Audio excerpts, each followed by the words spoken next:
I do not like Danganronpa.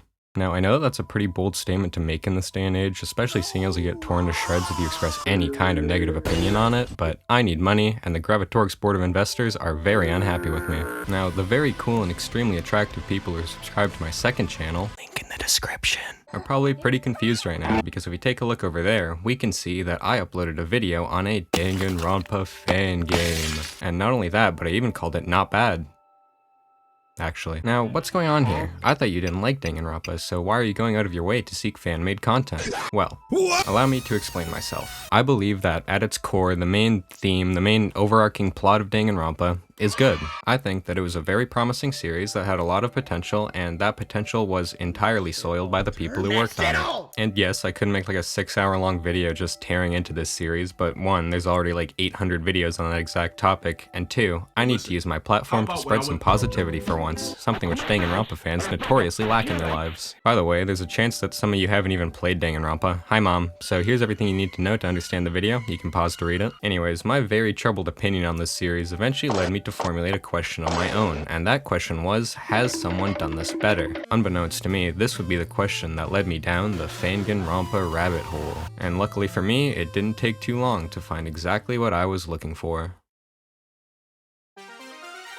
This is Super Danganronpa Another 2, a Danganronpa fangame made by the Korean developer Laneige. Now you might be thinking, oh, that must be like maybe a small game studio or something, right? Nope, it's one guy. This game series was made almost entirely by one guy. Of course, he did get some help on certain parts of the game and stuff, but it was mostly him. Anyways, something you might have noticed is that the game has a 2 in its name. So what's up with that? Is this a sequel or something? Well, guess what? It is! DRA 2 is the sequel to the first game in the series, Danganronpa Another. Now, I can already hear your cries, Gravitorix YouTube, I thought this video was about the second game. How are we supposed to know what's going on if we know nothing about the prequel? Well, dry your tears, my friend. Because I'm such a benevolent content creator, I've prepared a recap of everything you need to know from DRA just for you. In case you already know DRA's story, or you just don't want to know what the hell is going on, you can skip to this timestamp here. But for the rest of you, so, this whole story starts with the birth of a boy named Utsuro. Now, lock in. Utsuro was born with something that the game calls divine luck, or heavenly luck, it kind of switches between the two. Shortly after his birth, Utsuro's parents noticed this luck, and of course, they began trying to take advantage of it, using him like a tool. This behavior eventually led Utsuro to be abandoned at a young age, which would be a terrible situation for almost any child, but in Utsuro's case, something strange happened. He found that he was able to live without any problems. If he needed shelter, he would just stumble across a place to sleep, and if he felt hungry, he would suddenly have a whole meal for him to eat. As the game puts it, it was as if the world was bending to his will. However, it's important to note that while his luck allowed him to get almost any result he wanted, there was never a process that led to the result. For example, if he wanted to learn math, he would find that he already knew everything he wanted to know. If he wanted to study a machine, he would find that he already had all the information about it in his mind. Now, you would think that having borderline reality warping abilities would be a positive thing, but in Utsuro's case, that couldn't be further from the truth. Everything that he wanted, he just got. There was never a process, and that meant that there wasn't any sense of achievement or satisfaction either. And eventually, Utsuro got bored. He decided to travel around his country, helping children who were struggling like he used to be, which was easy for him as his divine luck also affected the people around him. He cured a boy with an uncurable illness, he met a poor girl who was taken in by a wealthy man shortly after, and so on. But it's important to note that he wasn't doing these things out of a desire to help. He was doing them simply because he was bored, and he had nothing better to do. He soon began to grow uninterested in life, and even tried to die multiple times in fact, but his luck combined with his innate survival instincts made it impossible for him to do so.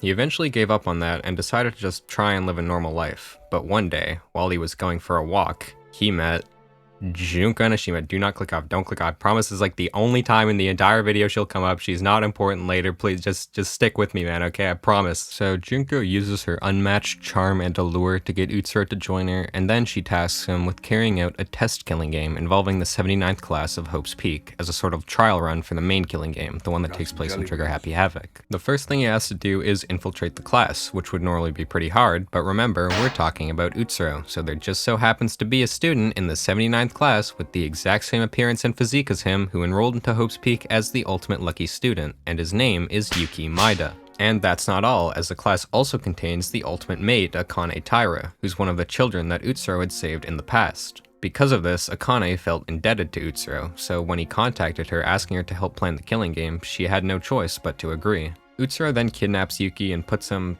somewhere, we don't really know, and he steals his identity, successfully entering Hope's Peak and infiltrating the 79th class. After some time, Junko starts her attack on Hope's Peak, and this is when the plan really gets put into motion. The Hope's Peak executives decide to wheel away the 79th class over to an isolated island for safekeeping, and the island that they're taken to is home to the headquarters of the Kizaragi Foundation, which was created to find and capture remnants of despair. They end up reaching the building, but Junko's forces eventually overpower them, and one by one, Utsuro and Akane begin to subdue the students. Once that's done, they transform the building to look exactly like Hope's Peak, before putting each of the students in the Brain Wipeinator to wipe their brains. And they even put themselves in there too, altering their own memories and making it so that they only regain them when a code word is said. Akane's memories are changed to completely forget about Utsuro, and Utsuro's memories are replaced with those of Yuki Maeda. So then the killing game happens, and there's basically nothing important to talk about until the very end. Akane and Utsuro have regained their memories, and they're being confronted by the remaining students. Long story short, the island self-destructs, and Akane has a change of heart, choosing to sacrifice herself to save the students, refusing Utsuro's will. Her and Utsuro stay on the island as it collapses, leaving them to probably die, while the survivors, those being Torio Otori, the ultimate merchant, Tsurugi Kinjo, the ultimate police officer, and Rei Makaru, the ultimate professor, all escape on a helicopter. By the way, you should remember these three because they're pretty important to the second game as well. The three of them go on to refound the Kizaragi Foundation, as pretty much everyone involved with it was killed during the little siege that Akane and Utsuro conducted, and that's pretty much the whole story so far. But there is one more thing that I think I should mention, and that is Mikako Kurokawa, one of the students of the 79th class. Just keep her last name in mind for now, it's gonna come up way later in the video. So, I think that just about does it for the recap, and goodness, would you look at the time, it's finally time to talk about SDRA 2. So without further ado, let's begin.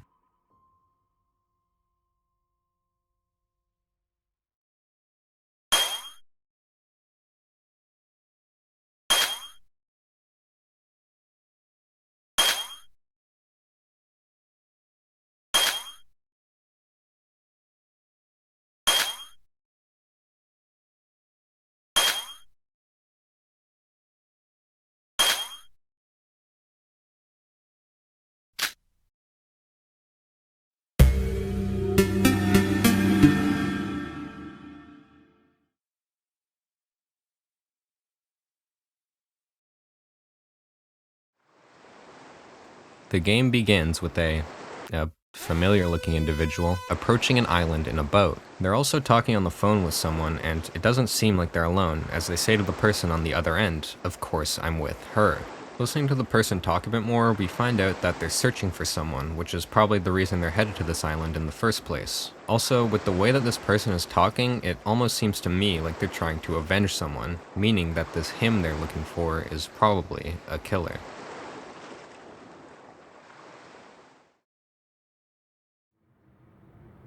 We're introduced to our protagonist of this game, nameless for now, but that won't be the case shortly. She introduces herself, but hey guys, remember Danganronpa 2? Oh, what the fuck? You did something. I didn't do nothing. In that game, there was a recurring theme of the text being corrupted and being replaced with a bunch of garbled mess. A similar thing happens here during our protagonist's introduction, where parts of the text get replaced with empty. Not like there's nothing there, I mean literally the word empty. This corruption proceeds to get worse and worse before it ends up taking up the entire text box, and then we get a kanji jump scare, and then god damn it. Yeah, so Yuki's in this game too. I know, just for now, just think of him as another student. He's nothing special about him, like he's just another one of the characters. He'll be important way later in the game. Just forget everything that happened in DRA for now, and think of him as just another regular student. So Yuki comes over to ask us if we're alright, and then the world around us comes into view, where we find out that we're on some sort of beach. We ask Yuki what's happening, but he tells us that he's not sure what's going on either. He just woke up and found himself on the island, much like what happened to us. He also lets us know that today was supposed to be his first day of school, before asking us if we're a Hope's Peak student.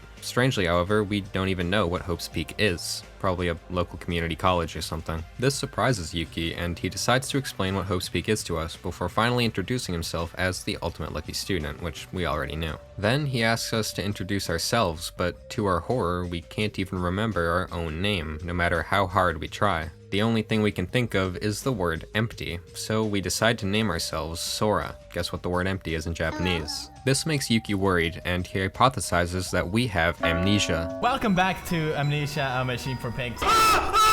Amnesia, which is even worse than his, because at least he can remember his own name. Then... wait a second.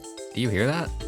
Sounds like a banger. The song that you're hearing right now is called Morishima Tokyo, and it's the theme of the first area of this game. You see, Lanuge didn't make the game's soundtrack himself, which is fair enough, so what he instead did was take songs from a whole bunch of different sources. Most songs in this game, of course, come from the main Danganronpa games, but there are some from other games, and there's even an Austrian military march in there for some reason. Anyways, as I said, one of the songs he used in the game is called Morishima Tokyo, and if you've been listening to it, you might feel as if it fits in perfectly with the whole Danganronpa style of music, and this is because it was actually composed by none other than Masafumi Takada, the composer for the main Danganronpa games. However, you probably don't recognize the song from Danganronpa, which would make sense as this song actually comes from an entirely different game he worked on, titled The Silver Case, which is ironically also a murder mystery game. I wanted to bring this up to highlight just how clever Lanuge is when it comes to recycling audio in this game. Pretty much none of the songs he chose to put in feel out of place, except for that goddamn military march.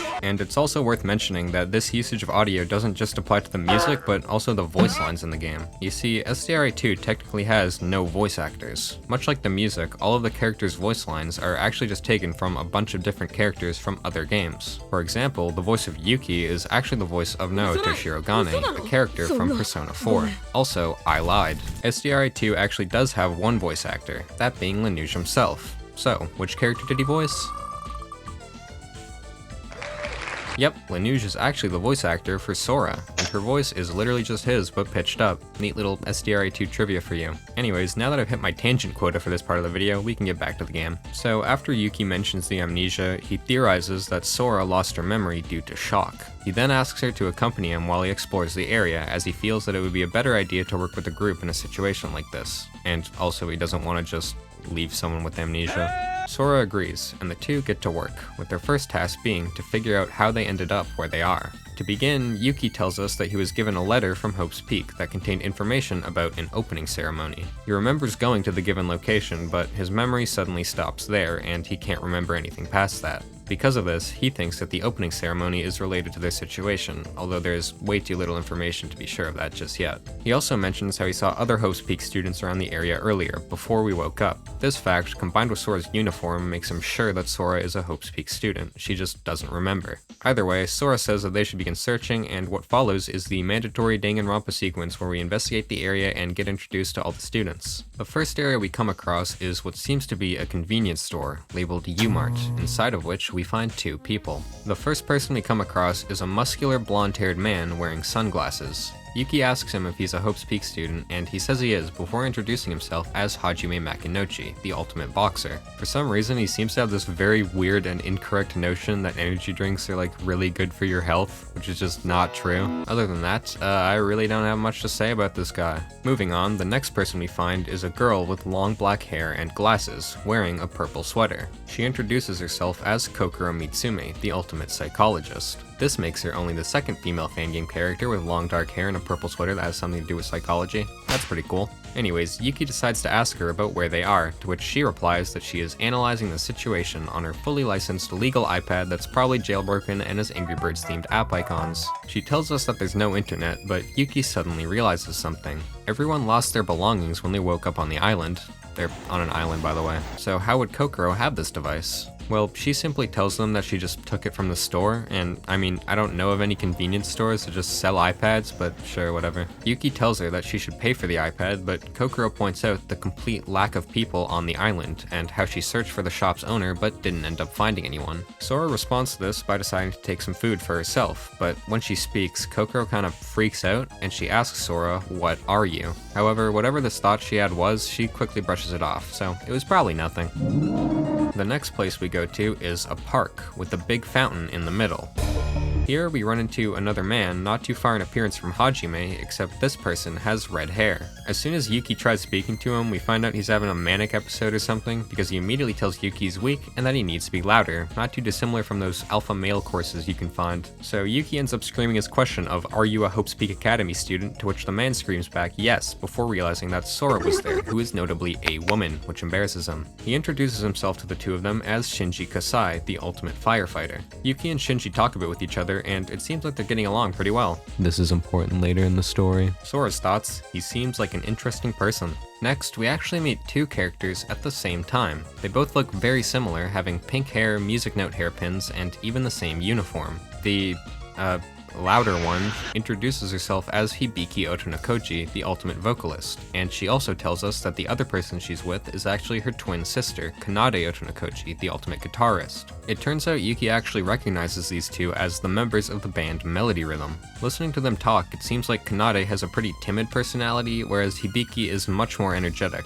Also, during this interaction, we can see Hibiki berate Kanade constantly, something which Yuki brings up, but it's okay guys, it's just a bit. He also brings up the current situation, but Hibiki tells him that they think it's just a surprise event set up by Hope's Peak, as that was what another student had told them. Now, in case you haven't pieced it together by now, these characters have a gimmick, that being multiple characters acting as one. This is something that's confirmed both in-game and by the creator themselves. During the game, Hibiki and Kanade are pretty much only seen together. During explorations, they're always next to each other, they sit right beside each other during trials, and even their free time events are connected. And as I said, Lanuge also confirms this. If we take a look at his blog, we can see that he said he designed the twins with the idea of doing everything together from the very start. Now, I'd like to bring your attention to a different character, one that I also think executes this concept pretty well. Of course, I'm talking about Kiyoshi Fujioka from Danganronpa Heartless Deceit. Why is this so fucking quiet?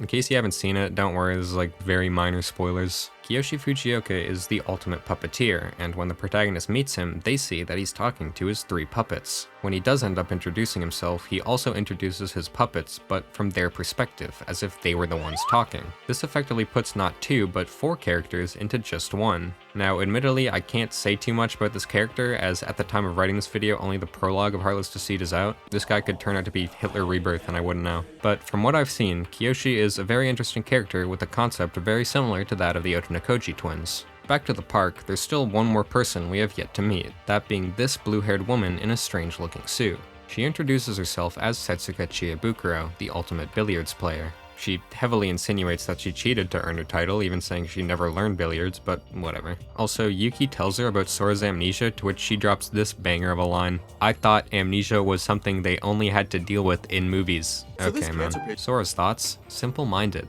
Next, Sora and Yuki go to a bell tower, where they find 2 people inside. The first is a blonde man wearing a mask, a hat, and a dark cloak. He's also the only SDRI 2 character I have on my wall. It turns out he has selective mutism or something, because after we introduce ourselves, he remains silent but scribbles something on a note before handing it to us, where we find out his name is Mikado Sanoji and he is the ultimate wizard.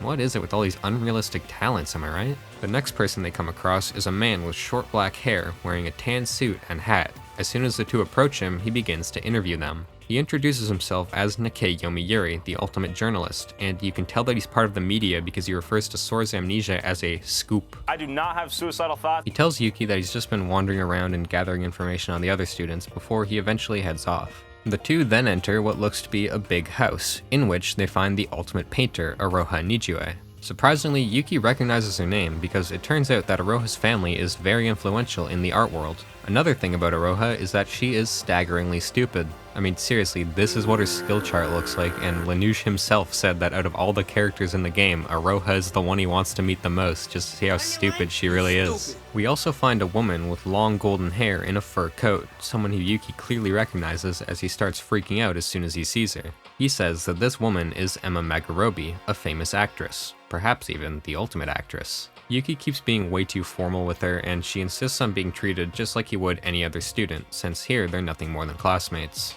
The last area of the island is a small village floating above the water. We find a woman with pink hair who introduces herself as Yuriko Kabuya, the ultimate hostess. Yuki asks her if she knows anything about what's going on, and we learn that she's in the exact same boat as he is. She received a letter from Hope's Peak with the location of the opening ceremony, so she went there and then woke up on the island. When she tells the two her talent, she also explains how she ended up at Hope's Peak in the first place. Because of the nature of her talent, she was offered an ultimatum, either go to jail or go to Hope's Peak, and of course she chose Hope's Peak. Sora thinks her talent is cool, which makes Yoriko happy, and this is the start of a budding and beautiful friendship between the two. Also in the village is a boy with strange colored hair and a green suit. He introduces himself as Yuri Gagarin, the ultimate spaceman. Not astronaut, that's different. And we quickly become acquainted with his peculiar personality. Basically, he treats women like gods and is straight up racist towards men. They should make a word for that. I mean, he even describes himself as a being that was born only for women. Other than that, he talks about the situation they're in, saying that there's a chance that they were kidnapped, and that the kidnappers targeted Ultimate specifically in order to get more ransom money. He would know because he has experience. Sora's thoughts, very disgusting. Now, despite investigating the entire island at this point, there's still one more area we have yet to see. From the beach we woke up on, if we go north, we find this. A massive black and white cruise ship. Next to it, we find a man seemingly older than the rest of the students, with gray eyes and gray hair. We try introducing ourselves to him, but he tells us that that information is pointless, and he walks away without telling us his name or talent. Also, when he's walking away, the footsteps sound like they're on hardwood despite them being on a beach. Unbelievable lack of realism. Refunded. After Yuki and Sora have met everyone, they decide to gather them all at the beach so that they can all have a discussion together. The first thing Yuki brings up is how none of the students are able to remember how they ended up on the island, but most of them seem to think that this whole thing is just some weird event planned by the school.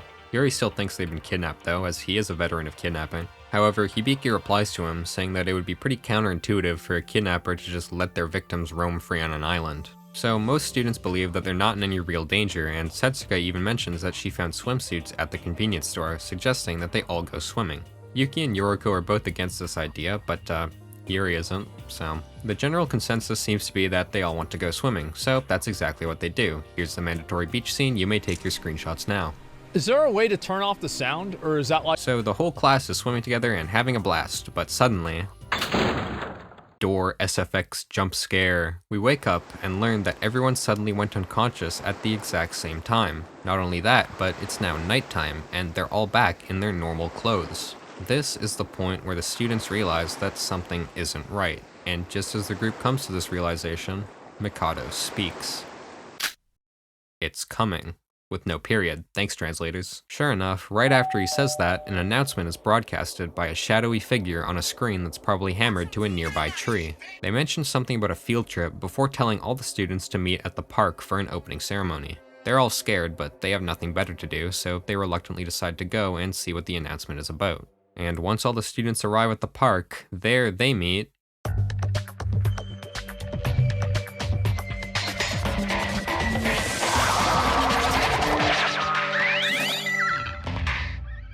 their teacher, Monocro. Everyone freaks out, what is that, how's it moving, oh my god, and all that stuff. We've seen this plenty of times before, I'm sure you're used to it by now. Monocro promptly doxes the gray-haired guy, revealing his name to be Shobai, before telling the rest of the class they actually got trolled. There is no opening ceremony, or rather, there is, but it's more of an entrance ceremony. Then we get the part where he tells them that they're trapped, they have to kill someone to leave, all that stuff. Pretty standard Danganronpa so far. Our little cast is rightfully gobsmacked by this information, and they decide to rough up Monocro, but before they can do anything, Mikado steps in and warns the group of Monocro, telling them just how dangerous he is. He also takes this chance to tell them that he's the leader of a secret organization called Void. He vows to protect the students no matter what, but then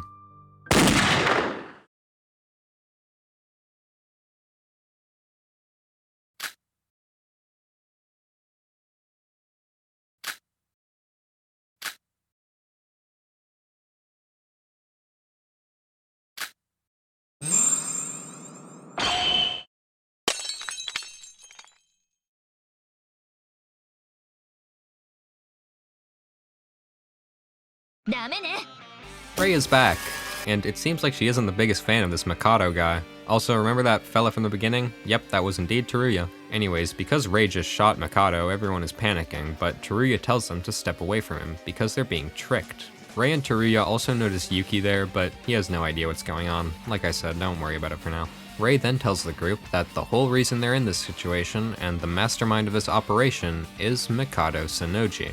According to Teruya, him and Rei have been tracking Mikado down for years, and they finally managed to catch him. From what Teruya says, we can assume that Mikado was the person he was talking about at the beginning of the game, and it also clarifies the "I'm with her" line. The "her" is Rei. Now, in case you're confused about what just happened, don't worry, I was too. Yes, they did just reveal the mastermind in the prologue, and it's probably one of the best decisions I've ever seen, up there with Vasily Arkapov's decision to not incite thermonuclear war. To put it simply, by having the mastermind be revealed this early, it creates a lot of opportunities to make both the story and the characters more interesting, something which Lanuge takes full advantage of. Now, I can't really give you any examples yet, because if I did, I would probably be spoiling the whole game, but as we go through it, I'm sure you'll see what I mean. Back to the game, the students are obviously suspicious of these new people, so Teruya tells them that him and Rei are from the Kizaragi Foundation, which is now some kind of just general anti-crime agency. He also shares that he's the head of the financial department and Rei is in charge of gathering intel.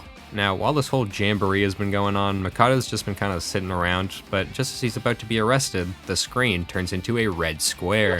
It turns out he actually is the ultimate wizard, because a bunch of fire comes out of nowhere and starts going everywhere, and it's crazy as hell. He reveals that the appearance of the Kizaragi Foundation was in fact not scripted, so he decides to initiate his backup plan, kill Rei and Teruya. He uses his crazy fire wizard magic to turn Rei into a literal pile of ash, and punches Teruya into orbit. So, in case you were having any doubts that Mikado was the antagonist, those should be all cleared up. He tells the students that the only thing that matters right now is the killing game, and to not think about anything else. Shobai confirms with him that all they need to do to escape is kill someone, and before he even gets an answer, he channels his inner Londoner by pulling out a knife and lunging at Yuki like the funny fox from the scary video game. Luckily for Yuki, Sora happens to have the reflexes of a goddamn hummingbird, and without even thinking, she jumps in front of Yuki to save him. Then she blacks out and monologues about how the island bad and all that stuff, like, we get it, man.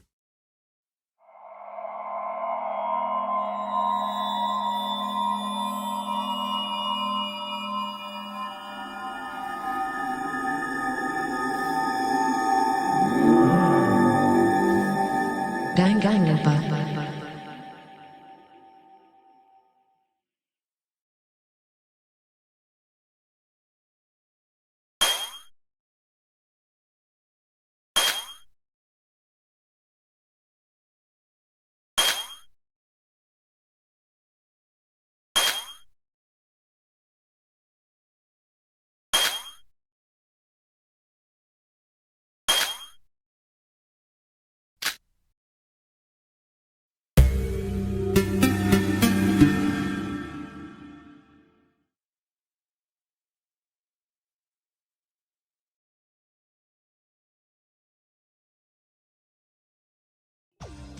We wake up in what looks to be an infirmary, with Yoriko waiting beside us.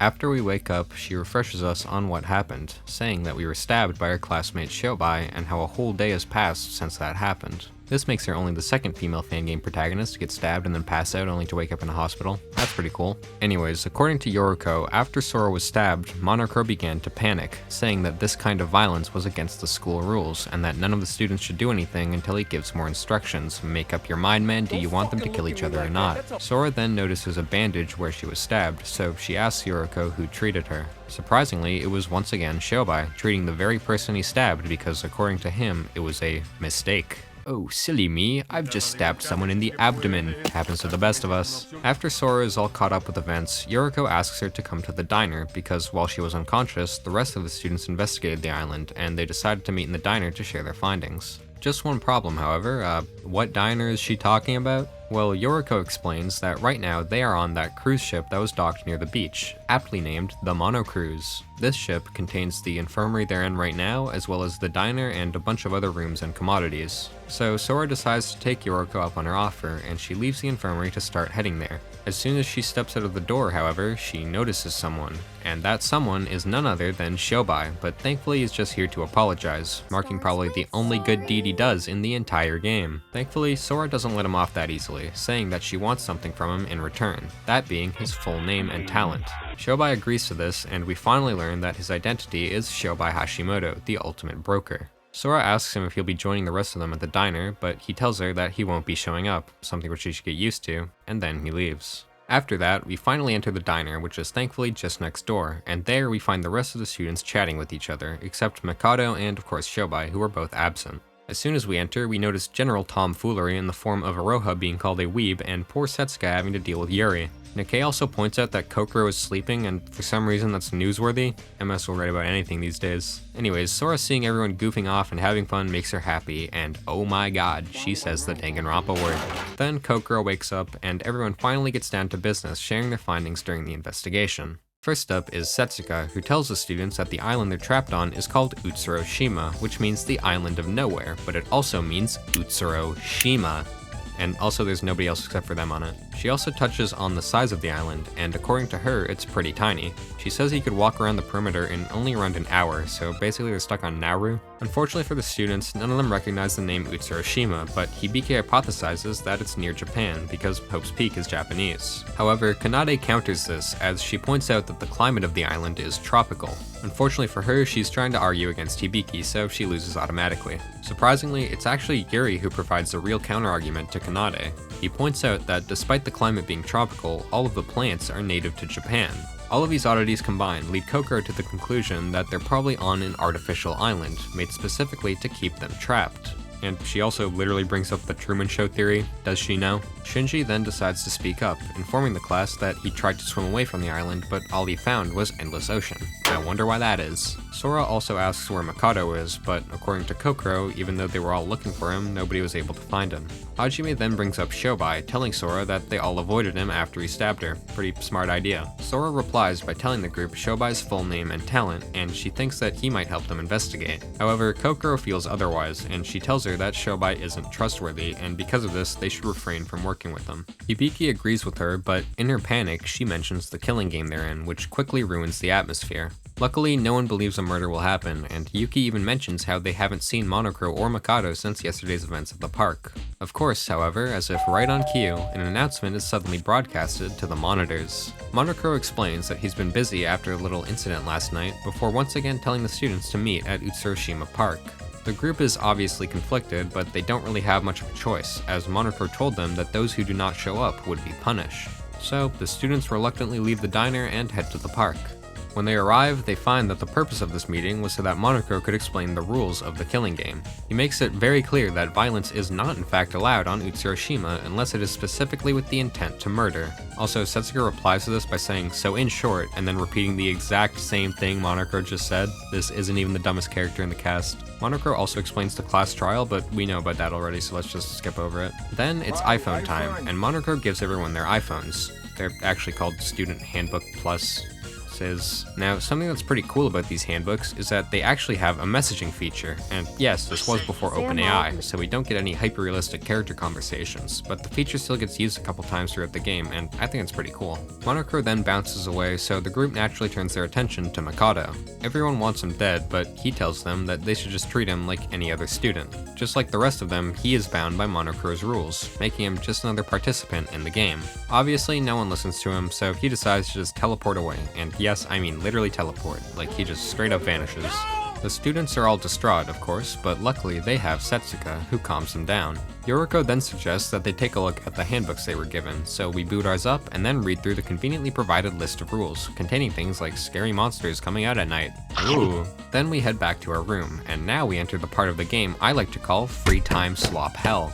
This whole part essentially serves as a tutorial for the free time event segments in the game, and we learn about the 3 things we're able to do during these segments, those being investigate, socialize, or rest. Monokuro also stops by to explain the island's currency, that being crow coins, which I'll admit sounds more like a crypto than a real currency. He also tells us that if we do end up escaping, all of our crow coins will be converted at a 1-to-1 rate into yen, meaning that if we end up getting a couple million crow coins, we could leave the island with the current day equivalent of about $7. Then the actual tutorial part starts in the form of an investigation with Yoriko and a chat with Yuki. Also, the event with Yuki is meant to showcase the gift-giving mechanic, so it forces us to give him bottled water, and for some reason my boy goes absolutely haywire over this thing. My guy's like, "Yes, water! This is the best gift I've ever seen in my life!" Yeah, I'm actually reading the dialogue right now, and he says, "I really, really like this." Gang, it's water.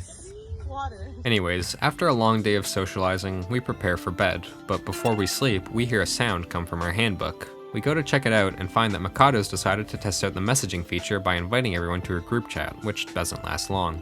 After that, we finally get in our bed and slowly fall asleep.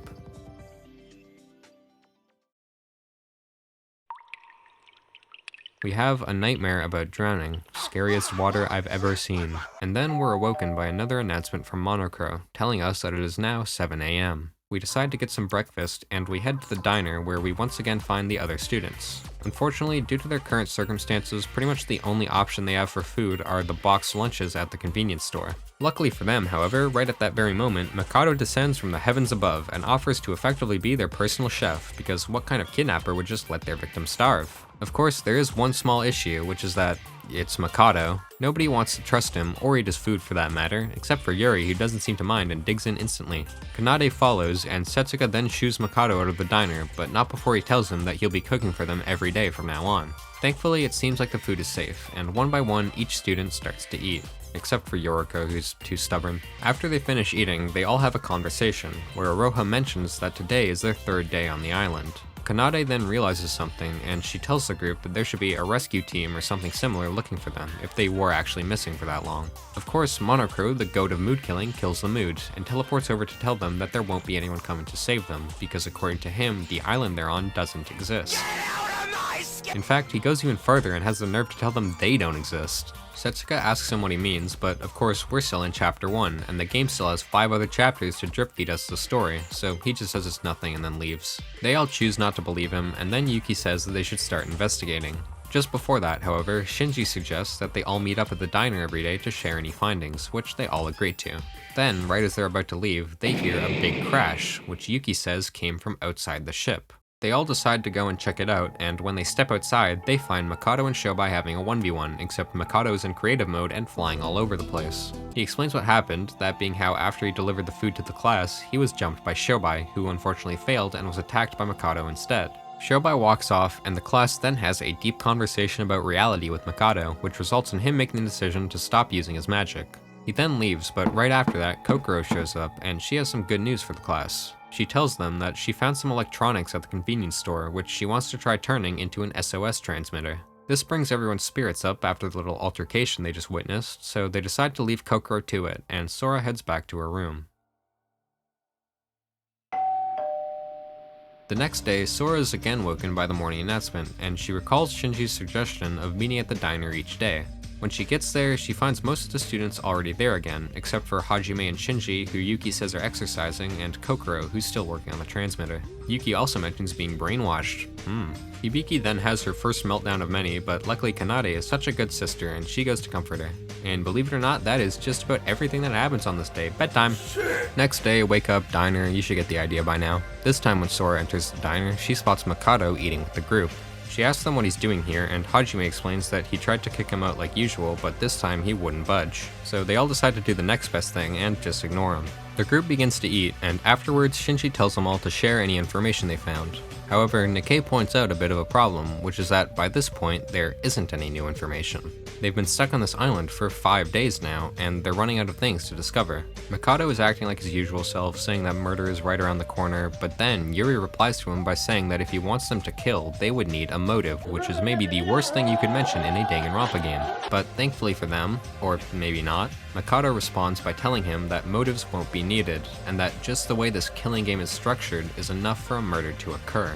The students then prepare to investigate, but for like the 3rd time now, the same female scream sound effect plays, and Yuki once again uses his inbuilt echolocation to pinpoint the source, telling them that it came from right outside the diner. Sure enough, right at that moment, Hibiki and Kanade walk in. It turns out that that scream was just Hibiki crash out number 2, so false alarm guys. Then Kokoro finally shows up, and she announces to everyone that her transmitter is complete. Pretty cool, right? Nope. She explains that while the transmitter was made perfectly, she wasn't able to get any signal with it. Hibiki says it's over. This transmitter was pretty much their only hope, and now that it turned out to be pointless, they're left with nothing.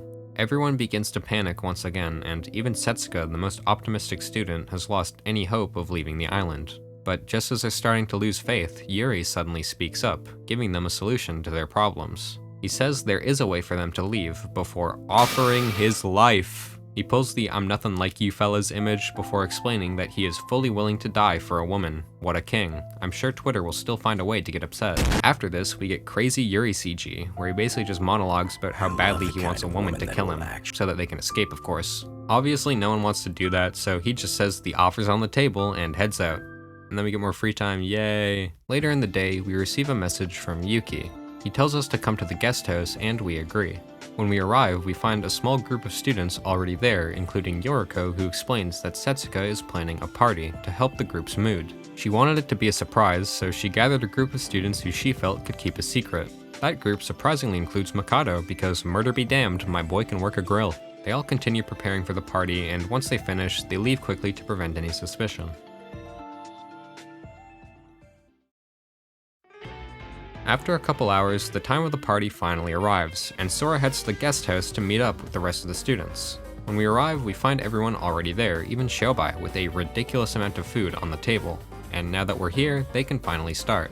Everyone digs in, and some of them discover that the drinks they have are actually alcoholic, so they're running on healthiest Polish diet. This confuses Yuki, as according to him, there wasn't any alcohol when they were preparing the party, but he decides to just forget about it for now. The party eventually dies down, which leaves half the cast zonked out of their damn minds, and it's starting to get late, so Setsuka, Yoriko, Hajime, Yuri, Shinji, and Emma all stay behind, while the others return to their rooms. The next day, we wake up and prepare to go to the diner like usual, but just as we're about to open the door, we see Yuki. He's leaving the mono cruise, and he seems worried, so we make the decision to follow him to see what's going on. He approaches the bell tower, but before he enters, we call his name, which startles him. He explains that Yuri sent him a message on his handbook, which said that he was in the bell tower and he needed someone to save him. Both Sora and Yuki are confused, and Sora tells Yuki she'll be coming with him, which he allows. The two enter the tower, and the first thing Yuki notices is a strange smell. Before anything else happens, however, a voice calls out from the end of the hall. Sure enough, there they find Yuri, who's looking worse for wear. A hook tied to a rope is embedded into his leg, and there's a blood-soaked hole in his other leg. Sora and Yuki obviously freak out, but Yuri remains perfectly calm. He tells them that someone has finally decided to kill him, although he doesn't know who. That would ruin the point of the game. Yuri speculates on who his killer could be before apologizing to Sora, and right after he finishes speaking, before Sora can even reply, Yuri is flung upwards, as if someone was pulling him from above. Yuki calls out for him, and shortly after, the bell rings. Yuki and Sora run into the main room of the bell tower, hoping to follow Yuri, but they end up not even needing to, because right at that moment, it falls.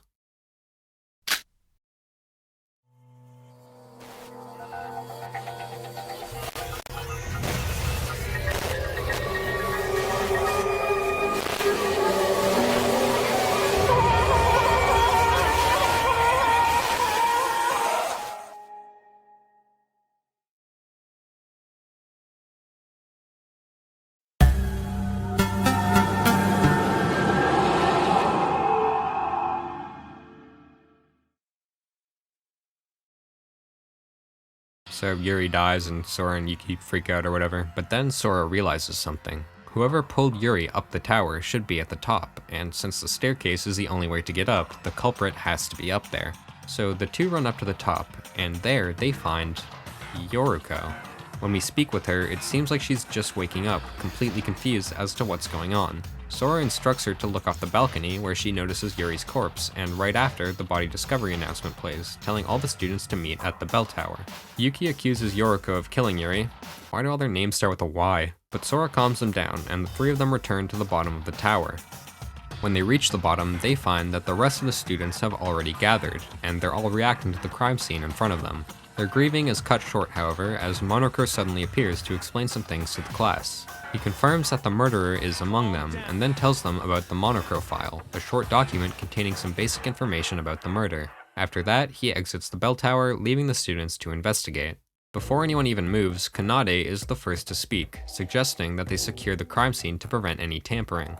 Hajime volunteers to keep watch, but Kanade mentions that he could be the culprit, so they should get a second person just in case. Shinji decides to guard the crime scene alongside Hajime, but Kanade is still worried about the possibility of there being an accomplice, so she asks for one more person to guard, and Nikkei volunteers to be that person. Now that Kanade is satisfied, the students finally begin their investigation, and Sora starts off by taking a look at the Monokuro file. The file starts by stating the time and location of Yuri's death, both of which we already know, but then we read the section detailing Yuri's injuries, where we discover that Yuri has dozens of shallow cuts all over his body. Sora notes the cuts, which confuse her, as when her and Yuki found Yuri, there were none of these cuts, meaning that he had to have gotten them sometime between being pulled upwards and falling to his death. After that, we move on to the body itself, where Sora takes a closer look at the hook embedded in his leg. The hook has a rope attached to it, so she's pretty sure the culprit pulled Yuri up using this hook, but then she shifts her attention to Yuri's other leg, where she finds a deep wound. She realizes that this wound was most likely made by the same hook in Yuri's left leg, but she doesn't yet understand why the culprit would have to hook both legs. That's all the information we can gather from his body, so we note it down and continue with the investigation. Next to Yuri's body, we find some thin strands of some kind, and taking a closer look, we realize that they're wires, which Sora says are sharp enough to cut your fingers on. She pieces together that these wires are likely what caused all of the cuts on Yuri's body, so they're probably important to the crime. She keeps this discovery in mind, and we then head towards the front of the room, where we notice a puddle of light green liquid lying on the ground. As we observe it, Kanade suddenly approaches us, asking what we're up to. We show her the liquid, and she tells us that it's an anesthetic, one which is commonly used in surgeries. She knows this because she smells it a lot. Very interesting. Of course, the liquid alone isn't enough to render someone unconscious, but Kanade tells us that she already searched the infirmary and found that one of the needles was missing. She then explains a feature of this anesthetic to us, that being how the amount of time someone is rendered unconscious by it directly correlates to the amount of it that they were given, meaning anyone can control the amount of time they want a person to be unconscious for. We praise her for her knowledge, and she tells us that she knows all of this from reading mystery novels. After speaking with Kanade, Shiobai calls us over to talk about Yoriko. He tells us that earlier in the day, he happened to spot her heading towards the bell tower, carrying a rope in her hands. Kinda like the rope attached to the dead body. The next person we speak to is Shinji, who brings up even more incriminating evidence towards Yoriko. He explains how every morning he's been jogging with Hajime, however today he was late, so Shinji waited in the monocruise for him. He tells us that while he was waiting, he noticed Yoriko leave as soon as the doors were open, because the doors are locked at nighttime, forgot to mention that. Shinji found this strange, and combining this with her being at the top of the tower when Yuri was murdered makes Shinji incredibly suspicious of her. Sora doesn't want to jump to conclusions, but still, she thanks Shinji for the information and moves on. Next, we check the stairs, and Sora thinks to herself about how the culprit must have used them to reach the top of the tower. She also tries to estimate the time it would take to climb the stairs, where she eventually guesses that it would take around 5 minutes. We continue up the stairs, and once we reach the top, we decide to check the bell hanging in the center of the tower. Sora looks up into the inside of the bell, and when she does, she notices something. Right at the top of the bell, where the dangly bit comes through, are marks made on the metal. Sora thinks that these marks were caused by something being swept through the inside walls of the bell, and she considers the possibility that these marks and the bell ringing after Yuri was pulled up are related. Either way, she writes this information down on her notes and continues searching the top of the tower. While she's up here, she decides to look down towards the bottom of the tower where Yuri is, but this time when she does, she notices something. Along the walls are more of the wires she found on the first floor. All of them are broken, but she sees that the ends of all of them are being held in place with tape. She questions why the culprit would decide to set these wires up before continuing to investigate. This is all the information we can find in the bell tower for now, so we go to exit, but before we leave, we run into Setsuka, who asks us to follow her as she's discovered something. We comply, and she leads us outside before pointing out a bush near the tower, or more specifically, an object hidden in the bush. We take a closer look and find that the object that was hidden is a life jacket, which Setsuka thinks was left by the culprit. Sora asks why the culprit would need a life jacket, but Setsuka cuts her off, pointing out a hook connected to the jacket, the very same kind that was embedded in Yuri's leg. Setsuka and Sora both agree that this life jacket is important evidence, so they note it down and continue on. At this point, we decide to investigate other areas, but before we can leave, Setsuka stops us once more, and she suggests that we search the guest house because of the party last night, so we accept her suggestion and head over there. When we reach the house, we aren't able to spot anything immediately in the main room, so we go up the stairs to search the party room. There we find Yoriko, and we learn that she's here for the same reason we are. Since the murder happened a day after the party, she thinks that the party could hold some important clues. She then asks us about when the culprit decided to kill Yuri, before revealing that during the party, there was a time period where Yuri was alone. While the rest of the group returned to the monocruise, Yuri decided to stay behind as he had to use the bathroom. She also mentions that someone went with him, however she isn't able to remember who. Also in the party room are the leftover bottles of alcohol. Sora decides to investigate them, and she smells each of the bottles before one catches her attention. She notices that one of the bottles is completely odorless, so reluctantly she decides to drink it. Thankfully it isn't like rat poison or something, and after drinking it, she realizes that the bottle just contained water. She notes this down, and right afterwards, Monocro broadcasts an announcement. He tells everyone that the investigation period is now over and that they must all meet up at the entrance to the trial grounds, which is on the first floor of the monocruise. When we reach the entrance in classic Sora fashion, we find that we're the last one to arrive. Emma is confused by the room they're in, and she asks if they're in the trial grounds already, but Mikado points out the elevator at the back of the room, telling her that that is what leads to the trial grounds. Sure enough, Monocro then broadcasts another announcement, telling all the students to enter the elevator and begin the trial. The students have a short conversation where they vow to find Yuri's killer before entering the elevator and sending it down. Nobody speaks a word as they descend, and shortly after, the elevator suddenly comes to a stop. They step outside, and Monocro orders them to go towards their designated stands, which each have their names and pictures on them.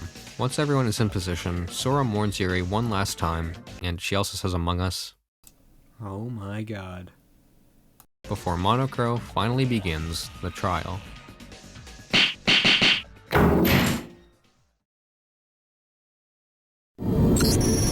Monocro first explains the rules and goal of the trial, but as he does, Kanade cuts him off, asking how the trial would work if the murderer had an accomplice. He responds by telling the class that while there can be accomplices in a case, it would be rather pointless to be one, as only one person can leave the island through winning a trial. Any accomplices would be executed along with the rest of the class. Monocro then redirects their attention to Yuri's murder, but before they begin discussing it, Kokoro asks to speak.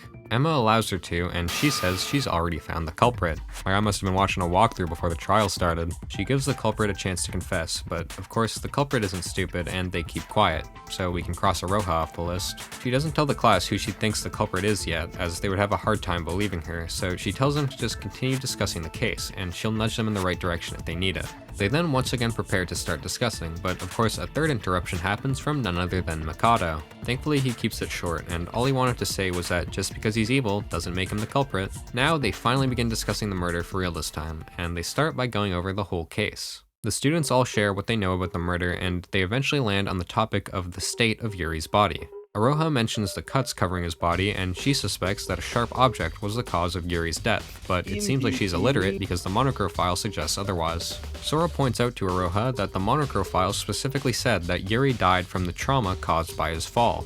Hajime then asks about the real cause of all of Yuri's cuts, and we tell him about the sharp wires we found in the bell tower. Sora tells the group about how the wires were attached to the walls of the bell tower and how they cut Yuri while he fell.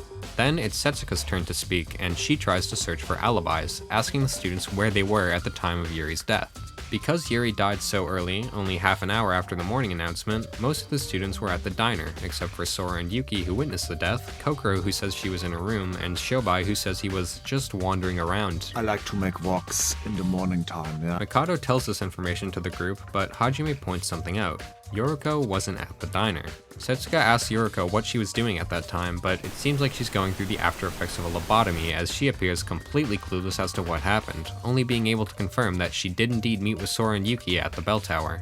Mikado then enters the conversation, and he confirms with Yuki that Yuri was in fact pulled up through the bell before saying that if that was the case, him and Sora must have spotted the killer. The only way to the top of the bell tower is the stairs, and if Sora and Yuki were in the tower when Yuri died, then the culprit must have been trapped at the top of the tower. And remember, they did find someone at the top of the tower, Yoriko. Setsuka once again pushes Yoriko to give an explanation as to why she was at the bell tower, but this time she just straight up says that she doesn't know. Emma tries calming her down, and she retraces her steps to remember what happened. She explains that today she left the monocruise early as she wanted to start her investigation before breakfast, but right after she stepped outside, someone ambushed and attacked her, causing her to lose consciousness. When she woke up, she found herself at the top of the bell tower. Yoriko claims that nobody saw her leave, but we respond to this by telling Shinji to share what he said to us. He tells the class exactly the same thing he told us, how he and Hajime go jogging every morning, but today Hajime was late, and while he was waiting, he saw Yoriko leaving the monocruise. However, as Mikado says, this doesn't prove Yoriko's innocence, as while they've confirmed that Yoriko left the monocruise early, they haven't confirmed her reason for doing so. Assuming Yoriko is innocent, Aroha says that there would have been no way for Yuri to have been pulled up.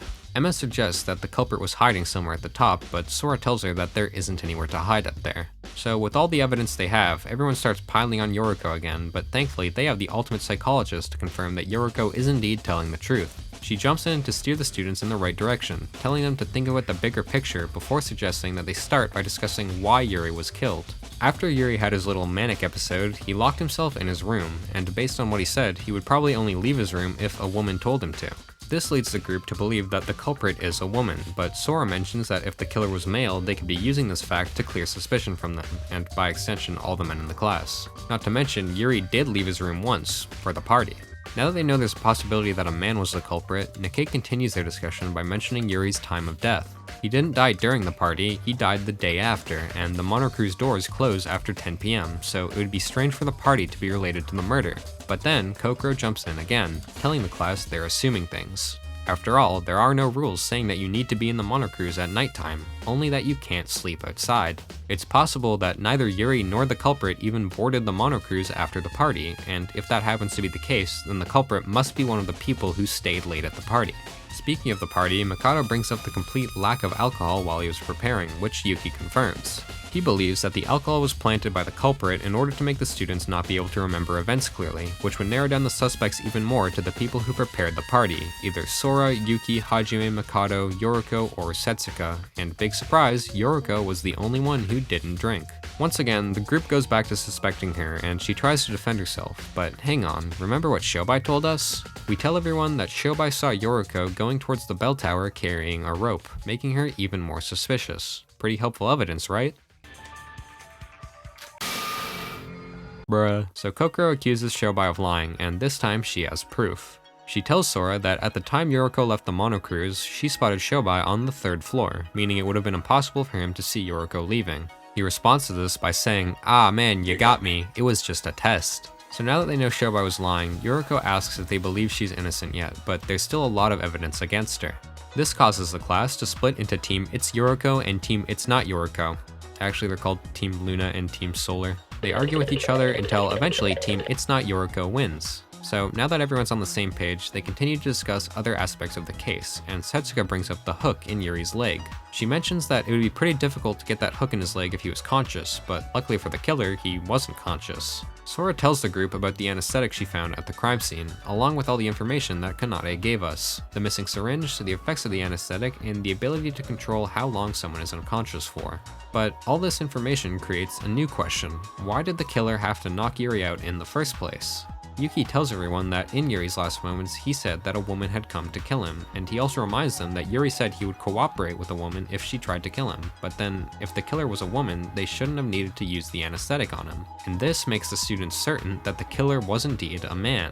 Next, they start to talk about the cause of Yuri's death, specifically how he was pulled up the tower and then dropped, when suddenly Kokoro interrupts. She calls them all stupid in the nicest possible way before telling them that the killer didn't just pull Yuri up to the top of the bell tower, that would be too hard.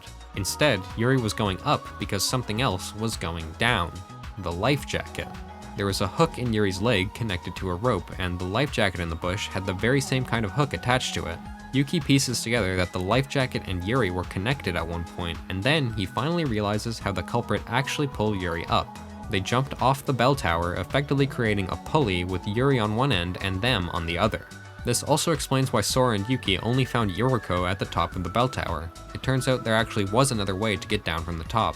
However, Emma points out an issue with this, that being the length of the rope the culprit used. If it was too short, they would be dangling off the side of the tower, and if it was too long, they would hit the ground at full force. Sora explains this by saying she believes the culprit practiced jumping off the tower before killing Yuri, as she thinks the marks inside the bell, which we now know are caused by the rope the killer used, are far too deep to just be from a single jump. But there's still one more issue Kanade points out, which is that the bell tower is really tall enough to cause injuries from jumping off, but then we remembered the wires. The reason the culprit installed all those wires was so that as they were falling, Yuri would be hitting them and stopping the culprit's acceleration, effectively cushioning the impact of their fall. So the students have solved that mystery, but they still aren't able to figure out who the culprit is. Shinji starts suspecting Mikado again because he's evil, so he decides to vow not to use any magic for any reason relating to a murder case. Nobody believes he'll stick to his word, so he resorts to drastic measures and calls for Monokuro to add his promise to the school rules, which he agrees to. And after that, Kokoro comes in for her third hard carry of the trial, telling Sora to think about what the requirements for being the culprit of the case are. They must be one of the people who stayed late at the party because that was when Yuri was alone, they must be one of the people who prepared the party because of the alcohol that was planted, and they must be a man because if they were a woman, they wouldn't have to use a murder method this complicated. And it turns out there's exactly one person who meets all three of these criteria: Hajime Makunouchi.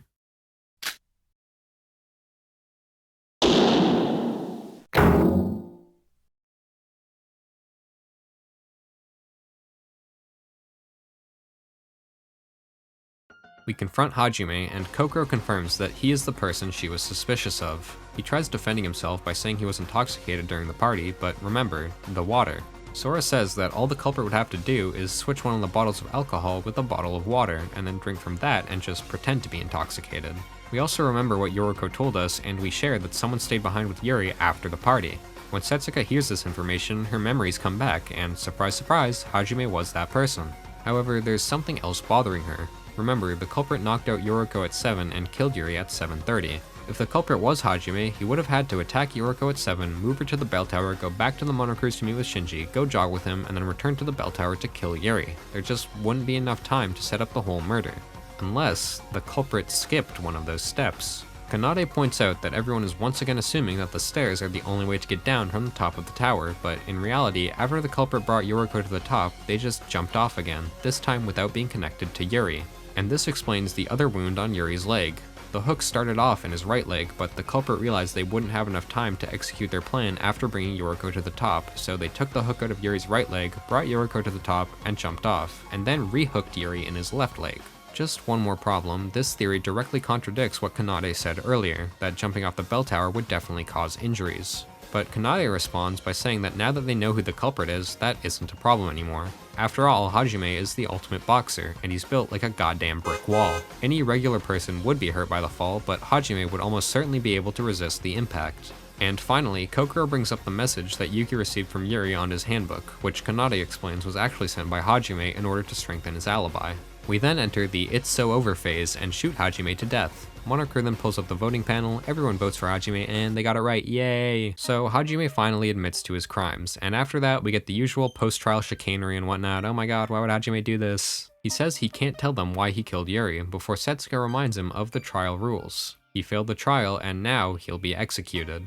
He accepts this and says he just wants the execution to be done, but before that can happen, Kokoro notices something off. According to her, she thinks that based on Hajime's behavior, he doesn't think he's gonna die at all.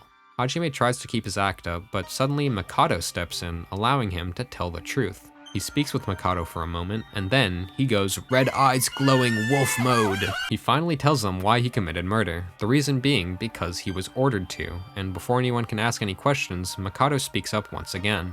He tells the class that Hajime is a member of Void, which Setsuka recalls was the name of the group Mikado said he was a leader of on the first day, meaning Hajime was working with Mikado this entire time. Furthermore, Mikado also tells him that there are even more members of this group, 5 to be exact, including Mikado and Hajime, all of whom are present in the very trial room the students are in. Sure enough, Setsuka is reminded of what Mikado said in response to Yuri talking about the motives. Just the way the killing game is structured is enough for a murder to occur. The goal of Void is to progress the killing game. Now, I know what you're probably thinking, if these Voids are participating in the killing game, then wouldn't that make things like really boring because every single Blacken will turn out to be a member of Void?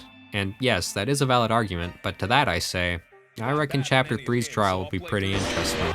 But for now, yeah, instead of the usual one mastermind we get in most Danganronpa games, here we get 5 whole mini-masterminds, and none of the students know who they could be. Except for Kokoro probably, but who knows, she might even be an imposter herself. Anyways, after that, Shinji tries beating the hell out of Hajime, but instead gets the hell beaten out of him, because Hajime is the ultimate boxer. And then Mikado tells Monokure to begin the execution.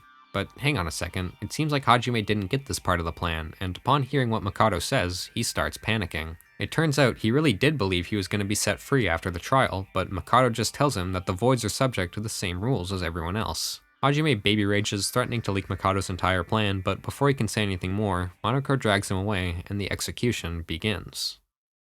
Hi, it's me, Editorix, here to tell you that yes, this game does actually have fully custom executions. Now, I was debating on even putting them in the video in the first place, but I eventually decided that I should, for the sake of continuity. So, yeah, ironically, me coming here and telling you that itself breaks the continuity of the video, and now I have no idea how to transition from this to the next part.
After that, Shiobai finally speaks up, and he confirms with Mikado that there are more voids in the group before asking why Mikado would betray them. Remember, Hajime fully thought that he wouldn't be executed for losing the trial. Shiobai doesn't think that the other 3 voids are going to continue with the plan after seeing what happened to Hajime, but Mikado responds by basically just telling him to mind his business before teleporting away, leaving the students alone with their thoughts. Setsuka tries to calm everyone down, telling them to return to their rooms, while Emma suggests bringing Shinji to the infirmary because of his little battle with Hajime. Setsuka agrees and asks Hibiki to help them carry him, but as we know, Hibiki doesn't have the best mentality, and the reveal of the voids was seemingly her last straw, as she lashes out at Setsuka, saying the only person she can trust is Kanade. But then, Nikkei mentions the possibility of her and Kanade being voids, which sets off a chain reaction of accusations, showing us that any sense of trust within the group is completely destroyed. Even Emma leaves, telling them to carry Shinji by themselves. The only person that's remaining positive, or at least trying to, is Setsuka, who we approach and ask to help us carry Shinji. She agrees and we exit the trial grounds, leaving the rest of the students behind.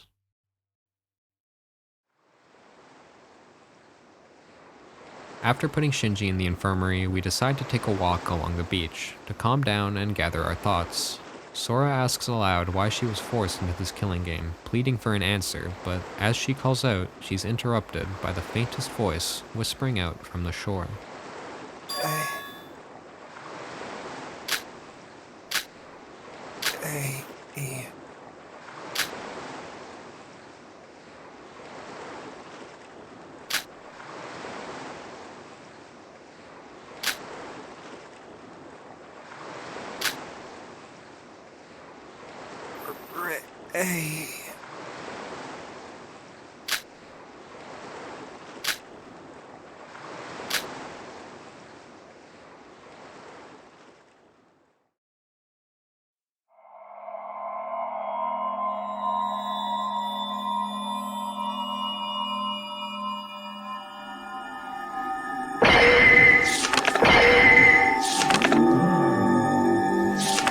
Danganronpa.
So after every chapter from now on, there's going to be this segment called Void Theater, where the dead voids all have a little conversation about the events that have happened. It's not important to the story, but I thought I should explain it now since I will be mentioning it later on.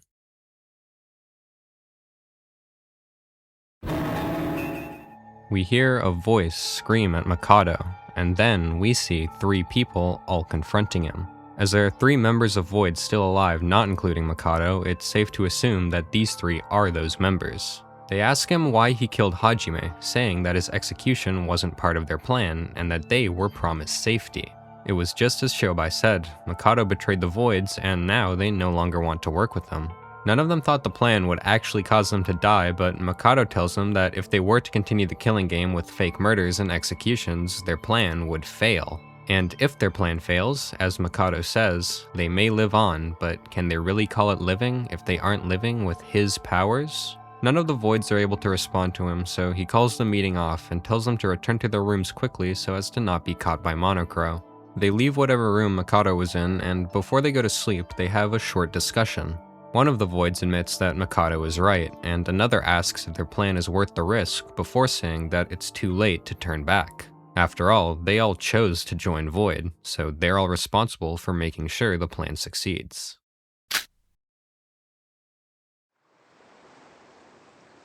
We cut back to Sora, who's looking down at a weak and frozen Teruya, calling Rei's name. Sora recognizes him from the first day, surprised to see that he's still alive. She tries to help him up, but suddenly Monocro appears, saying he'll be taking Teruya with him for now before flying away. Sora stands alone on the beach for a moment longer before deciding to return to her room to get some rest.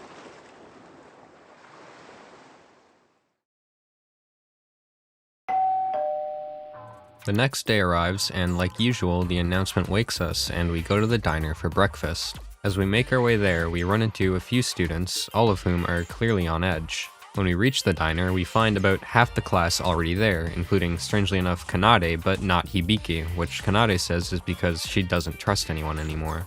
Sora then notices something strange with the food they have, and she asks why everyone is eating food from the convenience store. Setsuka tells her that since the trial yesterday, nobody has seen Mikado. Yoriko even went to look for him, but she couldn't find him. Then Kanade speaks up, telling the group that she found that the crime scene from yesterday was inexplicably cleaned up.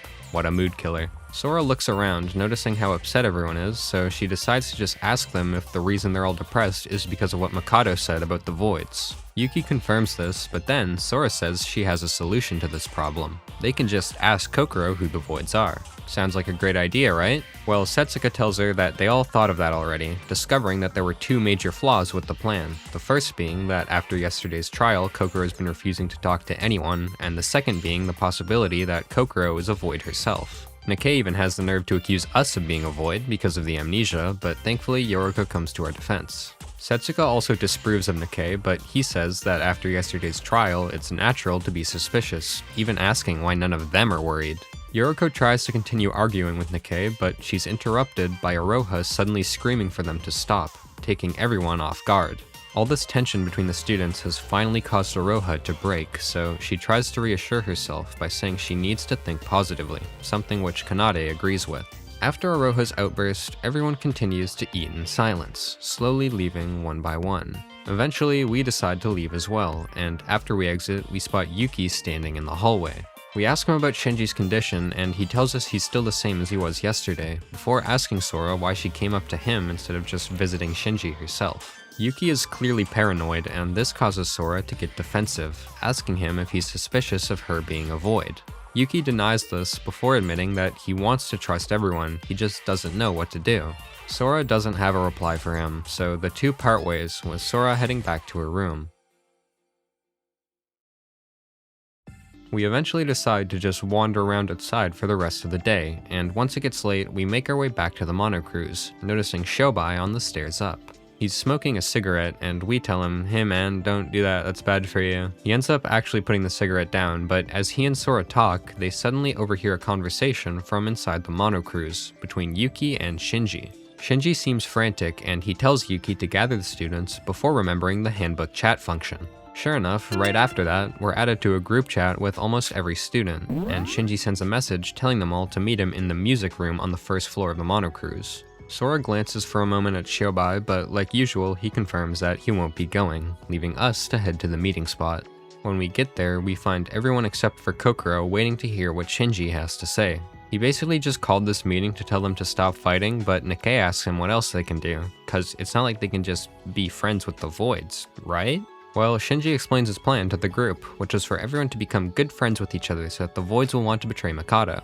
He even cites something that Hajime said at the trial, how he made real friends and felt bad for tricking them. The group thinks on this plan, and Setsuka also reminds them of Hajime's last words, with him saying that Mikado betrayed him. Eventually, the students all decide to go along with Shinji's plan, so now the group's morale has been restored and everyone rejoices, even Monokuro. He explains that he was going to announce a meeting, but almost everyone was already gathered. Still, there are some people missing, so he calls the remaining students to the music room, except for Mikado, strangely. Shinji asks him about this, but he says that Mikado is already here, before calling him into the room. Sure enough, the door swings open, and then we see this. I'm glad Kodaka's writing style is still shining through. So this is the cast official introduction to Teruya. It turns out that even Mikado was thinking the same thing as Shinji, so he brought them all a friend, who may or may not have some important information for them. Mikado reassures the students that Teruya is not his ally, more so his mortal enemy, and he explains that Teruya is part of that institution that's been tracking him down. I wonder what that could be. Upon hearing this, Teruya is surprised, saying that he's never even seen Mikado, so that punch on the first day probably gave him like 3 brain bleeds, and his neurons are slowly dying. Monokuro then jumps in, and he reminds everyone how late it is, telling them to get ready for bed and to leave any questions until tomorrow. Before they leave, however, he has one more announcement to make, which is that the Mono Cruise will begin sailing to the second island starting tomorrow. So yes, this game does still follow the typical Danganronpa format of new areas being unlocked every chapter, until some bogus happens in chapter 6. Monokuro then leaves, and the group immediately ignores what he told them and starts asking Mikado questions. Hibiki is under the impression that Teruya is a Void, because of course she is, but both Kokoro and Setsuka confirm he isn't, with Setsuka reminding her of what Mikado said at the trial. All of the Voids were in the room with them. Teruya wasn't there, so he couldn't be a Void. Mikado gives them all one last piece of information, that being that Teruya has survived a previous killing game, literally Squid Game, and he then teleports away. Before anyone gets the chance to even say a word to Teruya, Kokoro calls him over and says she needs to speak with him, grabbing him by the hand and leading him away. Shinji makes one last announcement to the students in the room, saying he wants everyone who agrees with his plan to meet in the diner tomorrow, before they all head back to their rooms. The next morning, we wake up and remember what Shinji said, so we prepare to head to the diner, but as soon as we leave our room, we find Yoruko waiting outside. She asks us to follow her, saying there's something she wants to show us, and we agree. She leads us to a balcony, explaining that she found the door unlocked, and the two of them look out towards the ocean.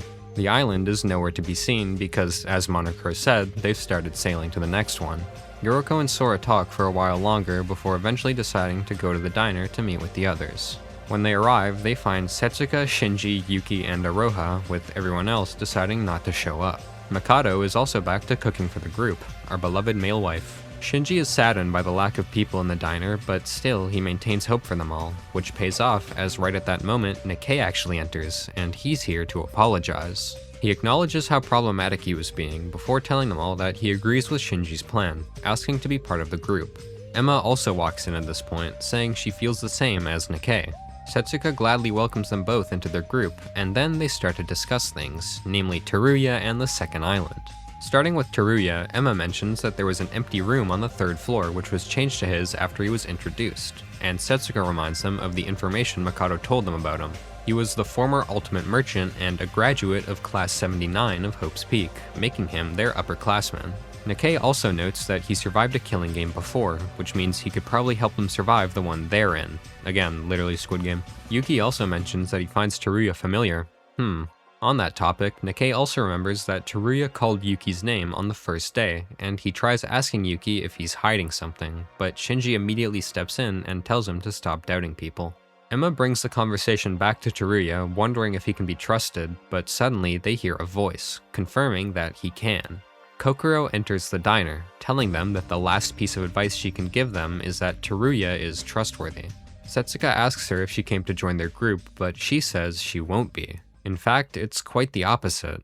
She tells them that she won't be helping them at all from now on. She explains that she's doing this to protect her life, before practically pleading with the voids she knows are present in the diner, promising that she won't interfere with their plans if they just spare her. The students try to reassure her, saying they'll keep her safe, but she ignores them and continues speaking.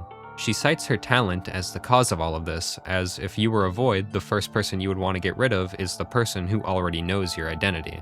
Then she brings up Yuri's death, specifically how he was surrounded by people right before he died, clearly showing a flaw in the group's plan.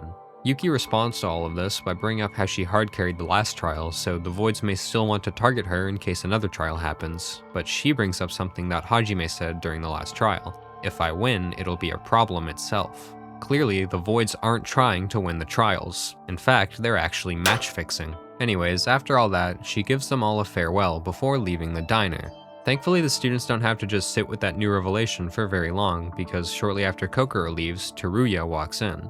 He formally introduces himself to them and then confirms that he lost some of his memories, namely the identities of most of his old classmates. He also doesn't remember showing up on the first day. Shinji asks him to tell them everything he does remember, so he does exactly that. He tells them all about the killing game of the 79th class and that the survivors went on to found the Kizuragi Foundation, but after that, he can't remember anything. Nikkei once again brings up his appearance on the first day, and this time he also mentions Rei, surprising him. Upon remembering Rei, his mood suddenly improves, and he tells them all that she and the Foundation should be coming to rescue them. This immediately kills the atmosphere, which he picks up on, before Setsuka breaks the news to him. He's still in denial though, and he chooses not to believe them until he sees proof of it himself.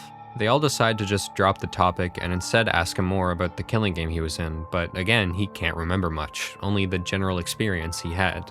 He didn't even remember Rei until Nikkei brought her up. One thing he can remember is the number of students, so he tells the group that his killing game had 16 students, and only 3 survived. He also explains that, according to him, the most important thing to survive in a killing game is having bonds with the other students. It seems like Shinji was onto something with his plan.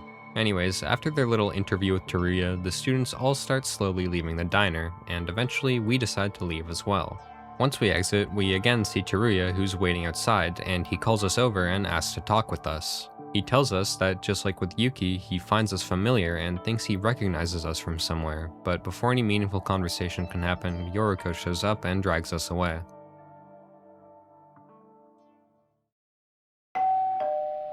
Next day, we wake up and go to the diner. By the way, Sora's called the diner by like 3 different names so far. First it was the diner, and then the cafeteria, and now it's the restaurant. Like, I know they're all basically the same, but pick one then. Anyways, once we enter the diner, we see Kokoro. We ask her if she changed her mind, but before we can even finish, she cuts us off, saying she hasn't and that she's only in the diner to eat. Emma tells us to sit down and wait for the others to arrive, and right after that, they hear footsteps from outside. Kanade enters, and with her is Hibiki, who hasn't undergone a sliver of character development yet and immediately accuses Setsuka of being a void. She tells them she can't trust anyone, while other students begin to enter the diner and observe the argument, including Nikkei, who cooks Hibiki, causing her to do the SpongeBob cry and run away thing. Kanade promises the group that she'll try to convince Hibiki to join them before taking some food and leaving. Kokoro also leaves shortly after, and Emma tells them that she'll try to speak to her later. After that, the rest of the students in Shinji's group all begin to enter the diner. The people that witnessed Hibiki's little outbursts explain what happened to the others that just arrived, and Shinji blames himself for what happened, but Yuki reassures him. The students begin to eat, and while they do, Nikkei mentions Teruya, asking everyone what they think of him. Nikkei seems to think he's suspicious, but Setsuka reminds him not to doubt anyone. However, Nikkei responds by telling her he thinks they should be at least a little suspicious of Teruya, as not being careful can cause problems. Yoriko actually agrees with Nikkei for once, saying she finds it strange how Teruya remembers certain things but not others, unlike Sora, who is fully lobotomized. Of course, just as they're talking about Teruya, the man himself walks in, apologizing for being late. According to him, Mikado has been bullying him. The nerve of that guy. Anyways, he sits down and starts to eat the food Mikado prepared. The students then leave the diner, and it turns out this is another nothing burger day as nothing else of note happens.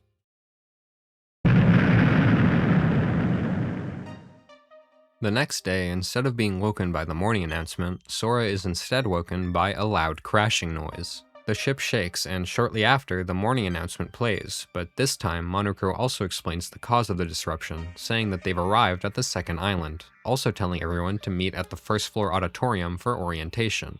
Once everyone arrives, Monokuro begins to explain the history of the island and all of the different locations it contains, but Kokoro cuts him off, realizing she can just go investigate herself before leaving. Shobai and the twins do the same, so Monokuro just fully gives up, and then Shinji tells them all to go investigate. However, before they do, Setsuka asks Monokuro a question. The last island didn't have any clues, so will it even be worth investigating this time? She doesn't seem to think that there's a point in investigating, but suddenly Teruya jumps in, saying that investigation is crucial to surviving, and that if you keep investigating long enough, something will happen. So, we take these words with us and leave the ship, beginning our investigation of the second island. The first thing we come across is another convenience store, this time named T-Mart. The layout of the store is almost exactly the same as the one on the last island, and it seems to stock the same items as well, although after talking to Nikkei, he points out some rare foods that weren't on the first island. The next area is called the Nameless Village, which both looks and sounds like an area out of Sekiro. Sora speaks with Emma, and the two both think that the village is evidence that people used to live on the island, but Emma also points out some oddities, like how the restaurant buildings have been prepared as if they were just open, despite there being no one around. Then we come across a building labeled Exhibition Hall, but there are also big letters on the top of it that say museum, so I'm gonna call it the museum. The museum is filled with models of fictional creatures, all with signs that give a short description of them. In here, Sora finds Kokoro, who's standing in front of a model of the Yuki Onna, or Snow Woman, a yokai who, according to Sora, froze people she resented and took away their hands and feet. In case you don't know what a yokai is, this guy clearly never played Touhou, it's basically just a mystical being in Japanese folklore. By the way, the Yuki Onna and actually all the creatures in the museum are real fictional characters. They weren't just created for the game. Anyways, after Sora tells Kokoro this, Kokoro accidentally breaks part of the statue.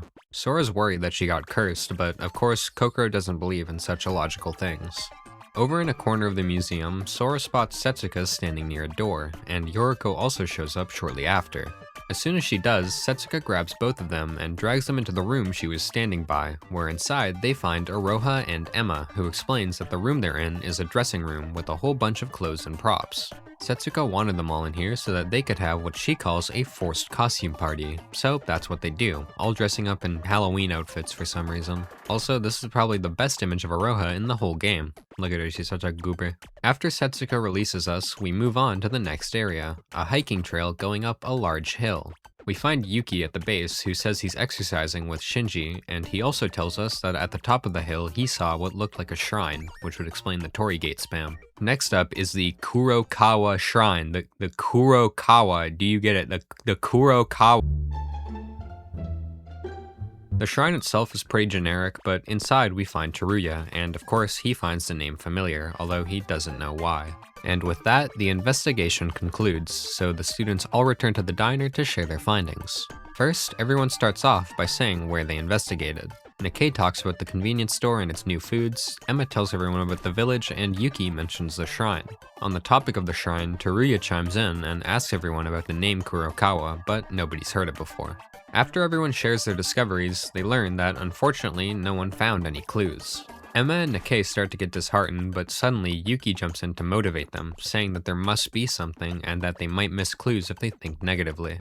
Everyone praises Yuki for his little speech, even Teruya, who says his behavior is just like him before getting Harry Potter's scar hurt. Shinji offers to take him to his room and he agrees, so Shinji calls the meeting off for now and everyone leaves the diner. The next day is yet another nothing day. We go to the diner to speak with the others, and then we wander around trying to find any clues. Once nighttime arrives, we return to our room, however, as we do, we run into Setsuka. She and Sora have a short conversation, but suddenly Sora interrupts, saying that she hears something. The two quiet down and listen, and sure enough, they hear crying coming from the girl's bathroom. It's Hibiki. She's upset because of her self-isolation, and she tells Kanade, who's there with her, that she wants to speak with the group again. Sora suggests to Setsuka that they go and talk to her, but Setsuka tells Sora to leave it to her. She tells us to trust her and go back to her room for now, so we hesitantly agree and leave Setsuka to deal with the matter. The next day, we again wake up and head to the diner, except this time we only find Yoriko, Emma, Kokoro, and Aroha there. Sora asks where the others are, and Yoriko tells us that Setsuka said she had things to do in the morning and couldn't make it. As for the boys, Aroha says that she saw them leaving the monocruise with Setsuka while she was going to the diner.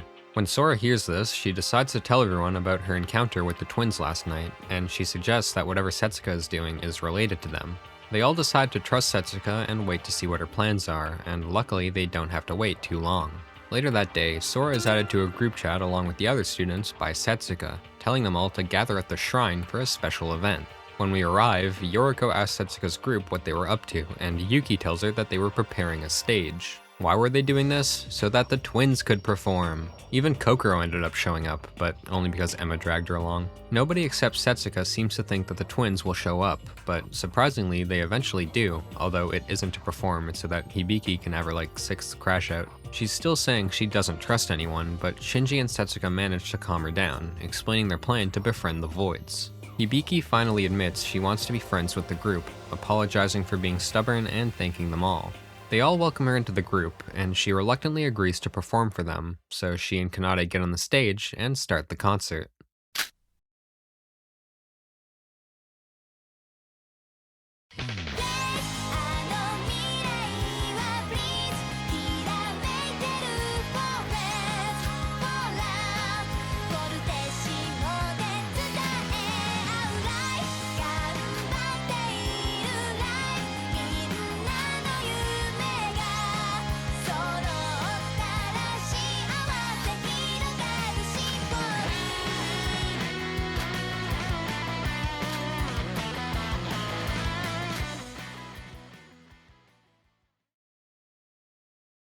After the concert, everyone is cheering and happy and excited, and overall it seems like Setsuka's plan was a big success. Shobai then shows up, but only to tell them to keep it down because he's a vitriolic old man. Nikkei's ultimate also starts to show as he decides to conduct an interview with the twins, where they tell him they're able to play in sync with each other with a margin of error of like a microsecond. Since it's starting to get late, everyone decides to return to the monocruise, but before they can, Teruya realizes something.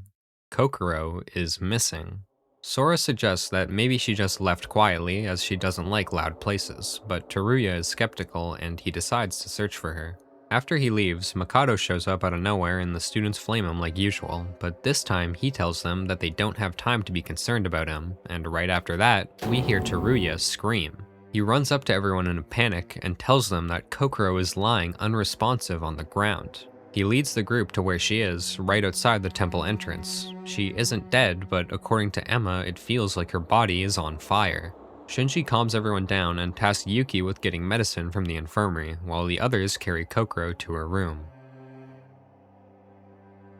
After moving Kokoro, the students discuss what happened. Teruya blames himself, but Yuki reassures him. Kanade says Kokoro could have been ambushed by a void, but surprisingly, Hibiki of all people tells her to think positively and to not doubt anyone. The 10 PM announcement plays shortly after, so the group disperses, agreeing to check on Kokoro the next morning. We wake up to the morning announcement like usual, except this time our doorbell rings immediately after. Going to open it, we find Hibiki. She's just here to check in on us and accompany us to the diner, so we agree and head down with her. When we arrive, Emma brings up Kokoro, saying she went to her room already but didn't get a response. Aroha thinks Kokoro got cursed because she has the mental capacity of a 6-year-old, but on the topic of curses, Shinji mentions the museum, telling the students that on his daily jog, he noticed that the Yuki Onna statue was completely shattered. Nobody knows who broke it, so they all decide to just ignore it for now and move on. After everyone finishes eating, Yoriko, Sora, Setsuka, and Yuki all go to visit Kokoro. However, when they reach her room, they find her door strangely open. The 4 of them enter Kokoro's room, and when they do, they find Shobai standing next to Kokoro, who's on her handbook. As soon as the group sees Kokoro, they begin to rush towards her, trying to ask if she's okay, but Shobai interrupts, telling them she can't speak anymore. He continues, telling them that Kokoro paid him to examine her, so he did. Setsuka asks him to elaborate, but Shobai is Shobai, so obviously he doesn't tell them. But then, Kokoro begins typing on her handbook, telling Shobai to explain, so he obliges. Shobai tells them that Kokoro contracted a rare endemic disease, one that inhibited her use of her vocal cords. Not only that, but it also affected her spinal cord, causing her to be paralyzed. The group is of course devastated to hear this, but Kokoro reassures them, saying that other than the whole not being able to move thing, she feels fine. Shobai leaves shortly after, and then Kokoro requests something from the group. Her disease would make going to the diner, or anywhere for that matter, unreasonably hard, so she asked the students to bring her meals, which they agreed to. She tells them to bring her food 3 times a day and to leave it at her door. However, they don't want her to have to crawl to get it, so she allows them to enter her room under one condition: they must be accompanied by Teruya. If Teruya isn't present, she won't open the door. The students agree to this, and they leave soon after to let Kokoro get some rest. After leaving, Sora suggests that they tell everyone else about Kokoro's disease, so she sends a message to everyone telling them to meet at the diner. When the rest of the students learn about Kokoro, it surprisingly motivates them even more, with Emma promising to get Kokoro cured and Hibiki telling them all to try their hardest investigating. The next day, after meeting at the diner, the group appoints Aroha, Sora, and of course Teruya to deliver Kokoro's meal. They arrive at her door and call for her, and shortly after, they hear the door being unlocked, which Teruya says was done with her handbook. They enter the room and deliver Kokoro the food while she talks, or writes, about how her disease has been, saying that it was bad at first, but now she's mostly fine. She also became interested in the disease, and she tells them she plans on writing a paper on it after they escape. The group then leaves Kokoro to eat while they continue their investigation. The next day is more of the same. Sora goes to meet up with everyone at the diner, and they all share their findings. Teruya is starting to get worried because Rei hasn't shown up yet, but he's still in denial, so they quickly change topics. Then Yuki speaks up, asking anyone if they've seen Kokoro since yesterday. According to him, when he, Emma, and Teruya went to deliver Kokoro's meal yesterday, there was no response, so they decided to just leave the food at the foot of her door. Yoriko mentions that when she passed by the room last night, she didn't see any food, so she believes that Kokoro ate the food sometime after they left, which calms Yuki down. Later in the day, Sora and Yuki both volunteer to deliver Kokoro's next meal, so they head to her room with Teruya. Once again, however, they don't get a response, and just then, Sora notices the food Yoriko brought earlier lying in front of the door. This makes Teruya panic, which Setsuka hears and comes over to check. They try to think of ways they can get into Kokoro's room, but thankfully Setsuka has an idea. She calls for Monokuro, who appears suddenly, and tells him to open the door. Monokuro explains that breaking down a door is allowed in certain situations, but he does agree to unlock it, and the moment he does, the students rush in. The first thing they notice is the temperature. It's freezing.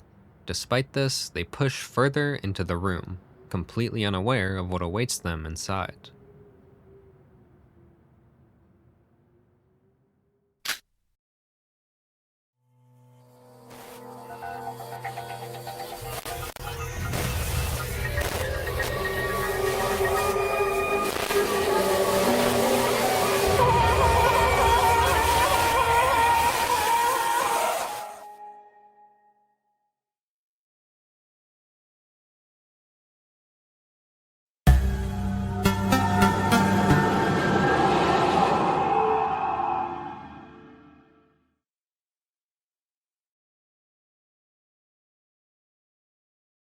The body discovery announcement plays, and Monokuro tells everyone to meet in Kokoro's room. Since Kokoro is dead, the students start to worry about the class trial, because Kokoro won't be able to help them anymore. But strangely, Mikado is the one to lift everyone up, telling them they need to work together, and also promising them a little present if they clear the trial. Just like last time, Kanade tells them all there needs to be someone guarding the body, and this time Yoriko and Aroha volunteer, while everyone else begins their investigation. Like usual, Sora starts by reading the Monokuro file, but this time it's pretty ambiguous with its information. It does insinuate that Kokoro died from freezing, but it doesn't explicitly confirm it, so knowing Danganronpa, this is going to be a point in the trial that they get stuck on for an hour and a half until they find out that yes, she did actually die from freezing. Anyways, we talk to Yoriko about the weird Monokuro file and then continue investigating. Going to the body, Yoriko and Aroha point out the bed Kokoro is laying on. On the bed are dry bloodstains, meaning some time must have passed after the bed was stained. Yoriko also notes that the bloodstains near Kokoro's hands and feet were caused by the exposed blood vessels melting, so her limbs must have been removed after she was frozen. We thank Yoriko for the information and move on to the barrels in the corner of the room. Reading the labels on them, we discover that they're full of liquid nitrogen. Setsuka comes over and Sora suggests that this was what was used to freeze Kokoro, but Setsuka tells her that if that was the case, there would be traces left. If the culprit just poured liquid nitrogen on Kokoro while she was on the bed, the sheets would be frozen solid. Neither of them know the real purpose of the liquid nitrogen just yet, but Sora still notes it down and moves on. Next, we speak with Yuki, asking him to tell us about his visit to Kokoro's room with Emma and Teruya earlier in the day. He explains what we already know, how they went to her door and called for her, but she didn't respond, even with Teruya there. They all assumed she was sleeping, so they put the food in front of her door and left. Sora thinks that Kokoro was already dead at this point, but Yuki brings up how the food was missing later in the day. We call over Yoriko, who delivered the food after Yuki, to confirm, and she tells us pretty much exactly the same thing Yuki did. She went to deliver the food, got no response, left it in front of the door, and then went to the village. Excluding the visit where Kokoro's body was discovered, these 2 visits were the only times Kokoro was unresponsive, so we note down the information Yuki and Yoriko gave us and continue to investigate. Next up, we take a look at the fridge, where we find that one of the dividers is slightly offset, meaning they're removable. Kanade comes over and we point out the divider to her, but she's here to tell us about something way more important, a dying message. She directs her attention to a cluster of icicles at the bottom of the fridge, 8 to be exact, all with carvings on them. They all have the letter F written on one side and O written on the other. Also, I lied again. One of the icicles seems to be piercing another, and the icicle being pierced has F and I engraved on it instead. Pause now. Can you find out who the killer is? Anyways, then we find Kokoro's handbook lying on a table, and as Nikkei points out, this handbook makes things much more complicated. Kokoro's room could only be unlocked with her handbook, but she was killed inside of her room. And it's not like she opened the door for just one person. There were always 3 people present when her meals were delivered. Sora mentions the possibility of someone stealing the handbook while delivering food, but if that did happen, then the culprit wouldn't even be able to use it, as handbooks require a fingerprint scan of their owner to turn on. Next, we speak with Mikado, who tells us he found a package of dry ice on the floor. Sora once again considers the possibility that this was what was used to freeze Kokoro, but Mikado explains how difficult it would be to freeze a whole body with just a couple chunks of dry ice. Still, it must have been used somehow, and Sora thinks that it was used to lower the temperature of the room. Now we've investigated everything we can in Kokoro's room, so we leave to go look for clues elsewhere. However, as we do, we're stopped by Shobai, who ends up telling us that he already knows the culprit. According to him, whoever it was said something incriminating to only him, but of course we're talking about Shobai, so he refuses to elaborate and wanders off. Before we investigate the areas on the island, there's one last person we need to speak to, which is Shinji. He tells us that while he was jogging, he noticed what looked like a long piece of cloth hanging on the balcony of the monocruise. After Kokoro's death, he went over to check the balcony, but didn't find anything. Sora also realizes that it's possible to leave the monocruise through the balcony, although it's pretty high up, and if you jumped off from it into the water, you would definitely be injured. If only there was something that you could use to get down safely. After that, we finally get to investigate the island, where we find nothing except for one place. In the museum, specifically the changing room, we find Teruya, who tells us he was checking the items list, which is a list of all the items in the changing room. According to him, the other rooms have lists as well, and he's been checking them every day to make sure nothing is missing. Thankfully, he didn't find any discrepancies, but there was one thing he found odd. One of the wigs in the changing room had some shards of glass on it. As they discuss this, Monokuro decides it's time to start, and he broadcasts his announcement telling everyone to meet at the trial entrance. Sora and Teruya hurry over, and surprisingly, we aren't the last to arrive this time, as Aroha and Shobai still haven't shown up. The students discuss the case for a bit while they wait until eventually the 2 of them finally arrive. And now that everyone's here, they all step into the elevator, and the second trial begins.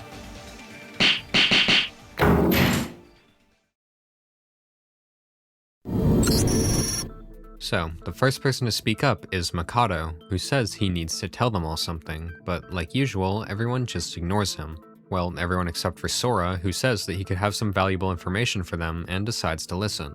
They agree to hear Mikado out, but then they just move on and start talking about the events leading up to Kokoro's discovery, and Mikado doesn't even say anything. I don't know, might have been a translation error or something. So like I said, they're all discussing the events leading up to Kokoro's body being found, and while they do, Shinji makes the claim that she was killed around lunchtime, but Sora refutes this by bringing up the Monokuro file, which read that the time of death was unknown.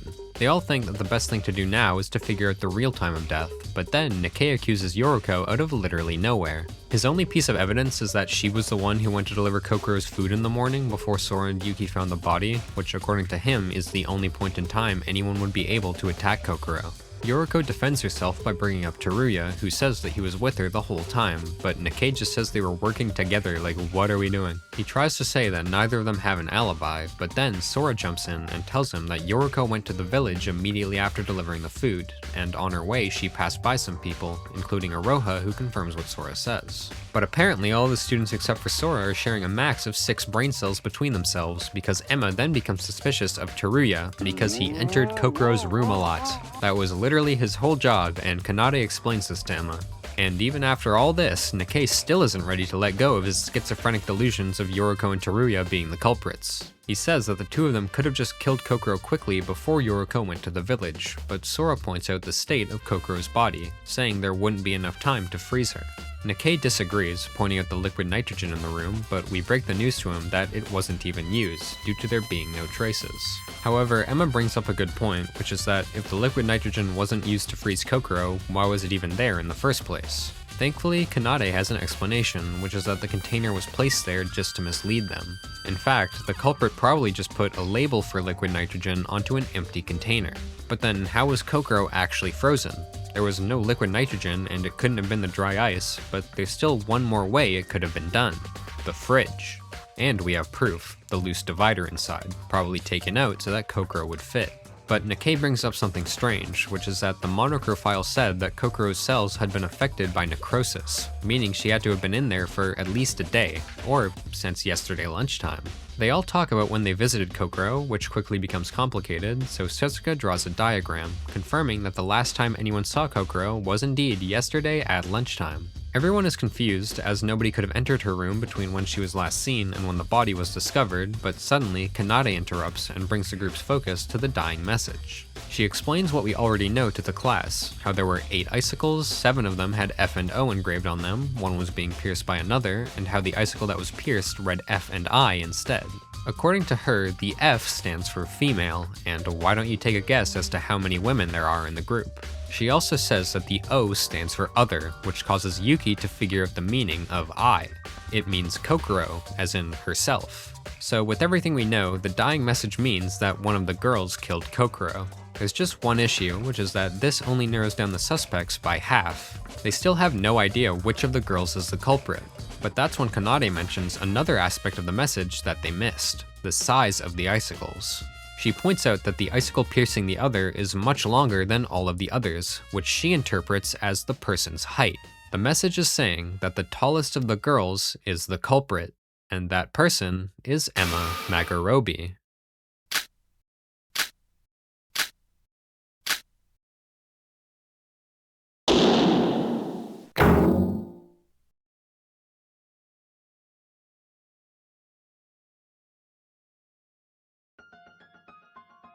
They all struggle to believe this because, like, why would she do this? They were besties, oh my god. But Kanade singles Sora out and tells her to think about how Emma could have committed the crime, even giving us a hint, which is that Emma's talent is the key to the whole case. Then we get to play Logic Craft. This is the worst thing in the entire game. Okay, so the base gameplay here is actually pretty simple. You're in a UFO, you click and hold to go up, release to go down. It's basically just the wave game mode from Geometry Dash. And this is fine, I have no problem with the gameplay.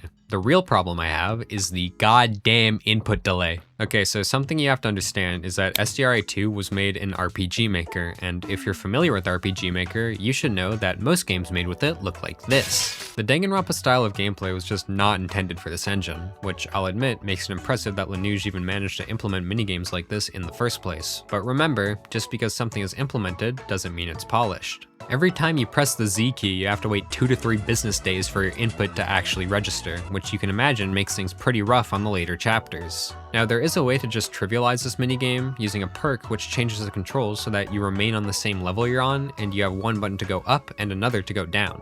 The thing is, this perk is locked behind Yuri's free time events, the literal first person to die in the entire game. Now, to be fair, this problem is also present in the main Danganronpa games, but the thing with that is that there weren't any real super difficult minigames in them, so ignoring the actual questions you have to respond to, you'd have a pretty easy time completing them, even without any perks. Except for the last V3 debate.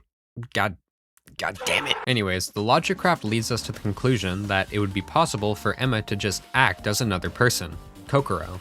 And if Kokoro was dead this whole time, and the Kokoro we've been seeing in her room was actually just Emma, the case suddenly makes a whole lot more sense. Some students are still skeptical about this theory because Emma's farming sympathy, but eventually she stops and defends herself by asking how she would have gotten into Kokoro's room in the first place, because only Kokoro can open the door. Kanade mentions how they all entered the room to bring Kokoro there when she fell unconscious at the concert, theorizing that someone stole her handbook while they were in there, but Sora reminds her about the handbook's power saving mode, which shuts it off after a certain amount of time.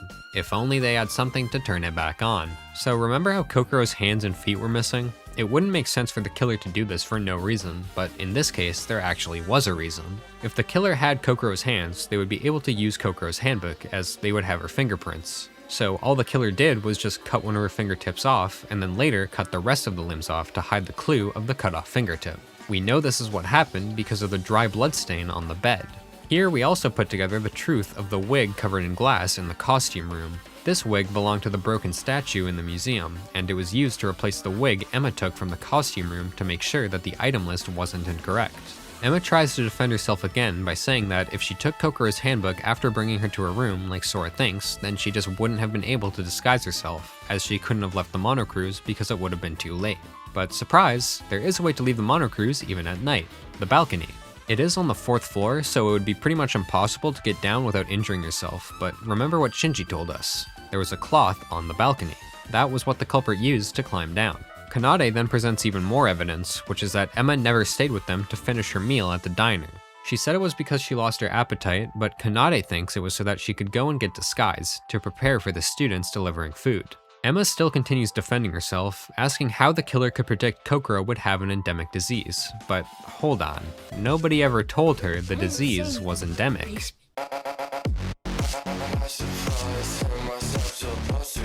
The only people that should know are Shobai, Sora, Yuki, Yoroko, and Setsuka. Even so, that doesn't change the fact that Kokoro had the disease, but hold on, what if disease was le fake? Sora and Kanade both confront Shobai, with Kanade just asking directly if his examination was real, and reluctantly, he tells them the truth. Kokoro, or the person they thought was Kokoro, asked Shobai to conduct a fake examination and give the results to the others. Of course, she was willing to pay, so Shobai agreed. Not only that, but do you remember who told the group Kokoro had a fever after she fell unconscious? It was Emma. Everyone just trusted what Emma said, assuming that Kokoro was sick, when in reality, she had just been attacked by Emma. And now we are firmly in the it's M-over phase. They discuss the possibility of the body heating up and causing the blood to melt, but Sora quickly points out they could just use dry ice to keep it cold, before delivering the final piece of evidence. Emma and Kokoro were never seen together after Kokoro got the disease. Emma did join the food delivery team once, but that was also the first time Kokoro didn't open the door, which makes sense because she was actually Emma. Then it's closing argument time. Oh my god, why would she do this? Oh, it's because she's a void. Still though, we now know that the voids have less of a reason to listen to Makoto since he betrayed them, so Shinji asks Emma why she still went with the plan, to which she says that it's too late to turn back. If she helps them escape the island, she wouldn't gain anything, and from how she's talking, it seems like the voids need this plan to work. So Setsuka notes that just like Hajime, Emma had to kill too, but Makoto then chimes in by remarking that it wasn't Emma's turn yet. According to him, all the voids have a set order to kill, but for some reason Emma broke that order. Yuki asks her why she chose to kill Kokoro, and she agrees to explain. During the concert, Kokoro pulled her aside to talk. She told her that she was willing to cooperate with the rest of the group under one condition, that she, as a member of Void, would betray Makoto and join them. Emma doesn't want to do this since she's afraid of the other voids harming her, but Kokoro reassures her by saying she'll convince the other voids to do the same too. But then comes the fatal mistake, where Kokoro reveals she's pieced together some parts of Emma's past since she was around her so often. When she brings this up, it sends Emma into some kind of psychotic rage, and this is what caused her to attack Kokoro. And Makoto confirms that Emma had a terrible past, which she clearly does not like being reminded of. Then Teruya reveals something to the group. Kokoro personally asked him to keep her safe, because according to her, she said she was going to focus completely on finding out who the voids were. As it turns out, the whole "I'm not helping you anymore" bit was all part of her plan. Afterwards, Emma continues rambling about Void, saying that their plan is worth risking their life because if it fails, they'll effectively be dead anyways. But before we can hear more, Monokuro interrupts and takes her to her execution, as she suddenly begins to panic in a final moment of lucidity.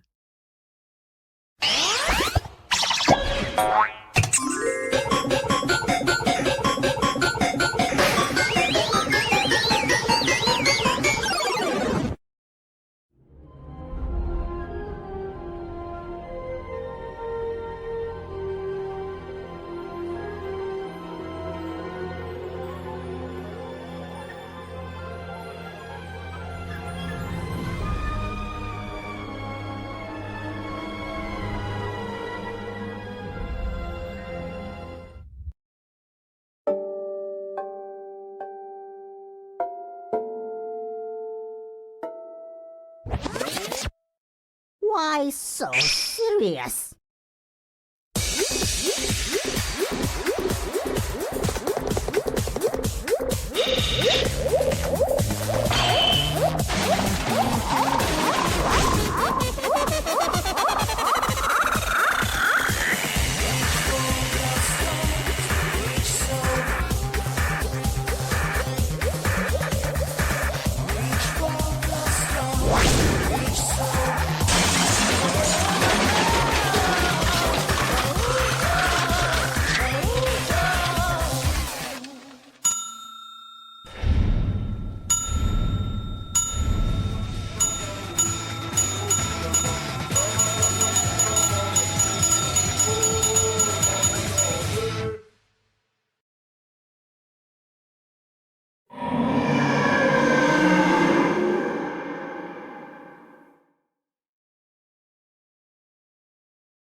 Just like last trial, everyone is wallowing in their depression, but funnily enough, the person to reinvigorate everyone this time is Hibiki, saying she needs to change and that she doesn't want to be a burden. Character development, yippee! Most of them agree to stay positive, but Nikkei is a massive edgelord, and he tells them he'll be working alone from now on before leaving the room. The rest of the students follow shortly after, each leaving to go and rest, until finally it's Sora's turn, entering her room and going to bed.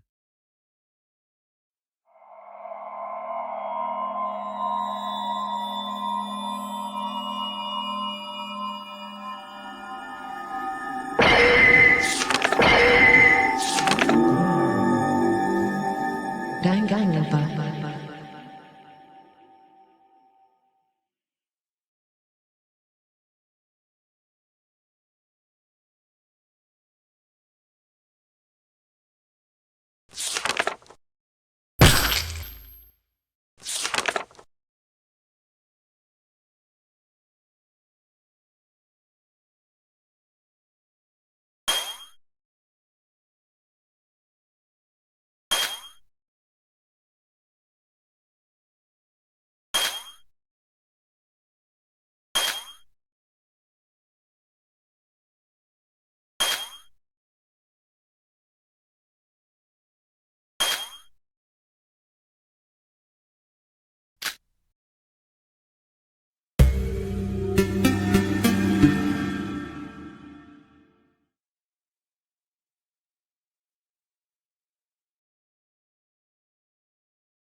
We begin with another Void Theater segment, this time with Emma, who is now a pile of unrecognizable mush.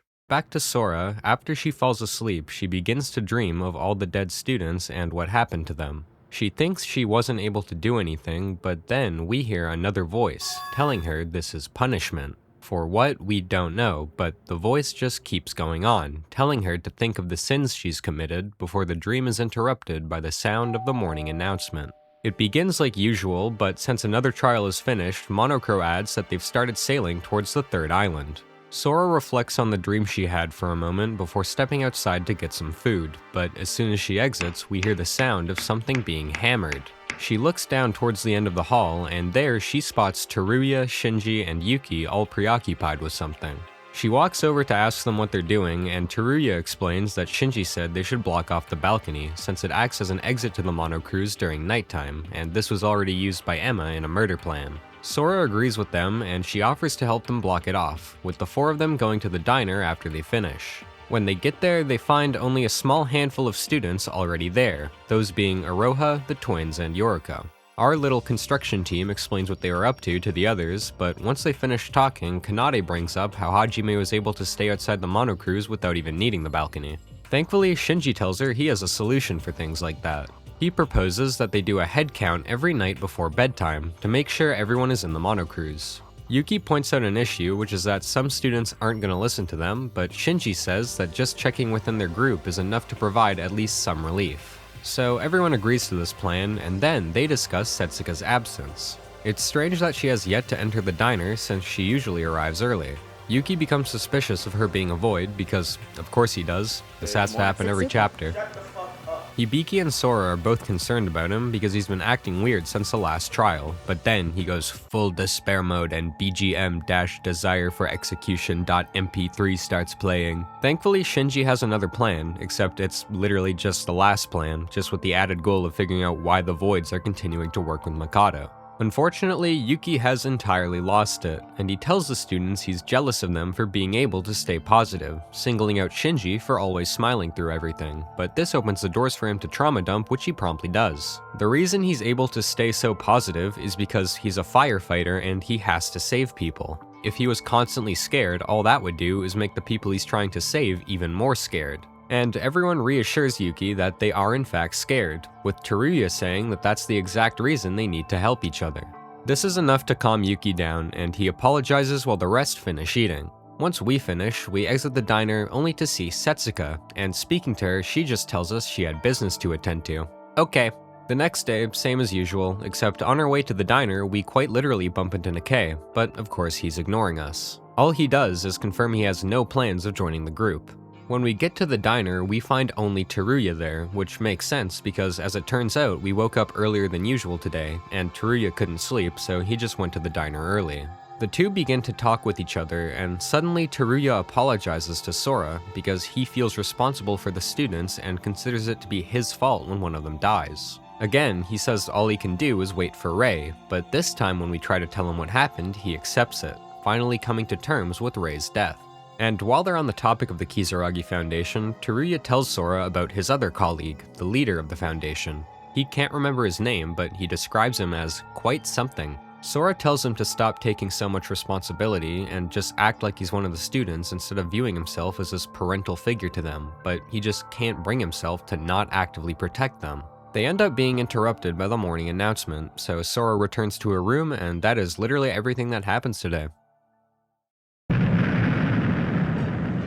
The next day, there's another massive explosion. This is just par for the course at this point. Monokuro plays his morning announcement, this time saying they've arrived at the third island and that everyone needs to gather at the auditorium. So, of course, everyone shows up, and that includes Mikado, who tells everyone he's going to be joining them at the diner again. I wonder how that will go. So, like last time, everyone prepares to ignore Monokuro and go explore themselves. But before they can, Monokuro mentions that he has some warnings about the third island. Before he gets to that though, he first tells them that the third island is actually a giant theme park named Satsuki Land. Like, Satsuki, are you seeing the pattern yet? Hibiki asks Monokuro if there are any rides, and he confirms that there are before finally talking about those aforementioned warnings. So, in Satsuki Land, every ride and building has an entrance gate, and every time you go through one, whether you're entering or leaving, you have to scan your handbook on it.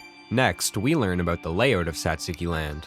There's a main plaza in the middle, as well as the A, B, and C wings, which are all connected to the plaza but not each other, meaning it would be impossible to move directly between two wings. You'd have to go through the plaza. Except Monokuro tells us there actually is one way to move through the wings directly, that being the park's monorail system. Each wing has a monorail station in it, and the monorails circle around each wing. There are 2 monorails, with one departing each hour and the next departing 5 minutes later in the opposite direction. It takes the monorails 20 minutes to travel to all the wings, starting at Wing B, and they circulate the park 3 times before arriving back at the B wing for hour-long maintenance. And one last thing, using the monorails does not require scanning a handbook. Golly, I sure do wonder why they're explaining this so thoroughly. Anyways, just as everyone is about to leave, Nikkei speaks up, asking Mikado about the present he said he was gonna give them. Remember that back in chapter 2 when they found Kokoro? So Mikado snaps his fingers and then tells them all he added data about something called reset codes in each of their handbooks. He explains that each of the students have a unique code, and if they find that code and input it into their handbooks, they will be able to regain that precious thing they lost, which they all take to mean their memory. Also, Sora says something about being filled with determination. What a reference. So finally, we step out onto the island and start investigating for ourselves, and of course, the first thing we find is another convenience store, this time named S-Mart. Why the hell do they have so many stores on islands? And yes, it's like the exact same as the other two, nothing to see here. Moving on to the main attraction, we enter Satsuki Land, finding ourselves in the main plaza. The first thing we're greeted by is a large jester-like doll, which Mikado tells us is the mascot Sachi. Further up is a board with some information on the park, saying that the plaza is a three-way junction, with the left path leading to Wing A, the middle to Wing B, and the right to Wing C. Wing A has the smaller rides, Wing B has the more intense ones, and Wing C has all the sports-related facilities like a swimming center. And I think now is a good time for me to talk about the actual size of the park. You see, RPG Maker isn't great at conveying scale, so in the footage you'll see me fly across the screen and get to wherever I need to in seconds. However, in the game world, the park is actually massive, taking several minutes to walk from one end to the other. I need to say this because the scale of the park will be important later, and like me, I don't want you thinking, oh, why couldn't this character just walk from here to here? It's because it's big. Back to the game, Sora first heads for the A-Wing, which contains a plethora of buildings and rides, the largest of which being a haunted house, which towers over the rest of the wing. Side note, in the game it's labeled as Ghost House, so I'm probably going to use the two names interchangeably. Inside the haunted house, Sora runs into Yoriko, and they both venture deeper inside, eventually hitting a room at the end which contains an altar. There are 7 pedestals, each labeled with the name of a body part, and according to legend, if you sacrifice the person closest to you and put each part on the correct pedestal, you will be granted wishes from a devil. Back outside, we investigate one more building in the A-Wing, which looks to be a storage room for dolls. Monocro shows up and explains that the purpose of the dolls is for the parade that occasionally happens in the park.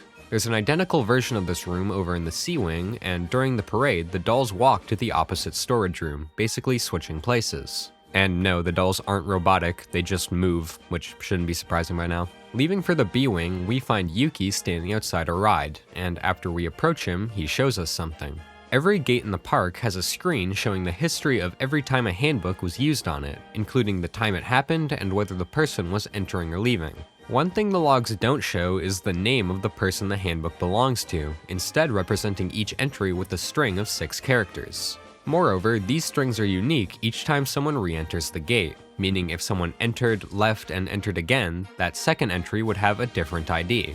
Sora thinks this could be useful to gather alibis in case of a murder, so she remembers it for later and continues exploring the park. Heading to the C-Wing, the first area we explore here is a small casino, because apparently gambling is considered a sport here. Inside, we find the twins, who are playing darts to win Crow Coins, trying to profit since they'll all be converted to yen upon leaving. Sora doesn't think that this is an efficient way to earn Crow Coins, but that's when Hibiki explains to her that Kanade happens to have incredible accuracy, making her insanely good at things like throwing darts and scoring goals in basketball.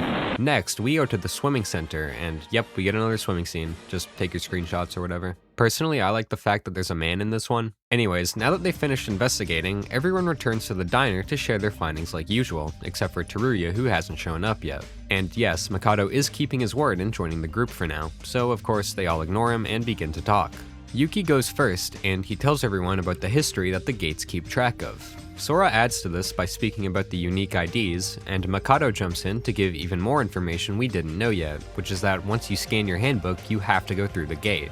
He also tells us that having 2 people walk through a gate at the same time with just one handbook scan isn't allowed either, and you'll be punished for doing either of these things. Yoriko is next, and she tells everyone about the little information she found at the haunted house in the A-Wing. Then, the casino's biggest patron Hibiki speaks up. As it turns out, she wasn't lying about Kanade's talent, because she ended up winning $3 million and they are now rich. I hope they get to escape with it. Next is Sora, who brings up the doll warehouse and the parade, and lastly is Kanade, who talks about the monorail, although all she mentions are the things we already know from Monocro. So like usual, they're all disappointed from the lack of information. Mikado tells them not to give up, Sora tells him to kill himself, and then Teruya comes barreling in. He's clearly panicked and out of breath, but before they can ask him anything, he tells them he remembered. He runs over to the table and slams a photo down, and when Hibiki asks him who the people in it are, he reveals that this is a photo of the 79th class, his class. Not all of his memories have returned, but still he tries his best to gather information, saying that the photo was taken a couple months after their entrance ceremony before pointing out himself and also Rei. He also finally remembers Kinjo's name, sharing it with the group. Setsuka then interjects, asking Teruya where he found the photo, and he tells her it just fell out of the sky while he was investigating the park. But while he explains this, Mikado suddenly snatches the photo out of Teruya's hands, and he's so mad he thought school was only for a day. Everyone wants him to give the photo back, but obviously he doesn't do that and instead teleports away, so they all just turn back to Teruya to learn more. But there's one big issue. Teruya says that his class was the last ever class of Hope's Peak before it shut down. There were no more classes afterwards, so if that was the case, then who are all these people? Thinking about this gives him irreparable brain damage and he falls unconscious, so they all bring him to his room and then go their separate ways. Later that day, right before we're about to go to bed, we hear a knock on our door. Going to investigate, we find Yoriko, who's there to remind us about the nightly roll call that Shinji suggested. They all meet up in the hallway, and thankfully everyone that agreed to participate showed up, so they chat for a bit before the nighttime announcement plays. But right before they're about to head off, Setsuka mentions the reset codes that Mikado was talking about. Kanade explains that a new section was added to their handbooks, which allows you to input a code. Unfortunately, nobody has found any new information about it, but they all agree to keep it in mind before Setsuka calls the meeting off and everyone returns to their rooms. The next day, Sora wakes up and she's worried about Teruya's condition, so she quickly leaves for the diner to check for him. When she gets there, she doesn't find him, but only a short moment passes before he ends up entering behind her. Sora first asks him how he feels, and he says he's fine. Then, Setsuka makes a request. She asks him to talk in detail about everything he said yesterday, with everyone hoping his information can help them. However, they're all taken aback when he says he refuses, only saying he's able to tell them two things, which are that he only regains some of his memories, and that he can no longer trust the students. And before anyone has time to react, he starts explaining why that is. Hope's Peak has been closed for a long time, and his class was the last one before it shut down. So this group being students of Hope's Peak would be impossible, and the conclusion Teruya lands on is that they're all just pretending to be Hope's Peak students. His decision is further justified because of the mastermind in his killing game, which pretended to be just another student. So for now, he'll be working alone and trying to find a way to contact the Foundation. Surprisingly, the students are pretty understanding of him, with Shinji saying he's welcome to join them whenever. So Teruya leaves, wanting some time to think, and the others begin to discuss what he told them. What he said doesn't make any sense to them, since according to him, Hope's Peak shut down years ago, even though they all received their admission letters only a couple months ago. The group seems to be stuck, and then we get a Mikado jump scare who makes a reference to my album, available on all major streaming services. Before leaving, he lets them know about a surprise he'll be revealing later in the day, and he then teleports away. The students wait around for the rest of the day until, sure enough, Monokuro plays an announcement telling them to meet at the auditorium. Once everyone arrives, Mikado reveals that his surprise was to give them all some good old motives, because apparently the whole thing about the way the game is structured being enough for a murder to occur was a massive cope. Okay, actually I want to talk about this for a second because I've seen people use this as an example of bad writing, like, oh, Mikado said he didn't need motives, but now he does. Like, were we sleeping through the last scene? Clearly he noticed a flaw in his plan after Teruya got the photo airdropped to him, so I interpreted this as him wanting to speed up the killing game because the amount of time he thought he had available just got reduced. Anyways, Monokuro explains that there will be about a 3-minute long video sent to each of their handbooks, which contain their loved ones. Gosh, I hope nothing bad happens to them. So they're all forced to watch the videos and they all start freaking out. We've been here before. But when Sora watches hers, all it shows is a person falling to the bottom of an ocean, although they're too far away to make out. After everyone finishes watching their video, Monokuro explains that if a murder occurs 3 days from now, the killer will be shown the last part of their video. Like I said, everyone is losing their minds, except for Sora, who's more confused than anything. A couple students leave the room, but for the ones remaining, Setsuka starts to comfort them. She tells them to go to bed for now, as she reveals there will be a parade tomorrow, and that she has something to tell the group during it. Yoriko also speculates that the videos were generative AI, and I mean, they named that thing Sora for a reason. So now that everyone's calmed down, they listen to Setsuka and head to bed. The next day, Sora wakes up and decides to talk about what happened yesterday with everyone, so she goes to the diner to do just that. When she gets there, she asks them all what their videos showed. Obviously, some students don't want to talk about it, but Yoriko obliges, and she tells Sora that her video was of a friend she had in middle school being attacked. Shinji follows, and he says he saw his house on fire, with his brother and dad still trapped inside.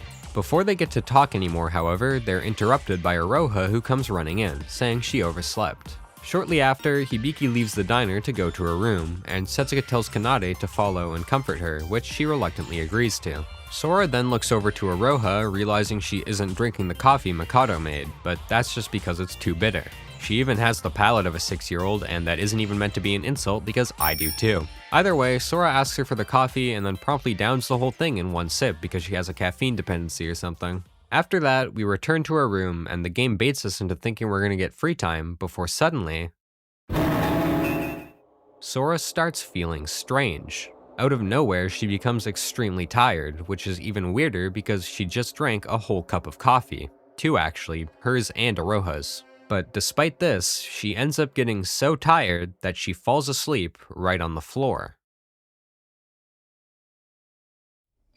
When she comes to, the first thing she does is check the time, finding out that it's almost 6 p.m., the time of the parade. Quickly, Sora rushes to the plaza, hoping to catch the start on time, and thankfully she does just barely make it. Arriving at the plaza, Sora finds Yuki, Yoroko, and Shinji, and she explains to them why she was late before inquiring about the Nikkei-shaped elephant in the room. According to him, he just wanted to watch the parade and didn't expect anyone else to show up. Yuki then notices that something is off. It's past their meeting time, but only a handful of people showed up. Specifically, Setsuka is nowhere to be seen, which is weird since she was the one to suggest the meetup in the first place. Before they get to talk anymore, Kanade then shows up, without Hibiki because she hasn't seen her since that morning's breakfast. But now the time has finally arrived, and Monokuro makes an announcement saying that the parade is starting. Yuki is still worried about Setsuka, but then Yoriko replies by pointing out that Setsuka sent them all a message saying that something happened and she'll be a bit late. This is enough to make everyone relax and enjoy the parade, which runs until sunset.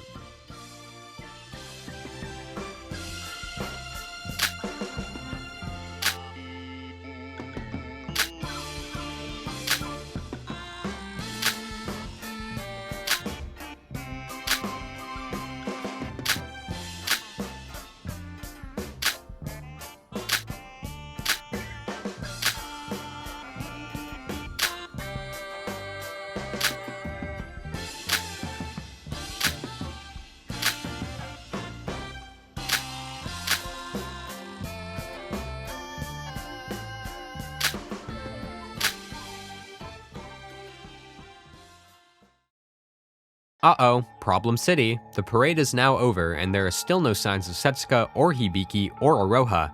Not good. Shinji finally acknowledges that something is wrong, but of course, this is the moment that Aroha finally arrives. She tells them all she was watching the parade from the A-Wing because she received a message from Setsuka. But not the one that they all received, the one that she got said to meet with her outside of the Mirror Mansion, a building in the A-Wing, at 6 p.m. Aroha agreed and waited for Setsuka throughout the entire length of the parade, but just like what happened to the others, she never showed up. So it finally sets in that nobody actually knows where Setsuka is, causing Kanade to initiate a search for her. The group splits up, and we first head to the A-Wing, finding Aroha and Kanade looking around. Sora leaves the outside to the two of them and decides to go in and check the haunted house, where the first thing she notices is that it's abnormally dark. Looking around, she doesn't find anything strange, and she even checks the altar room for good measure, still turning up empty-handed. Going back, we decide to check the other wings, finding Yuki in Wing B and Yoriko and Nikkei in Wing C. Still, after searching the whole park, nobody is able to locate Setsuka, so everyone regroups at the plaza to talk. They all make the decision to go and search the monocruise next, but before anyone even moves, they all receive a new message from Setsuka, but when they take a look at it, all they find is a wall of random characters. But then Setsuka sends one more message, which is much more interesting than the previous. It simply reads, Devil's Altar. There's only one thing this could mean, the altar at the back of the haunted house. So even though Sora already searched there, they all run back, except for Yoriko and Aroha who are still searching the A and C wings. When they all get there, the first thing Sora notices is that things have changed drastically. Massive puddles of blood are spilled all over the floor, trailing all the way to the back of the room. But they have no time to think about this, and everybody runs to the altar entrance, while Kanade swings open the door.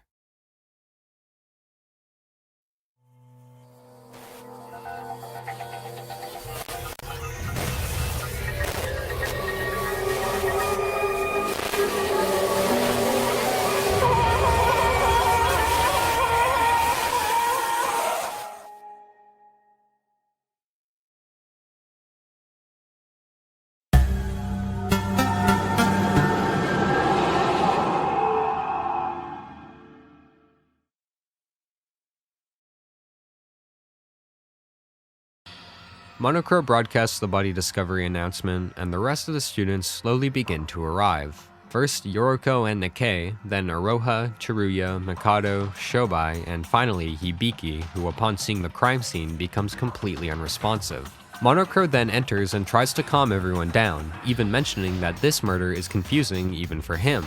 Then, as usual, he hands out the Monokuro file, also adding that all of the gates in the park have been disabled to allow the students to investigate freely. He also notes that all of the lights in the haunted house have been extinguished, so he turns on the emergency lights for them before leaving.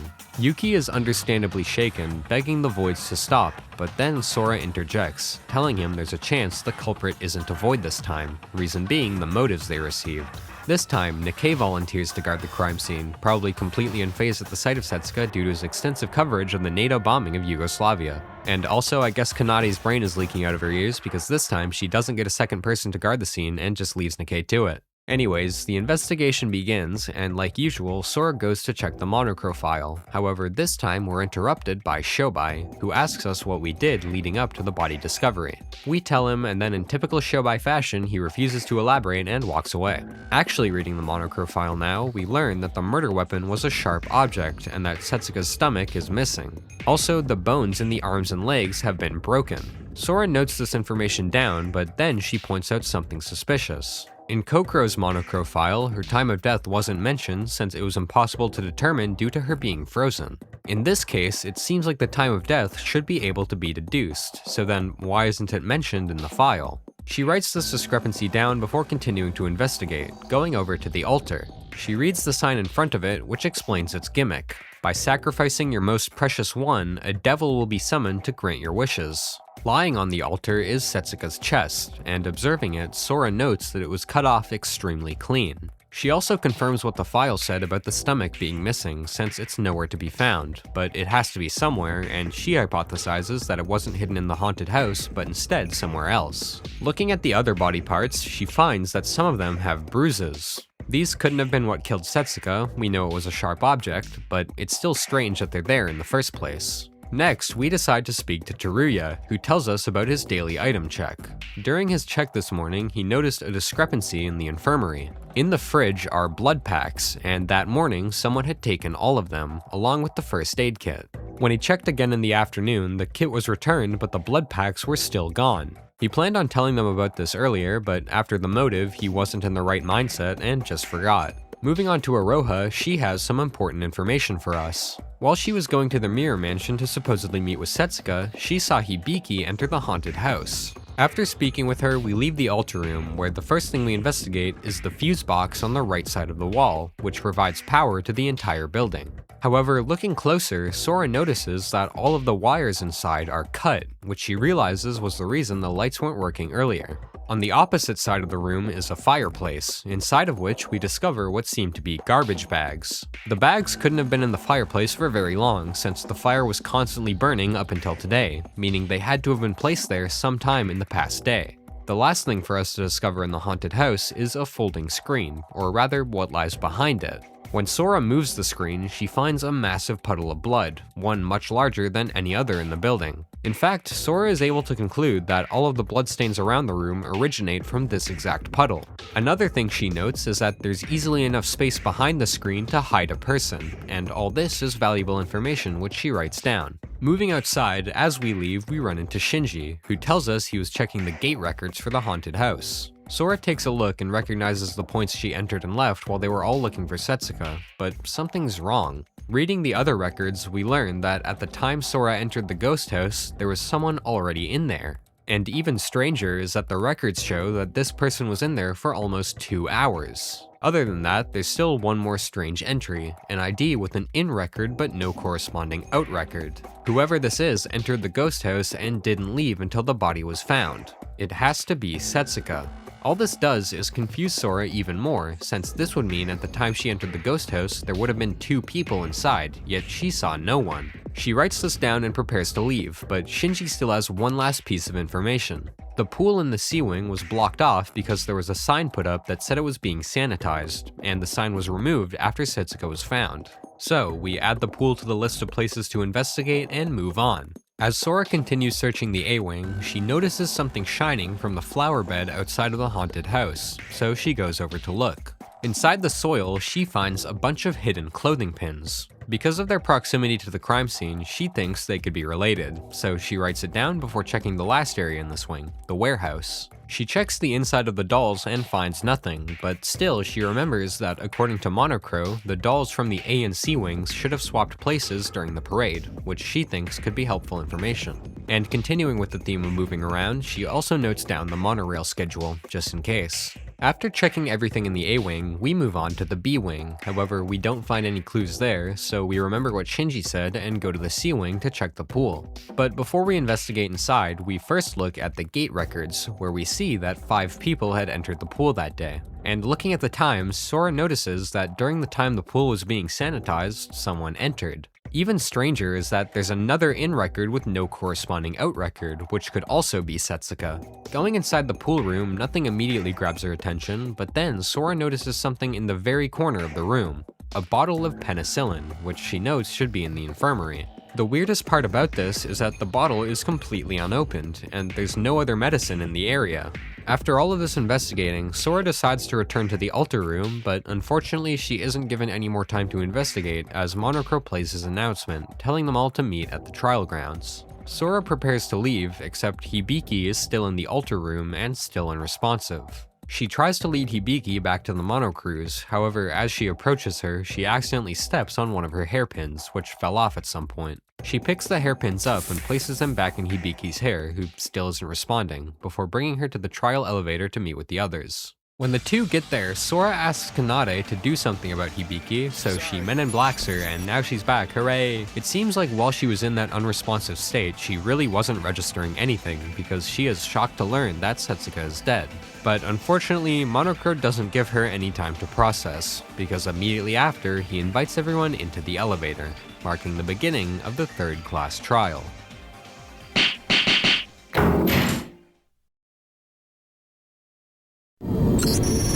To kick things off, Aroha tries her stellar interrogation tactics, but for some reason they don't work. The person to actually start the conversation this time is Yuki, who begins with the Monocro file, specifically its lack of details like the time of death. And just like Sora, Shinji draws parallels to Kokoro's file. The omitted details make Yoroko have a little outburst because she's short-tempered, so Mikado responds by telling them that in some situations, they're forced to leave out some things from the file. Monocro explains that there are 2 circumstances where information is omitted from a Monocro file, either when an aspect of the murder is impossible to determine, like with Kokoro's death, or when the missing detail is what the culprit intended.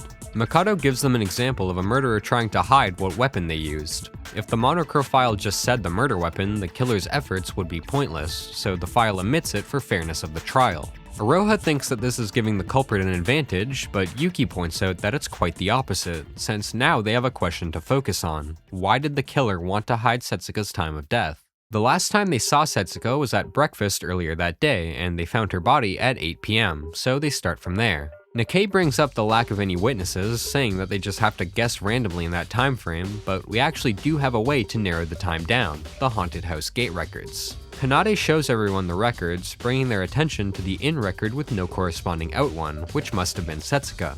The records show that Setsuka entered the ghost house just before 6 PM, meaning the murder couldn't have occurred any earlier. And what's more is that the person who entered before Setsuka and left after she entered is probably the culprit. The only thing is that the records suggest that the culprit stuck around for an hour and a half after the murder, but Kanade suggests that the killer used that time to dismember the body. There is one issue, which is that some people received a message from Setsuka after the supposed time of death, but this is easily solvable as the killer could have just used Setsuka's hand to unlock her handbook. But hang on, Sora entered the ghost house while the culprit was still inside. Sora tells them she's sure she searched everywhere, even while there was the blackout going on, but Kanade reminds her of a certain place she's forgetting about, the space behind the folding screen. That was where the culprit hid and dismembered the body, which would also explain the massive amount of blood Sora found there. So now the group begins to discuss alibis to figure out who the first person to enter the ghost house could be. To start, it couldn't have been anyone who was watching the parade, so Sora, Yuki, Yoroko, Shinji, Kanade, and Nikkei are all clear. There was also Aroha, who met up with the others while the killer was still in the ghost house, so it couldn't have been her either. This means Mikado, Teruya, Shobai, and Hibiki have no alibis, so Yoroko asks them what they were up to during the time frame they think the murder occurred. One by one, they each give explanations, but when it's Hibiki's turn, she says she didn't go anywhere, contradicting what Aroha told us during the investigation. She confirms that she saw Hibiki entering the ghost house a little before 6 p.m, and would you look at that, that's the exact time the supposed culprit entered. Strangely, when Aroha tells them this, the person most surprised to hear it is Hibiki, who says she never went there, but then where was she? Teruya asks her this directly, but all she says is that she can't remember, so we turn to Kanade to see if she has anything to say, and boy does she. She explains that whenever Hibiki is in a situation of extreme distress, it causes her to enter that unresponsive state we saw her in earlier, and when she wakes up, she loses her memory of whatever happened. So the group begins to believe that Hibiki did kill Setsuka and then just mind-wiped herself. But Shinji points out an issue with this. Why would Hibiki kill one of the people she was closest to, the person that kept her sane throughout the whole killing game?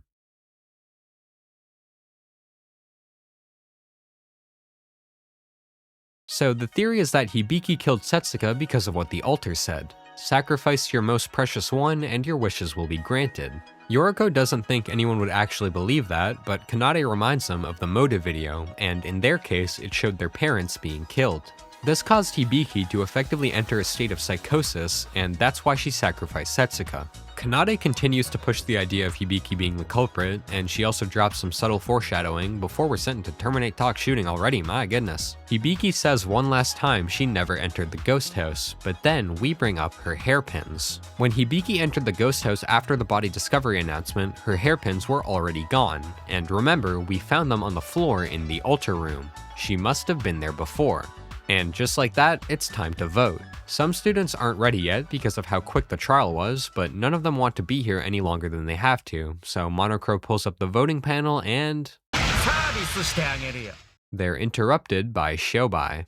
He calls them all stupid, this time in not the nicest possible way, before immediately taking control of the trial and bringing up the Poolgate records. Remember, they were all focused on the ghost house because of the in record with no out record, but the exact same thing was present at the pool. Now, I don't know if you've realized yet, but Shobai's been taking a pretty passive role in these trials so far, leaving the other students to do everything for him, so him getting involved in the trial so suddenly probably means they're wrong. Him and Kanade have a little argument, where Kanade says the pool records don't matter since Setsuka was found in the ghost house. But wait, all this pool talk reminds Shinji of something, the pool sanitation sign. Monocro explains that once every week, the pool is sanitized, but he's confused since today wasn't supposed to be sanitation day. So Shobai says that the sanitation sign was placed there by the culprit to prevent people from entering the pool, making Sora believe that Setsuka was killed there instead of the ghost house. Mikado reminds them that Setsuka could have been killed at either location because both gates had the in records, but Shobai proves that she had to be killed in the pool using the ghost house records. He points out that the culprit remained in the ghost house for an hour and 45 minutes, but if that were the case, there's no way they would have enough time to dismember a body, especially as cleanly as Setsuka's was. They would need at least one more hour to do it. Mikado supports what Shobai said by mentioning all the other things the killer would need to do, like move the body parts and cut the breaker in the ghost house. There's just not enough time. Still though, all the blood in the ghost house makes Yoriko sure that Setsuka was dismembered there, but remember, there's actually another source of blood other than Setsuka, the blood bags. We tell everyone about the missing blood bags from the infirmary, the true source of all the blood. The culprit did this to make them all focus on the ghost house more and draw their attention away from the clues elsewhere. All this effort the killer went through to make them believe Setsuka died in the ghost house essentially confirms that she actually died in the pool. Man, Kanade just seems a little off, I don't know. Kanade demands Sora to show them the Poolgate records, so she does. She confirms with everyone that they believe the person with an in record but no out record is Setsuka, before pointing out that the only person who could be the culprit, the person that entered just before Setsuka, left the pool just 1 minute after Setsuka entered. Doing everything the culprit needed to in 2 hours was already ridiculous, but 1 minute is just straight up impossible. Sora suggests that the culprit carried Setsuka's body to the ghost house and finished their plan there, but Kanade shuts the idea down since they would be easily caught if they did that. Still though, even after seeing the records, Shobai still says it's possible for Setsuka to have died in the pool, at least if there was an accomplice. He brings everyone's attention to Ibiki, noting how she's able to lose her memory under certain conditions, and saying how useful an accomplice like that would be. And remember, the only person that knew of this issue was Kanade. So, with all this evidence, They just start talking about the murder weapon for some reason, like whatever. During this, they mentioned that a sharp object was the murder weapon, however, there weren't any stab wounds on any of Setsuka's body parts. Except there is one part that they didn't check, or rather couldn't, Setsuka's missing stomach. The culprit probably hid it because that was where they stabbed her, but why would they want to hide that? Well, Shobai explains that a stab wound appears different depending on what hand was wielding the weapon, and because the majority of people are right-handed, he believes that the culprit was left-handed, which is why they hid the stomach. And what a coincidence, when Sora asks what Kanade's dominant hand is, she replies with her left. Still though, Kanade doesn't think any of this matters, since Iroha's left-handed as well, and she brings the conversation back to the records. They all believe that Setsuka entered the pool while she was alive, creating an in record, then she died in the pool, leaving no out record. But this is when Shobai drops the single most crucial piece of information for this whole case. The gate records can be manipulated. And this is because of a tiny loophole in Monokuro's rules. He never said you had to scan your own handbook. Anyone could just use someone else's handbook to enter or exit a gate. And with that revealed, he pulls up the gate records once again to show them what he thinks actually happened. So he believes that Setsuka was actually the second person to enter the pool today, which would be the in record at 8:45. The culprit that lured Setsuka to the pool would be the person right before her, the in record at 8:44, who Shobai believes is Kanade. This theory causes Nikkei to point out that Kanade left the building only 40 minutes after entering, but remember, this case has an accomplice. The out record supposedly belonging to Kanade is actually Hibiki entering the pool with Kanade's handbook. Since the gates only check if a person is going through, not an object, Kanade just passed her handbook through the gate to Hibiki, who then walked through, creating an out record. At 9:54, Kanade leaves to set up the fake sanitation sign, this time using Setsuka's handbook to create an out record. 3 hours later, at 12:54, she returns with the tools needed to dismember Setsuka, using her own handbook this time, and around 5 hours later, both Hibiki and Kanade leave with the body parts, returning the sign as well. So with that mystery solved, another one arises, that being how Hibiki and Kanade moved Setsuka to the ghost house. Using Shobai's theory, Sora points out that they only had 30 minutes to move 10 whole body parts across the entire park, all while not being caught. Nikkei brings up the monorail, but Sora quickly disproves his hypothesis by bringing up the monorail schedule, showing him that the monorail wasn't active during the time the body was being moved. Shobai has dementia though, and actually praises Nikkei for mentioning the monorail, since he thinks it actually was used by the culprits. So, according to him, Kanade moved the body parts to the C-Wing monorail station before using Setsuka's handbook to get Iroha near the haunted house, while at the same time telling Hibiki to enter the ghost house so that Iroha would see her. Once Hibiki entered using Setsuka's handbook, she extinguished the fireplace and cut the breaker before leaving using her own handbook. She then went to the A-Wing monorail, which by that time was active, and rode it to Wing C, picking up the body parts before riding the other monorail back to Wing A. She then hid the body parts near the ghost house until Sora left during their search, finally moving them into the ghost house and setting up the crime scene. And remember, this was during the parade, so all Kanade did was leave to meet up with the group so she would have an alibi. Kanade is still pulling the Japanese soldier who kept fighting 29 years after World War II thing, and she mentions that nobody could have entered the ghost house with Setsuka's handbook, since only handbooks that are turned on can be scanned, something which actually catches Shobai off guard. But wait, that's not the only inconsistency. There's also nowhere to hide the body parts near the ghost house, and if they hid them far away from the ghost house but still in the A-Wing, they would all have to be moved after Sora left the house, leaving no time.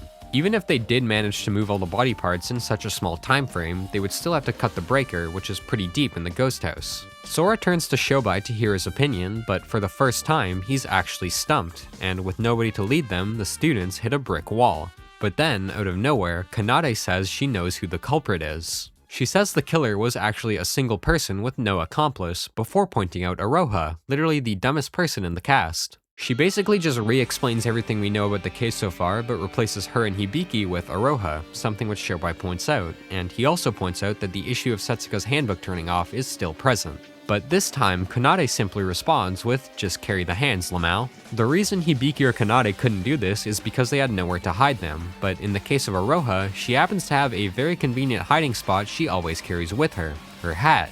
Hearing all this evidence, Yuki immediately switches sides and even reminds them that Iroha was late to the parade. They all speedrun voting again, but this time Mikado is the one to speak up, and he says that he has an alibi for Iroha. During the time frame Kanade believes Iroha was dismembering the body, he saw her drawing pictures at the harbor, something which actually surprises Kanade. Once again, however, it's Mikado and none of them trust him, so Sora tries to think of another piece of evidence that can prove Iroha's innocence. We remember our random episode of drowsiness earlier in the day, and what did we do just before that happened? We drank Iroha's coffee. Sora reminds everyone of the reason she was late to the parade, and Yuki points out she shouldn't have been tired because she drank coffee. But that's exactly what she was suspicious of. She thinks someone put sleeping medicine into Iroha's coffee.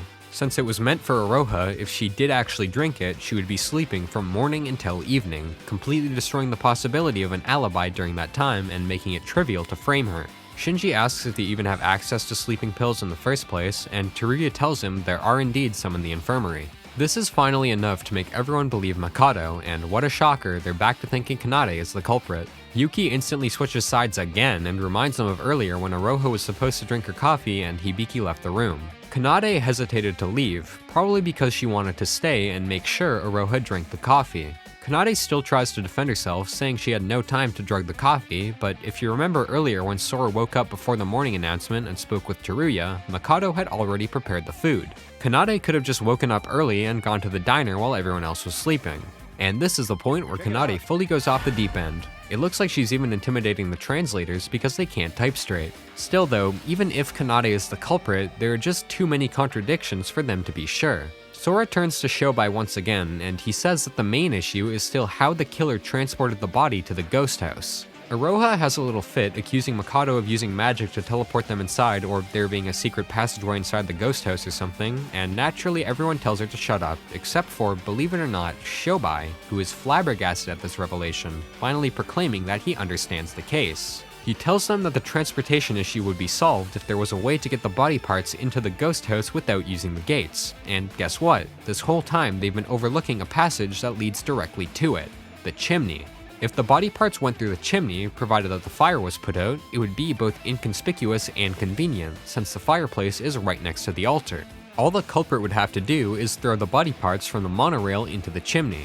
Kanade tries to refute this, saying there wasn't any evidence on the fireplace, but we know that's not true. We found the plastic bags. Even more evidence towards the chimney theory is that the body parts were bruised, which we now know was because they were dropped from high up. They then start to discuss the whole throwing things from the monorail part of the theory. They all think that it would be way too hard to consistently throw things off a moving vehicle into a chimney, with Nikkei mentioning that if they missed just once, their plan would fail, but that shouldn't be a problem for someone who has unreasonable accuracy when throwing things.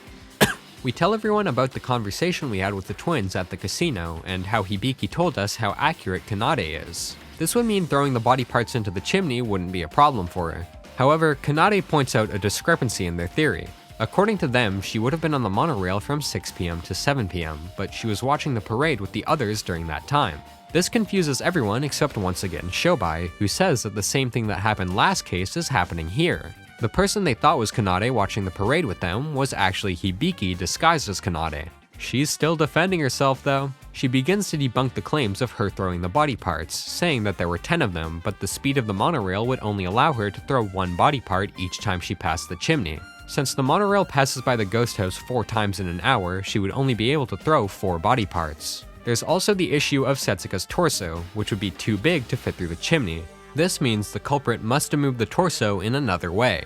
Thankfully, there is another way: the parade dolls. Kanade could have just put the torso inside one of the C-Wing dolls and then retrieved it at the A-Wing warehouse, which, surprise, was the exact location she searched in while they were all looking for Setsuka. However, that still leaves 5 body parts to be moved, except Shobai points out one small mistake. Kanade would have actually had 7 chances to throw a body part, not 4. Remember, there's one monorail that goes in a certain direction and then another that goes in the opposite direction 5 minutes later. All Kanade did was ride one monorail and then ride the other one back 5 minutes later. Even if she did that though, that still leaves 2 body parts. Yuki and Iroha discuss the possibility of hiding the smaller body parts like the hands or feet in with the torso, but when Yoriko hears them, she realizes that the remaining 2 body parts must be the hands. Remember, Iroha saw Hibiki enter the ghost house, and we know she used Setsuka's handbook, so she must have had Setsuka's hands with her to turn it on. The thing is, this happened right before the parade started, leaving no time to hide the hands, meaning she would have had them on her while she was disguised as Kanade watching the parade with the group. Sora has a theory on where she put the hands, and despite Kanade's intimidation, she tells everyone Hibiki used them to correct her body shape. Kanade has bigger bazonkers than Hibiki, so in order for Hibiki to disguise as her, she used the hands to pat her chest, to make her appear more similar to Kanade. Kanade mentions that if Hibiki did that, the hands would be moving around unsecured, but we know that's not a problem because Hibiki just used the pins to keep them in place. Sora tells her to just give up, and finally she admits it. She whines for a bit and then tells them to just hurry up with the voting. Surely it won't be stalled a third time. So Sora tells them all to stop based on pretty much just a gut feeling, and because Shobai hard carried them through this entire trial, she asks him if he's okay with the conclusion they've reached, a question which surprises him. And out of nowhere, Sora drops the bombshell that she doesn't think Kanade is actually the culprit. She doesn't have a reasoning for this, even saying it's like there was another force controlling her actions, but still she asks them all to go over the case one more time, and after a short argument, they agree. Shobai admits he also felt weird about the case, saying he thinks the culprit is actually Kanade, but there's still more to the crime that they're missing. Shinji asks him for the reasons he feels that way, and he gives two: the location of Setsuka's missing stomach, as well as the motive Hibiki had to help Kanade with the murder. First, they deal with the issue of the missing body part. Shobai reminds everyone that the supposed reason the culprit hid it was to hide their dominant hand, before turning to Kanade to ask her if that really was the only reason. She says it was, but Shobai isn't buying it, and that's also when Nikkei mentions that she could have just used her non-dominant hand, making them sure that there was another reason to hide the stomach. They all talk about why Kanade would want to do that, and in the process end up changing topics to Shobai's second reason for feeling suspicious, Hibiki's motive. They mention the motive video, but Yuki brings up everything else she did in the case, like disguising herself and manipulating the gate records. It just doesn't make any sense for her to help her sister with all this. But then, Shobai has his fourth eureka moment this trial, and proceeds to claim that Hibiki is also the culprit. Nobody thinks that that would be possible, but he responds by showing them all Handbook Rule 6, which says that if two different Blackens kill two different people, only the most recent kill counts. But what if they killed the same person? Shinji asks how a case like this would be treated, and Mikado explains that the person who last injured the victim would be considered the Blackened. But Shobai says that if two people injured someone at the same time, both of them would become the Blackened. According to him, Setsuka must have been knocked out, and then Hibiki and Kanade both stabbed her at the same time.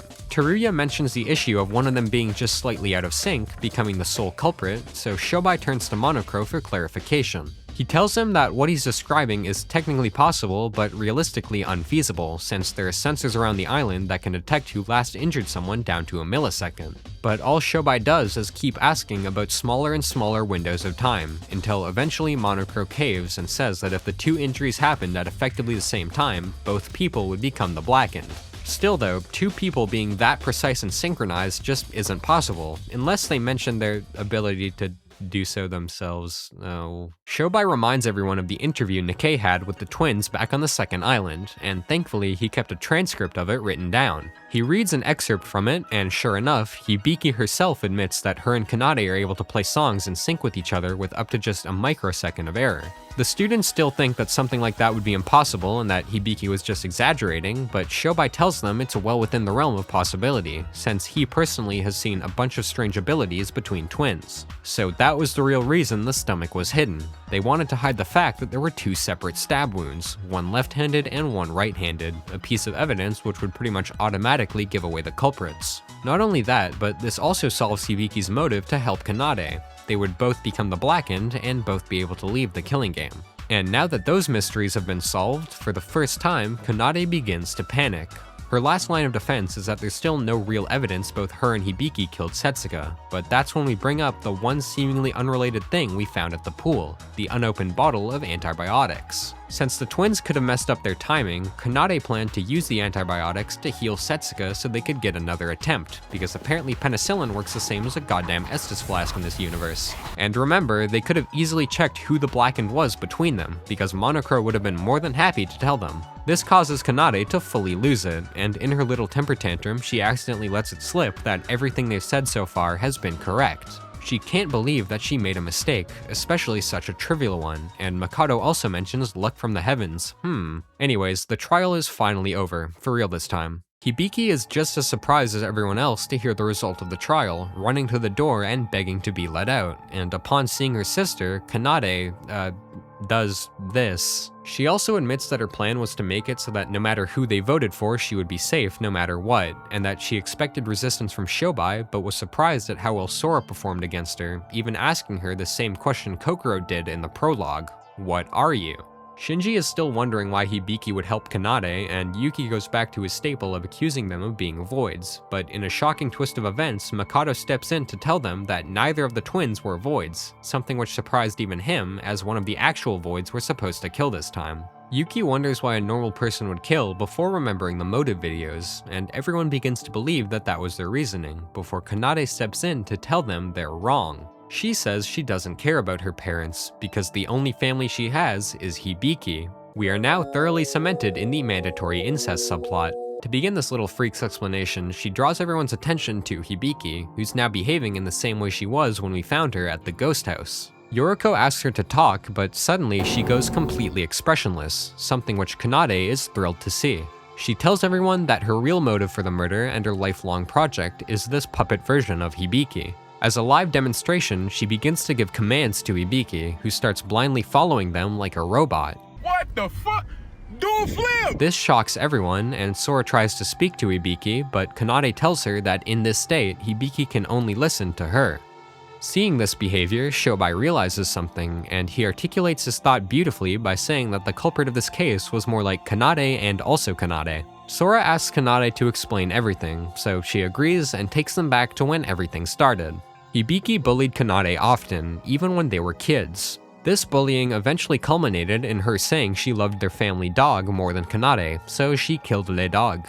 MFs will still say they can fix her. To Kanade's surprise, Hibiki ended up going to her to be comforted, which was something that she quickly became obsessed over. She realized she could just keep making tragic events happen to Hibiki so that she would come to her, so for the following years, she did exactly that, killing anyone that was close to Hibiki. Iroha asks her a good question, that being how she hasn't been caught yet, to which she replies that she's simply just better than them. Mikado gets her back on track, asking what any of this has to do with the puppet state Hibiki is in, so she explains that after killing their band's coordinator, Hibiki suddenly became expressionless the same way she did just now. And once Kanade discovered this, her new goal became to turn Hibiki into her puppet permanently. She also explains how she used this to help her in the murder case. She first covered Setsuka's unconscious body in blood and then summoned Hibiki to the pool. Upon seeing Setsuka, she entered the puppet state, and from there, all Kanade needed to do was give her commands. Just before they're executed, Kanade mentions one last thing. She found a note in Setsuka's pocket. She reads it silently and then tells them it was a will, but instead of handing it over, she burns it because she got a lighter into the trial room somehow. Finally, she tells Monochrome to hurry up with the execution, but he reminds them that the blackened, or blackens, are entitled to watch the end of their motive video. Kanade doesn't care, but Hibiki probably does, so he shows the video to them in full. By the way, they have the same motive video, I don't know if I mentioned that. So just like Kanade said, the video shows their parents being attacked and killed, but this time the ending is also shown. The culprit turns the camera around and surprise surprise, Kanade's the killer. This confuses Kanade though, as according to her, while she did have plans to kill their parents, she never got to that point. Still, Mikado confirms that all the motive videos were 100% real, which makes Kanade realize something. We don't know what that is, however, as she refuses to tell anyone her revelation, instead letting Monochrome lead her and Hibiki to their execution, which happens to have a minor audio bug for some reason.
After the execution, Iroha tries to cheer everyone up, but Yuki is back to sulking as usual, mentioning that almost half of them have died now. He even cooks Shinji unprompted, so you know it's bad. He walks away, and Teruya ends the trial off by telling them all he'll protect them before they all go back to their rooms.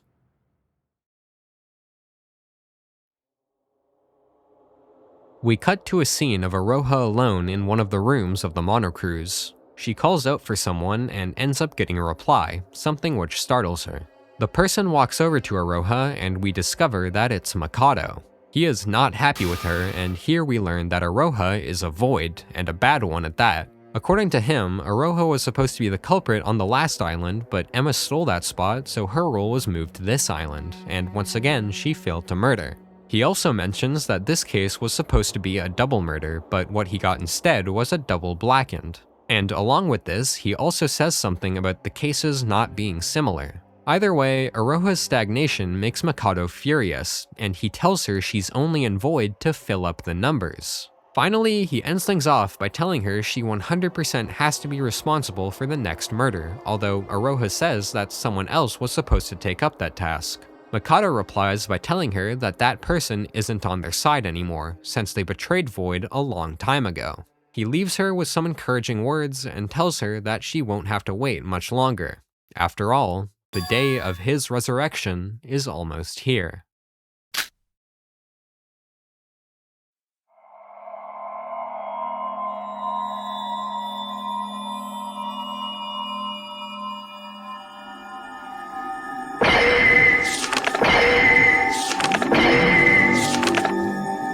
Danganronpa.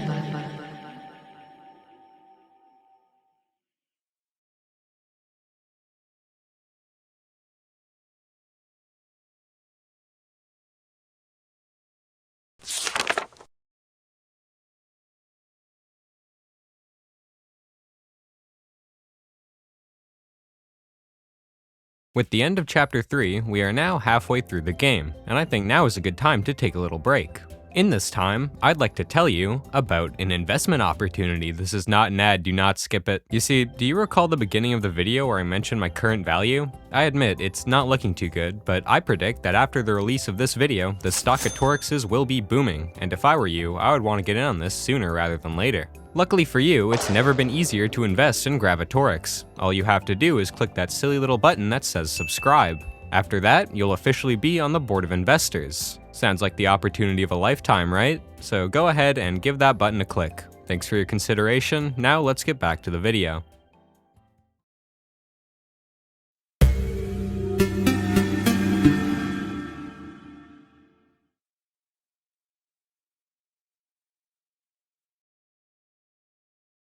Alright, Chapter 4 is probably my favorite chapter in the entire game. And apparently I'm a freak for having that opinion. Oh, this is a great chapter, but oh, the pacing. Oh, I can't stand the pacing. Look, I've heard some criticism saying that this is the point that the game starts to get worse, but honestly, I think the exact opposite. The first 3 trials were all pretty standard Danganronpa, and nothing weird really happened, except for the third trial being 5 hours long. But Chapter 4 is the point where the whole formula really begins to break down and the story starts to gain momentum. I will admit that in terms of pure mystery solving, the cases from this point on do start to get shorter, but that isn't something I mind because all of the trials from this point on are integral to the story. The first one, a void died, whatever. Okay. Second one, another void died, whatever. The third shook things up a little bit with a double blackened as well as the killers not being voids, but still, it didn't really have any impact on the story as a whole. But starting from Chapter 4, the end result of each trial is more than just, oh no, one of our friends died. You'll see what I mean, I can't explain any more than I have without spoiling. Just remember that, in my opinion, this chapter is a major turning point in the game. So, we begin with Sora waking up, or rather the morning announcement playing since she couldn't fall asleep.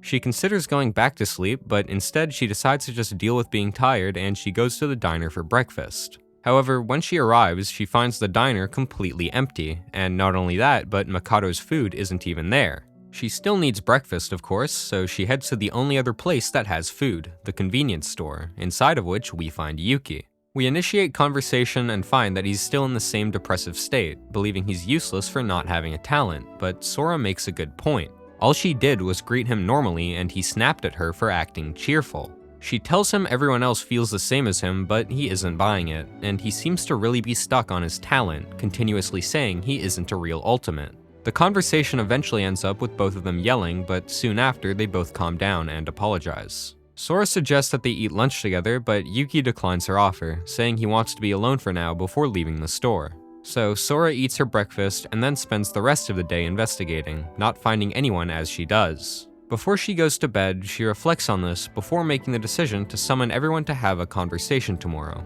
because that's what Setsuko would have done.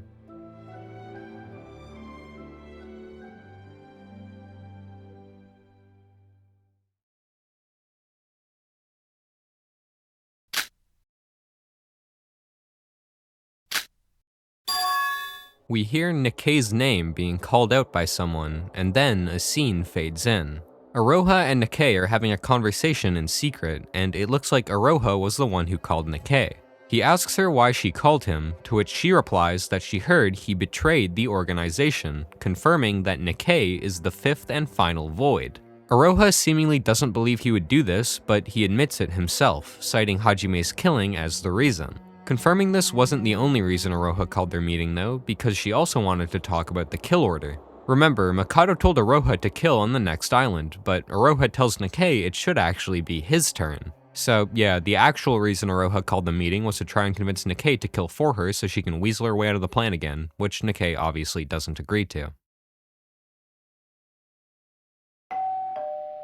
The next morning, Monokuro makes the announcement that the ship is moving to the next island as usual. We wake up and get ready to head to the diner, but right as we open our door, we see Yoriko waiting for us. We mention her absence from the diner yesterday, and she explains she didn't leave her room yesterday because of how intense the last trial was. Her and Sora go to the diner together, and this time it isn't a complete ghost town because Nikkei and Mikado are already there. Sora asks Mikado where he was yesterday, but he just gives his usual vague response. Yoriko is worried that the others won't come to the diner, but then Nikkei reassures her, saying they will be, they just need to wait. Sure enough, some students slowly begin to trickle in, and apparently they're all under the impression that Sora sent them a message, something which she denies. Shinji shows her the message as proof, and it says to come to the diner as there are important things to discuss. He's still confused on who sent the note, but then Nikkei says it was him. Yuki asks him what he wanted to talk about, but he wants to wait until the rest of the students arrive first. They're still waiting on Teruya, Aroha, and Shobai, but he doesn't think Teruya or Shobai will show up, so he decides to begin when Aroha arrives. While they wait, Sora talks with everyone about their whereabouts yesterday.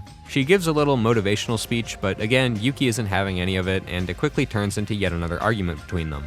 Despite everyone else telling them to stop, Sora keeps rage-baiting him, but just before things escalate even further, Aroha finally arrives. So Yuki tells Nikkei to get on with it, and he reveals to them all that he's a void. He gives his reasoning for doing this, which is that he really does not like Mikado, but remember, he's saying all this while Mikado is like 3 meters from his face. He tells Nikkei that he would be the one most affected if their plan fails, but he doesn't care, so Mikado leaves to let the rest of the students deal with this new information. Everyone is rightfully upset at Nikkei, so the first thing he does is apologize to them all, acknowledging all the things he's done and basically begging them for forgiveness. Nobody wants to trust him just yet, but Sora wants to at least get some information from him, and he agrees to tell them anything they want to know. The first question comes from Yuki, who asks him who the last void is, but funnily enough, he refuses to tell them, for a good reason though. He reminds them all of how they reacted when he told them he was a void, something which he doesn't want to happen again, especially since this last void seems to be torn between siding with Mikado or betraying him. Basically, he wants to give the last void a chance to expose themselves instead of him doing it for them. Aroha then mentions the possibility of retaliation from Mikado, and Nikkei actually agrees, saying there's a good chance he'll be killed for doing this. Yuki asks him why he even did it in the first place if it was so dangerous, and he just says he hates Mikado before dropping a crazy twist. He used to be the leader of Void. According to him, Void began as a peaceful group created to search for a certain person. All of its members went through a terrible childhood, and this person saved all of them. However, no matter what they did, they could never find them, and this is when Mikado entered the picture. He contacted Void and told them he had information about the person they're looking for, and since they knew nothing about this person, they accepted the help. Mikado told them that sacrifices were needed to meet the person, and not only that, they would need to be killed by the Voids themselves, and this is when the class puts together that Nikkei is talking about their killing game. He says they hesitated with the plan a little bit, but eventually decided to go through with it because, according to him, they wouldn't have a future if they didn't find this person. Yuki gets mad at him for not telling them about all this sooner, saying they could have had more people against Mikado, but he tells him he actually betrayed Mikado a while ago, he just kept it a secret. Still though, he wanted to find someone trustworthy to work with, and eventually he landed on Setsuka. And this is also why he was acting so cold on the third island. He was trying to draw suspicion off of her. He also lets them know that each of them were chosen for the killing game for a reason, but he doesn't know what that reason is since Mikado was the one that came up with the plan and he only told the Voids the bare minimum. They did receive a small profile on each student though. Shinji suggests that they tell Shobai and Teruya that Nikkei is a Void, but Nikkei asks them not to. He doesn't want Shobai to know because he's generally untrustworthy, and Teruya is connected to the Kizaragi Foundation, who have a bit of a troubled history with the Voids. So everyone decides to accept Nikkei's terms, and then he quickly ends their meeting so that Teruya or Shobai don't find out. Next day, diner, everyone is there including Teruya, but he doesn't say anything and wanders off shortly after we enter. We ask Nikkei again why he doesn't want to trust Teruya, or rather why the Foundation is a problem to him, and he tells us that the leader is a bit deranged, which I'd say is perfectly valid. And that's everything that happens this day. I could have just left this out of the video and nobody would care.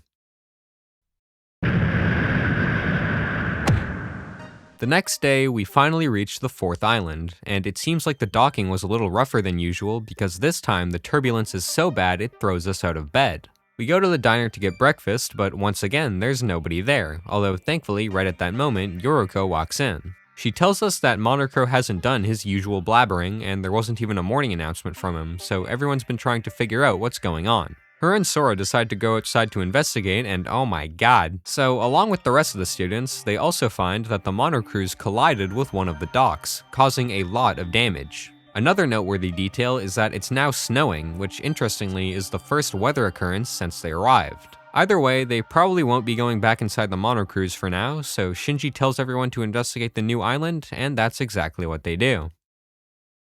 You would not believe it, but the first thing we come across is yet another convenience store, this time named R-Mart. It's still nothing special. Right next door to it is a place labeled Control Zone, and upon further investigation, we discover that it's a small city with a bunch of buildings. We also find Shinji here, but he doesn't seem to be doing too well for whatever reason. The last area on this island is a massive tower, which extends into the sky far beyond what Sora can see. Right outside the entrance, we see Yoriko waiting. Sora teases her for being scared to enter, but instead of pulling her usual tsundere behavior, she admits she actually is scared, so the two of them enter together. When they get inside the tower, they find that all of the walls are lined with books, and there are also golden statues of various people scattered around. Teruya and Nikkei are also inside, but Nikkei tells them that Teruya still isn't talking.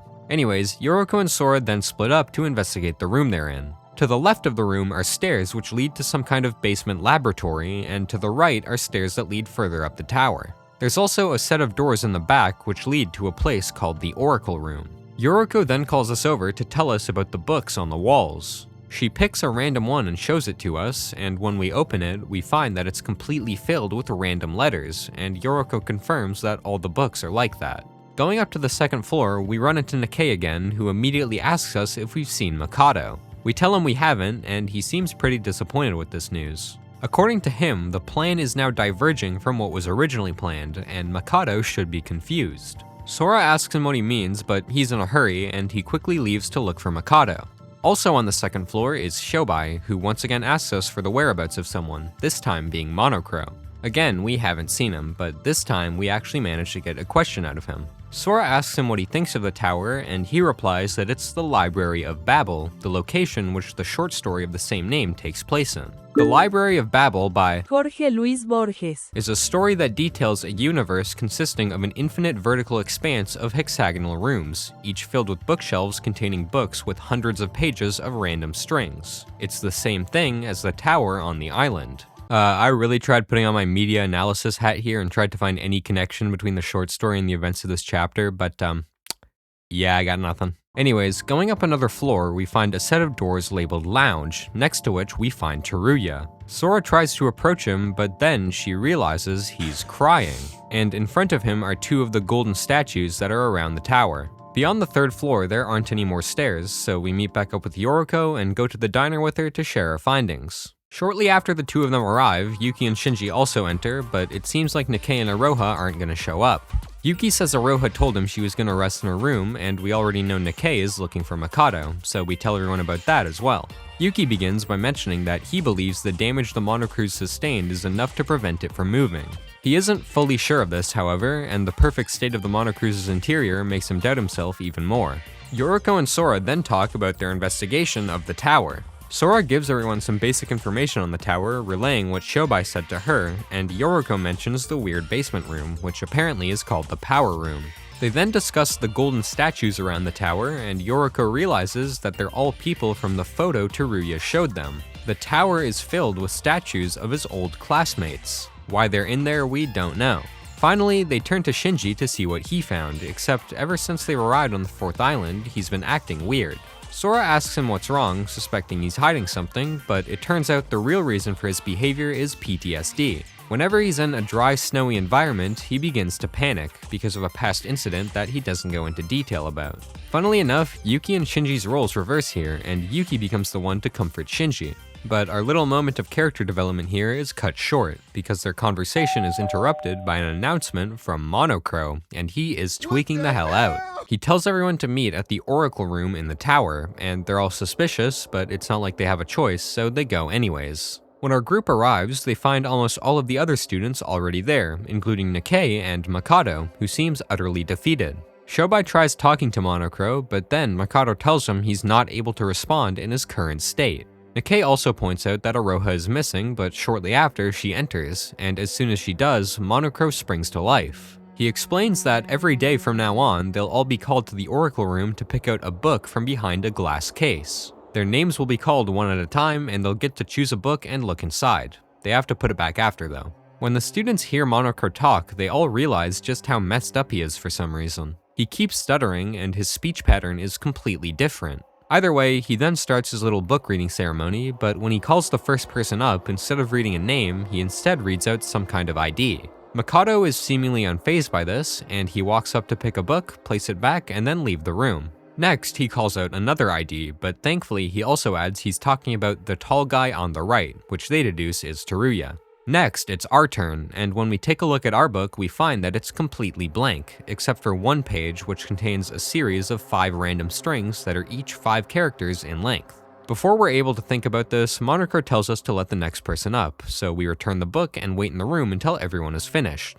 Once everyone has checked their books, the people that remain in the room have a discussion. Yoriko thinks that things are starting to not make sense, also mentioning she's been having a headache since they've arrived on this island, something which Shinji has also been experiencing. Nikkei says something cryptic and then tells everyone to meet up at his room in 30 minutes, leaving before he gives a reason.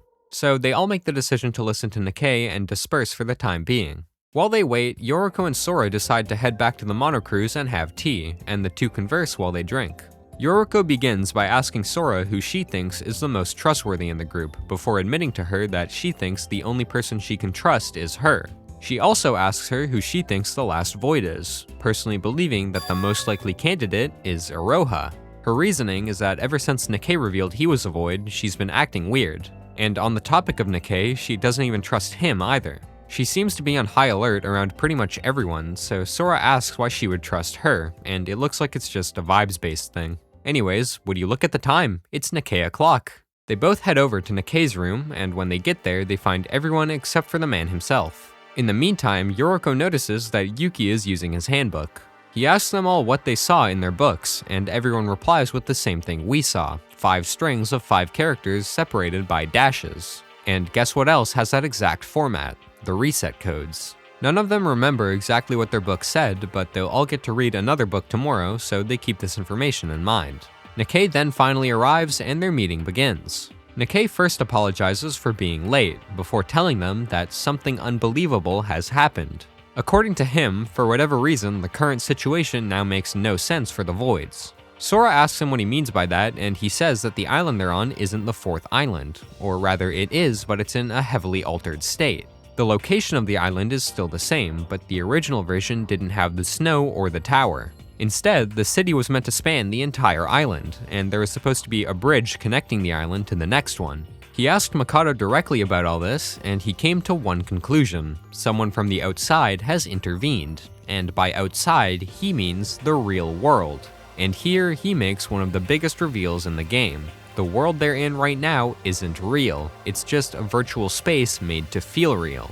They obviously don't believe him, Truman Show, but he confirms he's telling the truth. It's just that none of them remember since their memories were wiped. The reason none of them can remember how they ended up in Utsuroshima is because the voids wiped their memories when they put them in the virtual world. Oh, by the way, they're now using Utsuroshima to refer to all of the islands, like the whole archipelago. Yoriko misunderstands and thinks that it's just a virtual reality world like Apple Vision Pro or something, but Nikkei clarifies that it's instead using brain-computer interface technology like Sword Art Online. This means that they aren't physically in the virtual world, but their consciousness is, allowing them to experience the world as if it were actually real. Yoriko still doesn't believe this is possible since she thinks people don't have that kind of technology yet, but Yuki thinks he's probably telling the truth. This would explain all of the anomalies in the world, like Mikado's magic, the existence of Monocro, and the inside of the Monocruise appearing perfectly intact, despite the collision. So all this is enough to make Yoriko finally believe Nikkei, and Sora then brings the conversation back to the first thing he said about someone intervening. Yuki asks who this outsider is, and Nikkei has a theory that it's none other than Rei Makaru. Hang on, she got turned into a pile of ash on day 1. What's going on here? Well, this is where Nikkei drops bombshell number 2. Because they're in a virtual world, they can't actually die. They all rejoice, but Yuki mentions how the voids were still scared of being executed.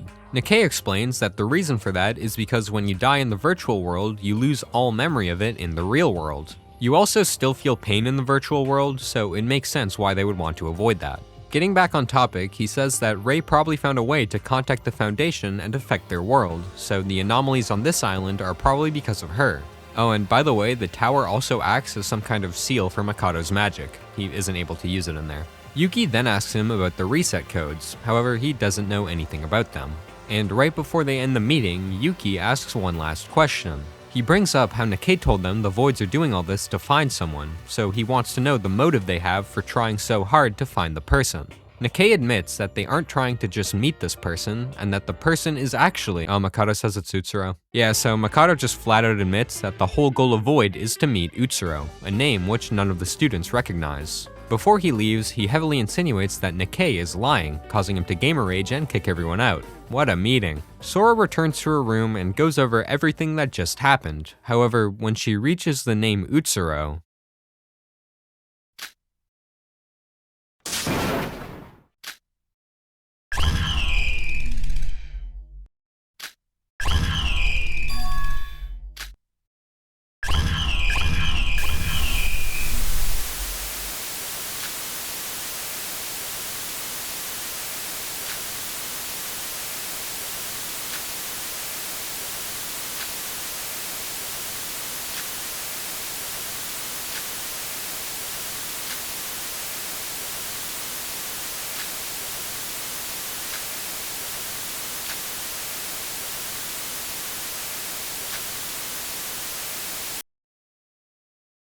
and then we get more free time, hooray! Just as Sora goes to bed for the day, we get some subtle foreshadowing, and when she wakes up the next day, she almost oversleeps because there still aren't any morning announcements. Going to the diner, she finds most of the others already there, and Yoriko then asks Nikkei about the state of the Monocruise. According to him, the outside and inside of the ship are separate, so despite the outside being damaged, the interior is completely fine. Yuki then reminds everyone of the book-picking thing they have to do later, and Sora suggests taking something to write with so that they can write down what they see in their books and check if any of them are valid reset codes. Everyone agrees, and when the time eventually comes, another announcement is broadcasted, so Sora grabs a pen and paper and heads to the tower. Once everyone arrives, Monocro begins another speech, except he's just saying the exact same thing as he did last time. Either way, they all go up and grab their books, writing down the codes they see this time. Once they're finished, they all regroup and each input the codes into their handbooks, and when Sora inputs hers, it simply tells her the code is incorrect. And unfortunately, the same thing happens with everyone else. Nikkei thinks that it would be a better use of their time to investigate the tower instead, so Sora, Yuki, and Yoriko all volunteer to go get hot chocolate for the group while they search. The three of them leave the Oracle room, and Sora comments on how cold the tower is. They all approach the main door, but suddenly Yoriko freezes right in front of it. Yuki asks her what's wrong, but then they notice it. The door has been chained shut. Yoriko wonders who did this, but luckily she doesn't have to wait too long for an answer as a voice behind them replies. It's Teruya. Yoriko demands to be let out, but it turns out he picked up a thing or two from his time in America, because he responds by pulling out a Ruger GP100 standard double-action revolver and taking them hostage. Sora makes the decision to just listen to him for now, saying that he must have a good reason for doing something like this, and he leads the three of them up to the lounge at the top of the stairs. Once they arrive, they find Shinji, Iroha, and Nikkei, who have all already been captured by Teruya. He explains that from now on, they'll all be staying in the lounge under his supervision. He'll be providing them food every day, and they can request other things using their handbooks. They won't be seeing him much, however, since he says he's going to try and focus on figuring out a way to contact the outside world. He's doing all this to try and keep everyone alive, as according to him, this is the only guaranteed way to do so. After all, it's what he would have done. So the plan is to keep the students alive until the Foundation comes to save them, and if anyone tries to escape, he'll kill them, which seems counterintuitive, but whatever. He says he won't let anyone else die, and then he leaves, locking them in as he does. Shinji goes to try and break the lock with brute force, but before he can, he's interrupted by a voice behind him advising him not to. It's Mikado, who's been stripped and shackled to a post. I'm glad Kodaka's writing style is still shining through. Also, the background is North Macedonia for some reason. Anyways, according to him, Teruya beat the hell out of him and tied him to the post. He asks to be untied, but they obviously don't do that, and then Yoriko realizes something. If Teruya did harm Mikado, that should be against the rules, so why isn't he getting punished? Well, Mikado tells her that ever since Monokro entered his broken state, the rules have been messed up. Sure enough, when we take a look at them in our handbook, some of the rules are either corrupted or just straight up missing. Mikado says that none of the bugged out rules are in effect, and the breaking school property rule is not one of them, which is why he warned Shinji. Of course, the no violence rule is bugged, and Nikkei even kindly demonstrates this fact using Mikado. So everyone begins to ponder on how to escape, and Sora eventually lands on the idea of just trying to persuade Teruya to let them out. He should be returning soon to deliver food, so they all decide to use this window to speak with him. In the meantime, they all investigate the lounge, however they turn up empty-handed. Eventually, Teruya arrives with the food as promised, and Sora asks him how it's been going outside. He says there isn't much going on, and that the only other person out there is Shobai, who's behaving like he usually does. Yuki isn't a fan of all this small talk though, and he tells Teruya to let them out. You wouldn't believe what he says. He leaves, and the rest of the students investigate until nighttime, when they all decide to go to sleep. They make makeshift beds out of the books and benches, and separate the room into a boys' side and a girls' side. Yoriko and Sora have a little nighttime chat with each other, but this makes Yuki freak out again because he hates joy, and everyone falls asleep shortly after.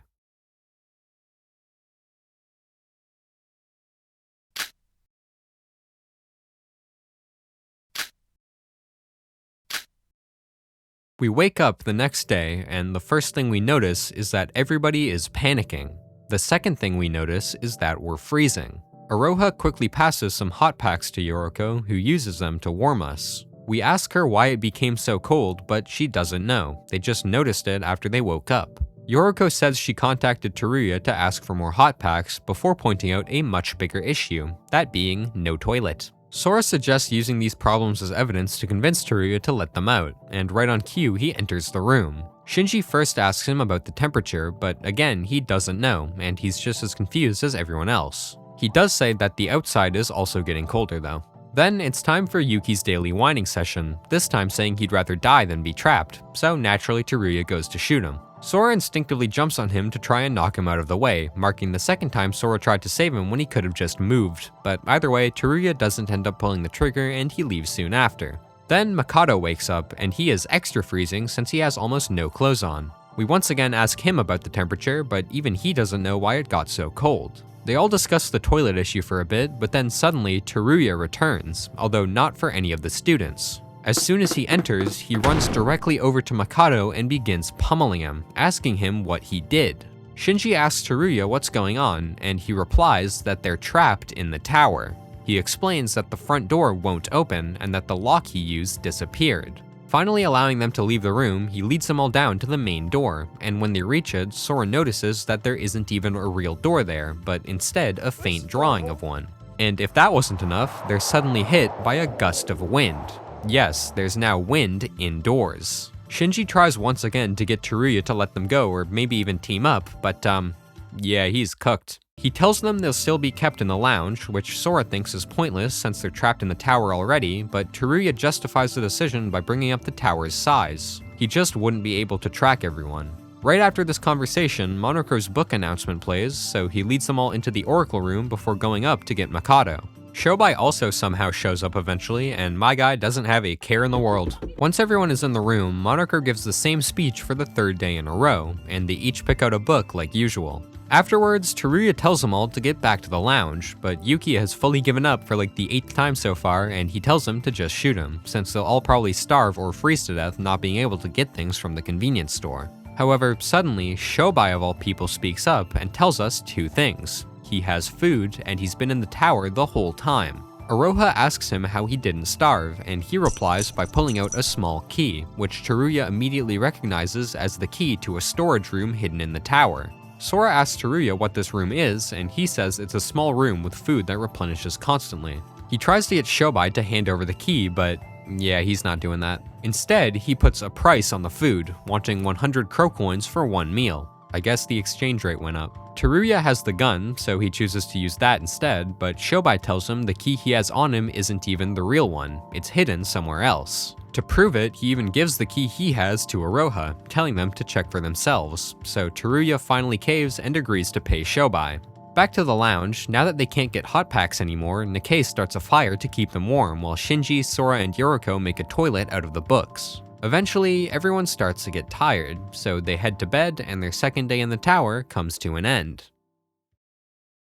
Alright, so now that we've become acquainted with the tower as an area, I'd like to talk about it a little more. But before we do that, we first need to talk about Danganronpa 1. I consider the first Danganronpa game to be the best out of the main 3, not because it's good, but just because it's less bad than the others, and I think a big part of why I like it so much more than the others is the setting. The entirety of Trigger Happy Havoc takes place in an enclosed indoor space. There's weird lighting everywhere, and the whole thing has sort of a liminal feel, which I think is perfect for a trust-based murder mystery game like Danganronpa. And I think this is why the second game is my least favorite of the 3. As opposed to Trigger Happy Havoc, Goodbye Despair takes place almost entirely on bright, colorful Mr. Beast thumbnail islands, and I feel like it just detracts so much from the theme of the game.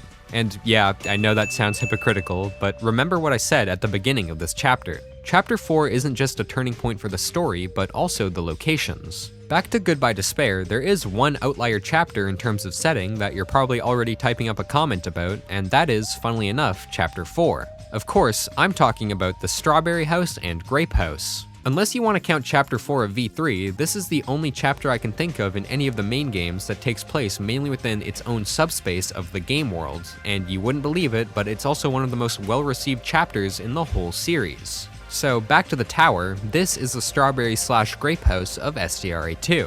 It captures the same feeling that the houses from Goodbye Despair or Hope's Peak from Trigger Happy Havoc do, but in the case of the tower, I actually think it's more interesting than anything in the main games, and I think the reason for that is that it was never intended to be a habitable building.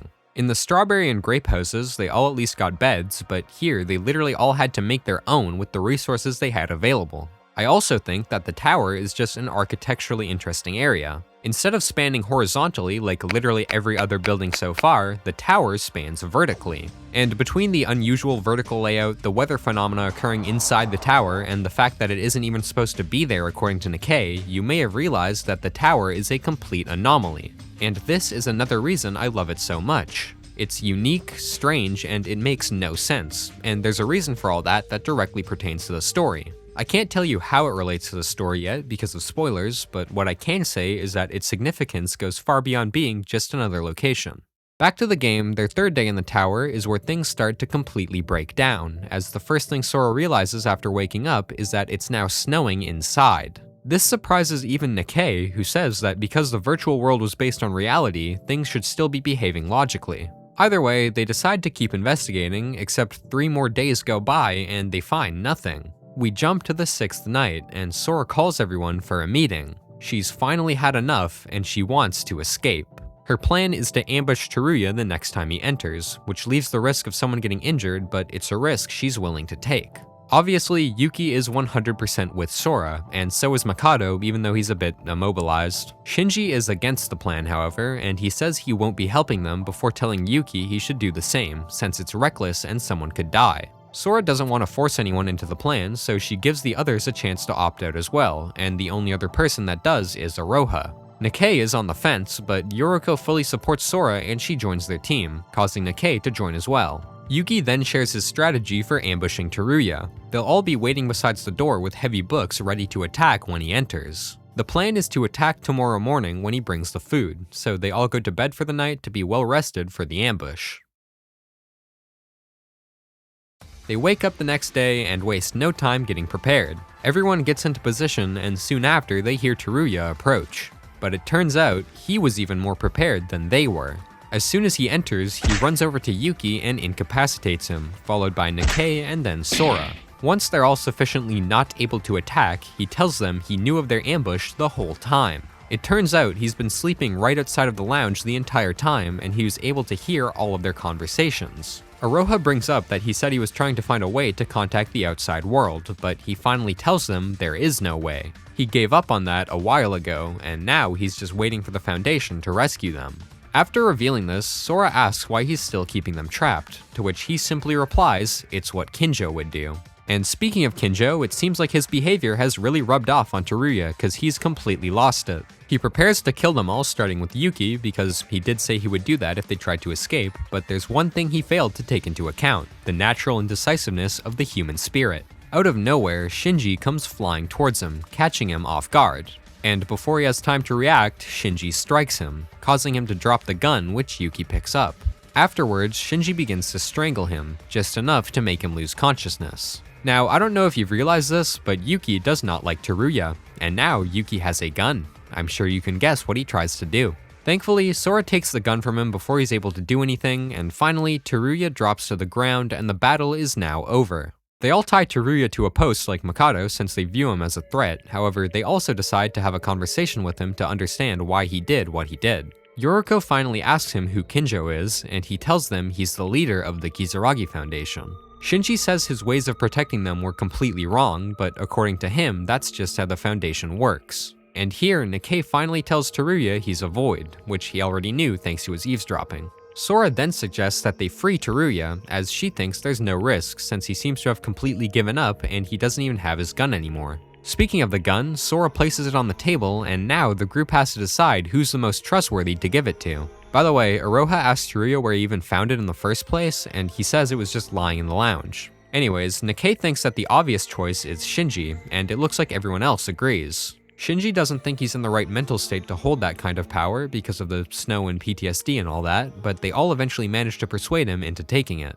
They then finally go their separate ways, being allowed to investigate the tower freely for the first time in almost a week. During our investigation, we run into Nikkei, who says he has something to tell us. He brings us into one of the side rooms where we find Yoriko and Yuki already waiting, and then he asks us about the books we grabbed from the Oracle room, asking if we found anything strange in ours. None of them saw anything out of the ordinary, just the usual random strings, but Nikkei says he found something different in his. Instead of a code, it read, "There's a traitor amongst you who's with the Void." And what's worse is that he thinks the traitor is none other than Shinji. Sora points out an inconsistency with this, however. Since Nikkei is a Void, he should know who this person is. But Nikkei responds by explaining that there's a hidden collaborator with Void that only Mikado knows the identity of. So he knows that this person exists, he just doesn't know who it is. He reminds them all that the person being Shinji is unconfirmed, but then Yuki decides to just go and ask him himself. Nikkei stops him before he can, saying that they should act with caution, and instead he'll be the one to talk to Shinji, since there's some keyword that only the Voids recognize. Soon after, he ends the meeting to not draw any attention to them, and everyone gets back to investigating.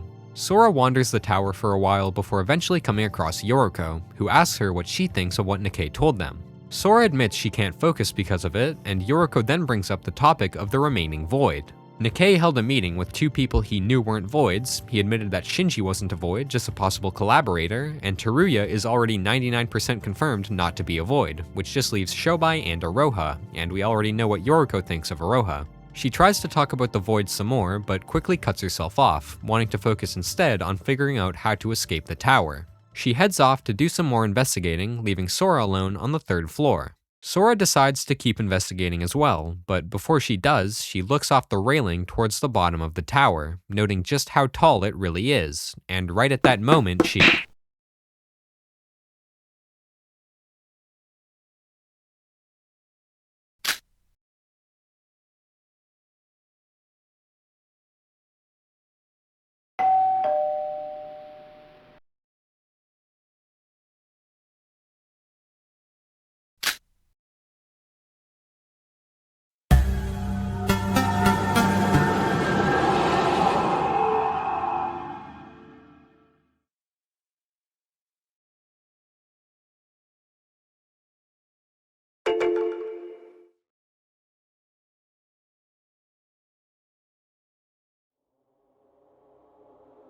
So, we're now playing as Shobai, and the first thing he notes is that it finally stopped snowing. He then heads to the place Monokuro mentioned in the announcement, that being the power room on the first floor of the tower. But before that, something interesting is that if you pull out your handbook here, in the place where the reset code input would usually be, there's instead text that reads Administrator Code Activation. Anyways, going to the power room, the first thing Shobai notices is how hot it is, but still, he pushes through, the temperature rising until he reaches the inside, where he finally finds...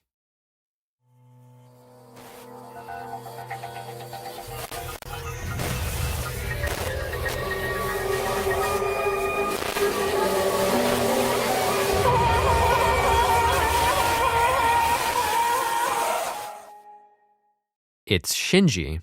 And to make things even stranger, right at that moment, Sora enters the room. It looks like Monokuro is back to normal now, and he gives out the Monokuro file like usual. However, Nikkei is worried about the accuracy of the file since, according to him, Monokuro told them he lost his memory since he arrived on the 4th island. Thankfully, Monokuro says his behavior and the case are unrelated, so the information should be correct. Once Monokuro stops talking, Shobai wastes no time and gets to investigating. First, he wants to know who discovered the body, since he only went to the power room after hearing the discovery announcement, and Yoriko tells him it was her, Aroha, and Nikkei. Next, he asks about the fire, and Aroha explains that she and Yoriko noticed it while going down to the first floor. Shortly after, Monokuro appeared to extinguish it, and when they went inside to investigate, they found Shinji's body. Shobai then debates asking questions to the other students, but Yuki is obviously distraught and Teruya is still having episodes over Kinjo, so it's safe to say the cast isn't in the best of mental states. Anyways, Sora ends up realizing a problem, which is that the trial grounds are in the Mono Cruise and they're still stuck in the tower, or at least that's what she thinks, because it turns out that they cut the door hole with the power saw since the door is back and they're now able to leave. Back to the investigation, the next thing Shobai does is check the Monokuro file, only to find that just about every aspect of the murder is unknown, which confuses him. Still though, the fact that it's so barren could itself be a useful piece of evidence, so he keeps it in mind and moves on. The next thing he notices are shards of glass on the ground, which came from the machines around the room. Despite not finding blood on any of them, he still connects them to the stab wound on Shinji's neck, which was one of the very few things the Monokuro file actually mentioned. Next, he notices an anomaly on the wall, a cracked part with no dust on it. He touches it, and I'll give you 5 seconds to guess what happens. Secret passageway. He enters the newly formed passage, and inside he finds a set of stairs leading down to another door, except just like with the main tower door, this one also appears to be painted on. Back to the power room, also on the wall are burn marks, and seeing these makes him question why the culprit set the fire in the first place. He doesn't know why just yet, but he's banking on that information to be revealed during the trial, so he keeps it in mind and continues investigating. Next, he finally checks Shinji's body, immediately focusing on his injuries. The first thing he takes a look at is Shinji's neck, since the file said there was a stab wound there. He considers the possibility that this is the cause of death, but looking closer, he finds something interesting. There are actually 2 stab wounds on top of each other, one much deeper than the other. He also notices a bunch of small cuts across his body, but because of the fire, he isn't able to get any more information. He then moves on to the machines in the room, or rather what's left of them since they've all been completely obliterated. Across the rubble are bloodstains, and he thinks that they were caused by a body having direct contact with the machine, which leads him to realize that the machine breaking was probably the cause of the fire.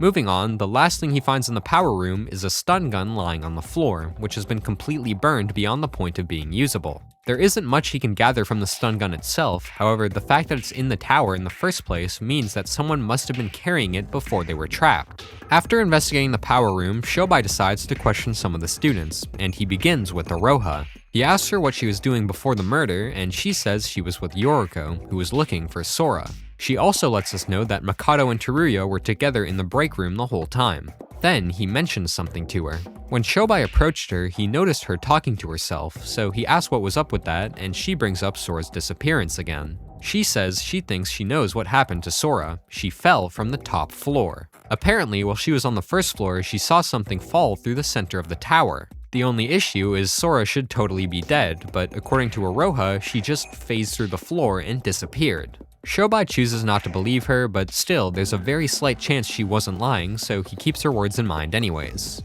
Afterwards, Shobai approaches Sora, but he notices she's speaking with Yoriko, so he decides to eavesdrop. She tells Sora that after their conversation, she went down to the first floor to wait for her so they could investigate together, but she never showed up. Sora says she also went down the stairs, bringing up the possibility that they just missed each other, but Yoriko says that would be very unlikely. Now, Shobai was already suspicious of Sora before, but hearing this conversation makes him certain that she's hiding something, although he doesn't know what that would be or why. Either way, after gathering that information, he finally leaves the power room and moves to the top floor. There, he reflects on what Iroha said, eventually deciding that it wouldn't hurt to check if she was telling the truth. He throws his lighter off of the ledge and returns to the first floor to look for it, only to find that it's completely gone. Before he has any time to think about this result, however, Monokuro makes his announcement telling them to meet at the trial grounds like usual. Shobai arrives at the elevator room, finding everyone else already waiting, and soon after, Monokuro tells them all to head inside the elevator and begin the fourth trial.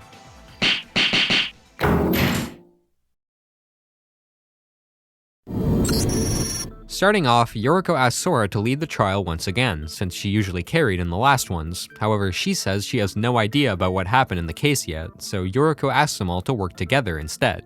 Unfortunately, it looks like Yuki does not want to listen, but then, out of nowhere, Nikkei says that he knows the culprit, before accusing Yuki and revealing that they were both at the crime scene and they both witnessed Shinji's murder. He explains everything from the beginning, starting with the meeting at the Oracle Room on the day of the murder. He tells them all about what the book he picked said, that there was a collaborator with Void and that he suspected the person was Shinji. If you remember, during the little conversation he had with Sora, Yuki, and Yoriko, he said he was going to ask Shinji himself regarding the whole working with Void thing, and according to him, that's exactly what he did.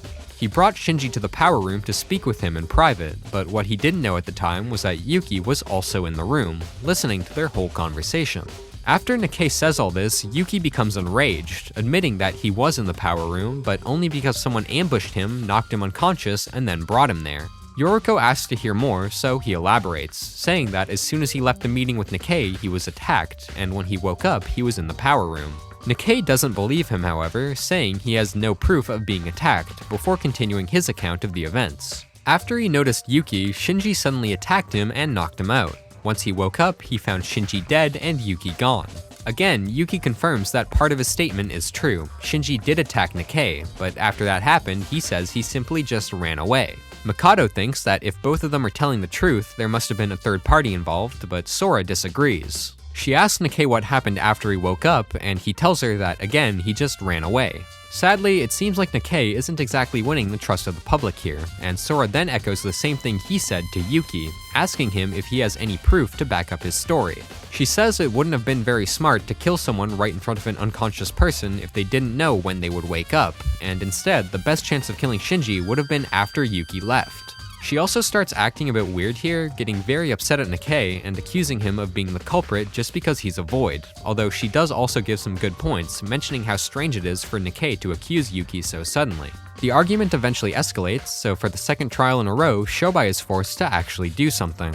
While Sora is accusing Nikkei, she brings up that he was the last person with Shinji, but Shobai refutes this, mentioning the fire. According to Sora's logic, the person who started the fire must have been Nikkei, so Shobai just asks him about it directly and he says he knows nothing about it. Sora is still tunnel-visioned on Nikkei though, and she even starts to get aggressive towards Shobai for trying to defend him, behavior which he points out. He doesn't want the trial to drag on any longer than it has so to speed things along, he tells them all that only 3 people are related to the case, those being Nikkei, Yuki, and Sora. Everyone else is innocent. To prove his claim, he lets everyone know about the alibis Iroha gave him, and then he calls for the 3 of them to tell him what they were doing leading up to the murder. Nikkei and Yuki both repeat what they've already said, and Sora says she was on the top floor, except according to Yoriko, she never saw Sora come down the stairs, so she must have been somewhere else. Sora continues to defend herself, saying that she just didn't come down until the announcement, but that's when Shobai brings up what Iroha told him, that she saw Sora fall from the top floor. Obviously, nobody believes her, except for Shobai, who mentions the virtual world being responsible for making this a possibility. This also surprises everyone, since they were under the impression that he didn't know about the virtual world, but they have more important things than that to concern themselves with right now. Anyways, Shobai then tells them all about the secret room he found inside the power room. With the way the tower is structured, this secret room would be directly below the first floor, meaning this is probably where Sora ended up after falling. Also, for any non-believers, he lets them know about the little test he conducted with his lighter, throwing it off the top floor and not being able to find it on the first. Probably should have led with that. Sora starts to get upset after Shobai says all this, saying that nothing he's talking about is logical, but Shobai simply responds by telling her this is just the easiest way to find the culprit. Now she's starting to panic, and Shobai piles even more evidence onto her by reminding everyone that Nikkei and Yuki both said they were unconscious during whatever happened in the power room, meaning the only suspect that was awake at that time was Sora. Now it's really starting to seem like the end of the road for her, and even the love of her life Yoriko is starting to lose faith. But believe it or not, she's still trying to accuse Nikkei, except this time it's because of something only she knows about. She finally admits she did go to the power room, and there she saw Yuki running from a bleeding Shinji.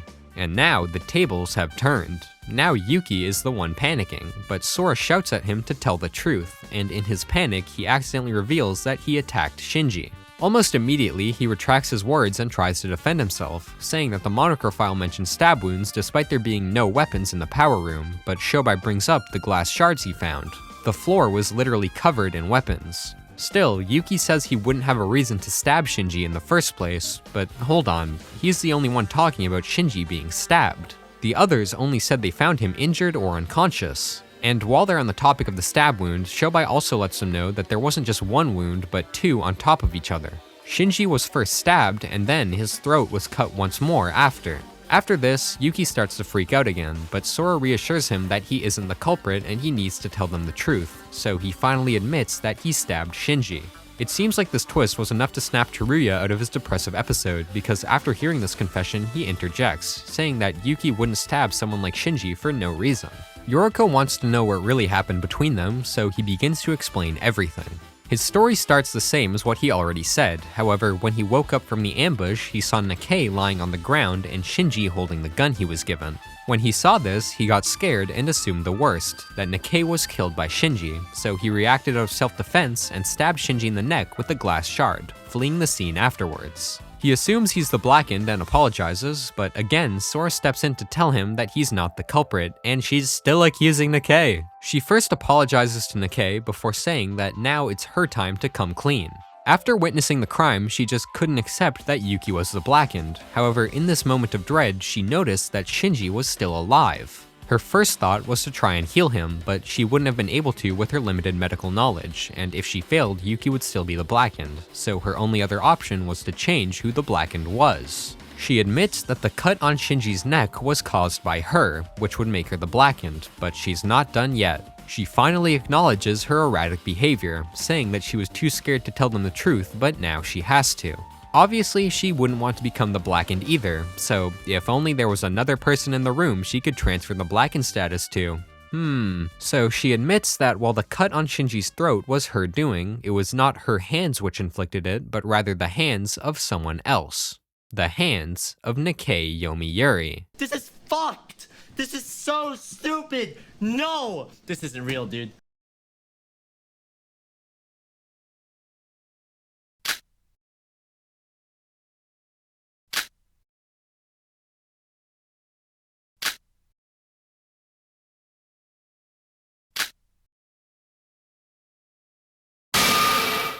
We're back to playing as Sora, who monologues about how she felt watching the crime occur. If she didn't intervene, Yuki would become the Blackened, there would be a trial, and he would be executed, something which she can't allow to happen. Protecting him wasn't even a conscious decision, there was a resonating voice in her head that told her to. She tried to ignore it, but she couldn't, and that was the reason for what she did. Back at the trial, Mikado finally realizes why Sora was so insistent on Nikkei being the culprit. She knew who it was the entire time, and she was also the only person who knew. Not even Nikkei himself knew he was the culprit. Nikkei is obviously pretty upset to learn this, but Sora tells him the only reason she went through with her idea is because he won't actually die in the real world. Nikkei is still worried about this, however, since there could be some adverse effects to dying in the virtual world. Either way, Aroha interrupts and tells them they can end the trial now, although Nikkei still tries to defend himself, saying there's a possibility that Sora is just lying about everything. Shobai doesn't think that's the case, however, as everything she's said so far matches up with what the others have said. Before they vote for the culprit, however, Yoriko realizes that there's a bit of a gray area with Sora's crime, and she questions the validity of Nikkei being the Blackened in this case. There's an argument to make that Nikkei would actually be considered as the murder weapon, and if that were the case, it would mean that Sora is the Blackened anyways. Fortunately, they have Monocro to answer these questions. Unfortunately, he refuses to answer this one since it would give away the true culprit, so they have no choice but to continue discussing, and thankfully it doesn't take long for Shobai to have a breakthrough. He asks Yuki, Nikkei, and Sora to go over their viewpoints again, and they all repeat the exact same things they've already said, so after hearing their stories again, he asks one simple question: who started the fire? We know that only Sora, Yuki, and Nikkei entered the power room, so one of them must be lying, except Sora realizes they're forgetting about one more person who could have started the fire, someone who was in the power room the entire time: Shinji himself. They all believe that Shinji just bled out after Sora left the room, but there's a possibility that he was still alive for some time after, and if they assume that, then the rest of the case starts to make sense. Nikkei doesn't seem to be convinced that Shinji was alive though, and he says that they should be focusing on living people, but that statement gets Shobai's attention, and he asks himself if you even need to be alive to become a culprit. This question causes him to think for a few seconds, and then he's got it. It turns out that neither Nikkei nor Sora is the real culprit. The real culprit is Shinji. The case was a suicide. I was gonna say unalive for the algorithm, but like with everything else in this video, I think that ship has long since sailed. Anyways, this revelation makes Iroha question if the trial should be cancelled, but Monocro chimes in to confirm that suicides still count as murders, so they still have trials. Nikkei says there isn't any proof that Shinji killed himself, except there is: the bruises on his body. Sora confirms that neither she nor Nikkei caused these marks, so they must have been caused by Shinji himself. Still though, Nikkei doesn't think Shinji would die from these tiny injuries, but that's when Shobai drops the fact that the real cause of death was suffocation from the fire. And here, Sora remembers the broken machines, finally realizing that the reason they were broken was because Shinji used them to harm himself. He threw himself onto the machines to try and injure himself, and in the process, one of the machines caught fire. So now everyone is convinced that Shinji is the culprit of his own case, and because it was a suicide, that means no execution, yay! However, Yuki still has questions he wants answered, like why Shinji would try to attack him and Nikkei. Mikado also thinks that something's up, and Sora once again brings up the topic of Yuki's abductor, wondering who it could be. She remembers the stun gun, noting that this was probably what was used to subdue Yuki, but then she has a realization. She asks Nikkei what he did immediately after their meeting, and he tells her he went straight to the power room to confront Shinji. He chose the power room because he didn't want anyone else to see them, but Sora finds this strange, since he should have been acting more cautiously around a suspected traitor. He basically just ran blindly into danger. They all question why he would do this, but that's when Shobai drops bombshell numbered like 7 and tells them all it's because he is the mastermind of this case. The one who kidnapped Yuki and planned this whole sequence is Nikkei. Upon learning this information, it upsets Teruya of all people for some reason, who mentions that Nikkei told him something, but that'll wait for after the trial. Nikkei tries to clear his name, but Shobai brings up the stun gun once again. The only people who could have used the stun gun are the people involved in the case, and since Yuki was the one who was attacked, and Sora has an alibi since she spoke with Yoriko immediately after leaving the meeting, the only person that could have attacked Yuki is Nikkei. Also, if Nikkei was the one with the stun gun, he could have just used it on himself to fake having been attacked by Shinji. To confirm this suspicion, Shobai asks him how Shinji knocked him out, to which he replies he was tackled, but if that were the case, there would be at least some marks on his body. And adding to this, Sora also says that Nikkei looked unusually unharmed in the power room despite all the chaos. And now things start to unravel, because if Shinji never attacked Nikkei, then by extension, that means he never had a reason to attack Nikkei, meaning that Nikkei's whole narrative about there being a traitor was a lie. He still wants more evidence though, and luckily there is: the gun. If Shinji actually wanted to attack someone, he would have just used his gun. Not to mention, Shinji should have had the gun on him when he met up with Nikkei, but when they all found him, it wasn't on his body. Where could it have gone? Oh, Nikkei has it. So finally, Nikkei admits what he did, saying that it doesn't matter anyways since he isn't the culprit. The reason he did all this was because it was part of his plan to stop Mikado, a plan which had the ultimate goal of making Yuki the Blackened. Apparently, if Yuki dies, Mikado's whole plan fails, so Nikkei came up with the idea of getting Yuki to kill so he would be executed. He also tells them Shinji was never the traitor, but according to Yuki, Shinji ran up to him in the power room. Nikkei says this was probably because he was trying to protect him, because at the time the room was collapsing a bit and he wanted to shield him from the debris. This would also be why Shinji took his own life. He wanted to prevent Yuki from becoming the Blackened, and he knew he was probably going to die soon anyways, so he decided to become the Blackened himself. And with that, the case has finally been solved. Yoriko is obviously pretty unhappy with Nikkei, but surprisingly so is Teruya, saying that Nikkei tricked him. Apparently, Nikkei has also been working with Teruya this entire time, essentially acting as a double agent. This is also why Teruya locked them in the tower. It was all part of Nikkei's plan. He told him that it would help them defeat Mikado, and he blindly accepted. Nikkei also admits that the fourth island tweaking out was something he knew about from the beginning, specifically the tower being there, since the tower was actually his creation, made as a set for Mikado's execution in secret. So he was telling the truth about the oddities on the fourth island being unexpected for the other voids. He then tells them that while the whole virtual world thing is real, the not dying in real life part isn't, which is ironic seeing as that lie almost got him killed. Then he lands on the topic of Mikado, where he reassures everyone he will be taking Mikado down and repeating that Yuki needs to die. He brings up what he told them all on the monocruise, how each of them were chosen to participate in the killing game for a reason, before explaining that the person responsible for them being chosen is Yuki. The goal of the Voids is to put Yuki through the experience of a killing game, and eventually overwrite his personality with that of someone else. I wonder who. This means that the rest of them are all sacrifices for Yuki, being used to fill up the numbers for the killing game. Teruya is still pretty upset with Nikkei's whole plan, saying he should have just attacked Mikado directly, but he says it was too late to do that and there was no other way. Yoriko also wants to know why they're doing all this to Yuki, but Mikado just brings up Utsuro for a second time and still refuses to elaborate. Thanks, man. Anyways, this is the point where Nikkei finally admits defeat, or at least that's what everyone thinks, but remember, he still has the Ruger GP100 standard double-action revolver. Of course, he acknowledges that he won't be able to kill Mikado with the gun, however he will be able to kill literally everyone else, which if you haven't been following would be pretty bad for Mikado's plan. Sora points out that if he kills them, he'll die too, but he actually hates Mikado so much he's willing to sacrifice himself to stop him, so he points the gun at them and pulls the trigger.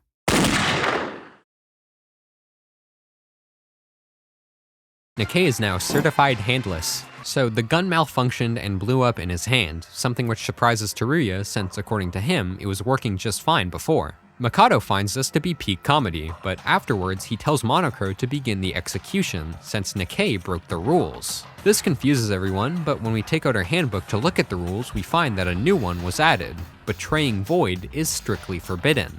This is a big turning point for Mikado. Up until now, he's always taken a more passive role regarding his abilities, even making a new rule preventing him from using magic in a murder case. This is the first time he's blatantly abused his power to kill someone. Whether or not this is just a one-time thing due to his hatred for Nikkei, or if he'll be using his powers more in the future, we'll have to wait and see. Back at the trial, once Mikado mentions this new rule, it seems to act as some kind of trigger word for Monocro, because immediately upon realizing a rule was broken, he reverts to his robotic state and carries Nikkei away to his execution.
After the execution, Yuki approaches Mikado, but all he does is say his name before walking away, making him remark that they are nearing the end before disappearing. The others all slowly leave the trial grounds until it's just Sora and Yoriko left, and unfortunately it seems like Yoriko is pretty upset at Sora. She confronts her about Yuki's identity, saying she must know something since she went out of her way to save the person most integral to the Void's plan, but she tells Yoriko she doesn't. Yoriko accuses her of lying, saying that even if she lost her memories, she should know something, but she tries to remember and nothing happens. All she tells Yoriko is that there was a voice in her head telling her to save Yuki. Disappointed with this, Yoriko asks her to at least explain one more thing, how she got to the power room. However, when Sora hears this, all she replies with is that she'll tell her later. Safe to say, this was not the reply Yoriko was looking for, and just like that, her trust is now broken. The last thing she tells Sora before leaving the trial grounds is to not speak with her from this point on.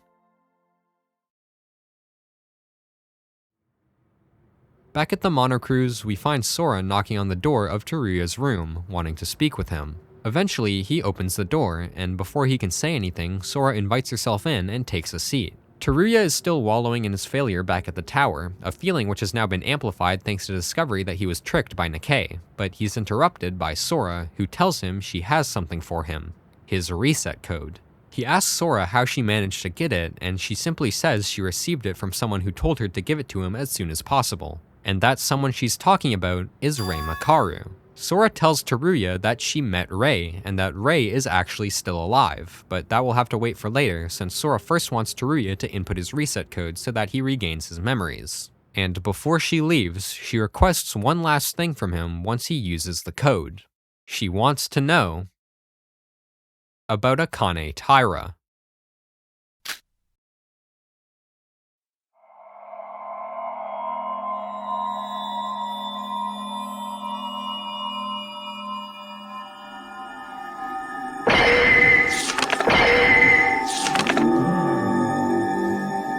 Danganronpa.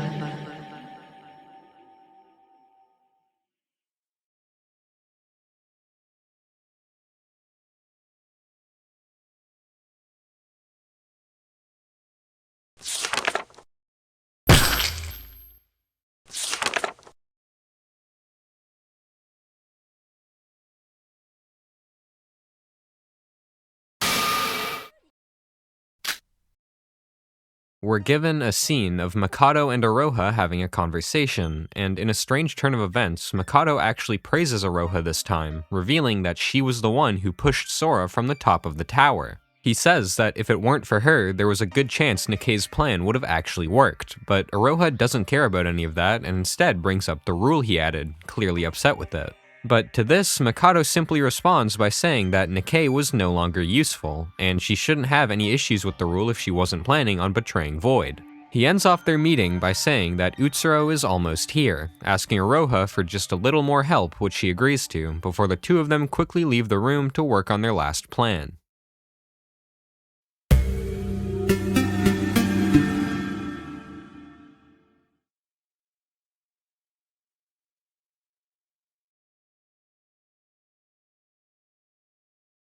We return to the conversation Sora was having with Teruya, where she tells him she thinks she's related to this Akane person, and not only that, but Rei also told her that Akane is still alive. She wants to know more, so she urges him to input his reset code, however, he refuses. His constant failures and inability to help the students have caused him to feel extreme guilt, and he doesn't think the code is going to help them defeat Mikado. Sora tries again to convince him to take the code, repeating what she said all the way back during their conversation in the diner. He needs to stop taking so much responsibility. Teruya tries to respond, but before he can, an announcement from Monocro suddenly plays, telling everyone to meet at the harbor. This surprises both Teruya and Sora since it's really late, but they put that detail aside and move to the harbor as asked. Once everyone arrives, Monocro tells them that there's an urgent issue that needs to be solved, that of course being the state of the Monocruise. Mikado tells them the ship won't be able to sail in its current state, but they still need to go to the next island since the trial has been completed, so he tells everyone to pack their bags cause they'll all be leaving immediately.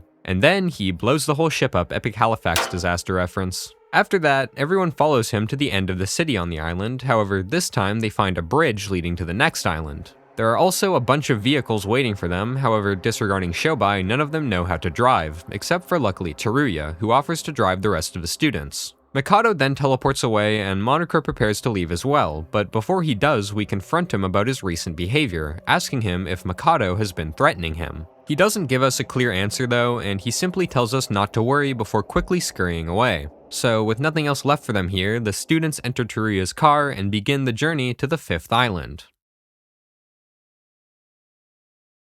Upon arrival, they discover that the 5th island is another city, actually spanning the whole island this time. Monochrome then explains the island to them, also mentioning that this one is the last and everything they'll need they can find in the city, since they no longer have the monocruise. He tells them that the city is divided into 4 areas, those being a north, south, east, and west zone, each being separated by walls, as well as a road going around the perimeter of the entire island. And lastly, he points out 2 twin buildings, one in the west zone and one in the east zone, and informs them that those buildings are off limits during nighttime. There's also a bridge connecting the towers at the top. Now that he's finished explaining, he tells them all to rest, except there's one issue. Where are they gonna do that? Thankfully, Monochrome pulls out a handful of key cards and gives one to each of them, telling them they can use these to enter any hotel in the city. The students prepare to leave, but just before they do, Monochrome tries to mention something. However, he ends up just shrugging it off and leaving before Sora can say anything. Most of the students then finally disperse, leaving only Sora and Teruya alone. Teruya asks Sora to talk with her about the reset codes tomorrow, which she agrees to, and then the two of them wander off to find a place to sleep. Sora walks around for a bit, eventually finding a hotel, and finally, she's able to rest. Akane jump scare. When Sora wakes up the next day, the first thing she does is check her handbook for any messages from Teruya, but she finds nothing, so she decides to take matters into her own hands and look for him herself. However, when she tries to open her door, she finds that it's blocked. She pushes harder on it, hoping to get through, but that's when she hears Teruya's voice coming from the other side. And then, Teruya finally tells her the identity of Akane Taira, explaining that she was the servant to the mastermind of the killing game he participated in, that being Utsuro. Sora isn't even able to begin to process Teruya's words, so she asks him if he used the reset code. He doesn't respond to this, but he does remind her that he'll try to protect her no matter what, as it's his job as a member of the Kisaragi Foundation, even if he dies. And with that, Sora finally manages to open the door, except on the other side she finds nothing. Teruya is completely gone. Sora still hasn't investigated the island yet, so she takes this opportunity to both look for Teruya and learn more about the other areas of the city. Before we leave the hotel, we first go through the lobby, which happens to have our 5th and final convenience store built into it, which is labeled O-Mart. This is also where Sora finally puts the pieces together and realizes that the letters in the convenience store names spell out Utsuro. Still, she doesn't know anything about this Utsuro character yet, although she acknowledges his importance in their situation. Leaving the hotel, we find that it resides in the west zone of the city, along with one of the 2 towers. Moving to the south zone, there isn't much to find here, just the bridge connecting this island to the last. We also speak with Yuki here, and at this point, he is full-on bipolar, even saying Akane's name when he sees Sora and mentioning that he's turning into something else, then having a full-on breakdown before suddenly turning right back to his emotionless state. Bro is cooked. Next is the East Zone, which is very similar to the West Zone. There's the other tower, as well as another hotel, where we learn that Yoriko is staying. Other than that, there isn't much to see here. Finally, there's the North Zone, which is very clearly under construction, with barricades and warning signs placed all over the road. Further up, Sora notices that the road here ends, and in front of it lies a forest. There's also a strange building towards the back, although we aren't able to get a good look at it. After investigating the other zones, Sora returns to the West Zone to check the tower there, taking the elevator to the top to find what looks like a broadcasting room. Inside, we find a monitor with a video that's paused, so Sora decides to watch it, but what she sees makes absolutely no sense. The video is of Yuri, although he looks slightly different from what Sora remembers, but there's no mistaking it. The video is an interview, and the interviewer confirms the person is Yuri before saying something strange. She mentions that Yuri is in his early 20s. Obviously, Sora has no idea what's going on, so she chooses to just stow away that video in the back of her mind for now and continue looking around the room. Further ahead, she finds even more monitors, but this time they're showing surveillance footage. These monitors show a live feed of various areas around the island, and Sora realizes that she could use these to help her find Teruya. She sits around and watches for a while, but there's no sign of him, and he could be in some building that doesn't have a camera, so she decides that her best course of action is to continue searching for him on foot. The last thing Sora investigates is the bridge connecting the 2 towers. There's a door leading to the bridge, however when she opens it and steps out, she almost falls to her demise. Luckily, Mikado teleports over to save her before mentioning that this area has a bug which caused the entire bridge to disappear. Sora brings up that she was able to see the bridge from the ground, but Mikado just tells her the bug affects something with the visual information. Now, Sora's investigated the whole island, and there's still no sign of Teruya, so she decides to just return to her hotel to get some sleep. When she returns, she sends some messages to Teruya in a final effort to contact him, but there's no response, so she decides to continue the search tomorrow before heading to bed. After waking up the next day, she first goes to the convenience store where she finds Yoriko. Ignoring her previous words, she tries to speak with her, asking her if she's seen Teruya, but she reminds her that there's still a question she has to answer first. Sora doesn't even remember what she's talking about, which safe to say does not help their relationship. This time, Yoriko says she'll never be seeing her again, before exiting the hotel, leaving Sora alone once again. She goes out to search some more for Teruya, but after another whole day of investigating, she once again finds nothing. When night eventually falls, she returns back to her room, passing by the hotel Yoriko is staying at on the way, but suddenly she spots Yoriko exiting. She debates confronting her, however her curiosity gets the better of her and she instead decides to hide and follow her, and in doing so she notices that she's carrying a knife. Yoriko moves to the north zone, and when she arrives, she enters the mysterious building at the far end of the area, where Sora continues to follow. Once we get inside, we hear footsteps above us, so we slowly climb the staircase and find Yuki, who reveals that Yoriko is there to kill him. She says that this is the only way to end the killing game before running at Yuki and preparing to strike him. She knocks him down to the ground and hovers the knife above his face, except Yuki isn't struggling or fighting back. He's just staring at her with an expressionless look on his face. Yoriko hesitates for just a moment, and that's when Sora decides to take action, lunging at her and knocking her off of Yuki. We ask her why she's doing this, and she reminds us of what Nikkei said: Yuki is the Void's ultimate goal. The two of them argue about whether or not killing Yuki is the right decision, but they're eventually interrupted by Yuki himself, who sides with Yoriko. He explains what's been happening to him the past few days, how it feels like there's a different personality awakening inside of him, one that shouldn't be allowed to come out. And since Yoriko can't do it, he decides to take matters into his own hands. He picks up the knife and brings it to his neck, unable to compose himself as he does. But of course, divine luck and whatnot. What the fuck was that? Right at that moment, a violent storm suddenly awakens, and a single bolt of lightning arcs through the roof of the building, striking the knife and splitting it in two. And not only that, but just before it happened, Sora shouted something: Utsuro's name. You're connected to this. She finally apologizes to Yoriko for not telling her anything, saying that she didn't do it because she didn't trust her, but because someone tried to kill her. She explains to them that she was pushed off the tower, but then Yuki interrupts, saying that there's only one person that could have done it, that being Iroha. Sora asks them both to help her fight against Mikado, however Yoriko is still hesitant to trust Sora, so she asks for more time to think and Sora agrees. She calls the conversation off for now, since it's pretty late, and the three of them leave for their rooms, promising to talk about matters tomorrow. Sora returns to her hotel in the rain, promising to herself that she'll tell them her true identity, and as she's walking,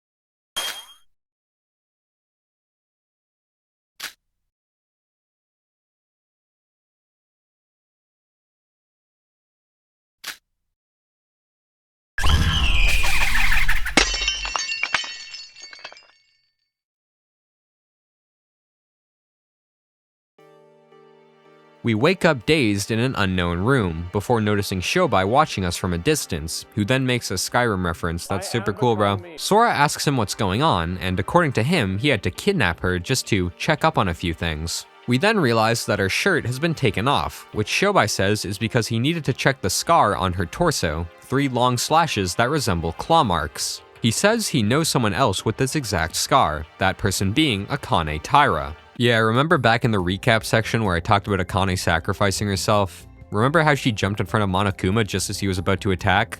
Yeah. So all this evidence causes Shobai to just ask her the big question directly: is she Akane Taira? She refuses to answer, but Shobai doesn't care too much, and he starts talking cryptically before telling her her friends will be arriving soon to let her out. The last thing he says before leaving is that he has to do what he was paid for, and then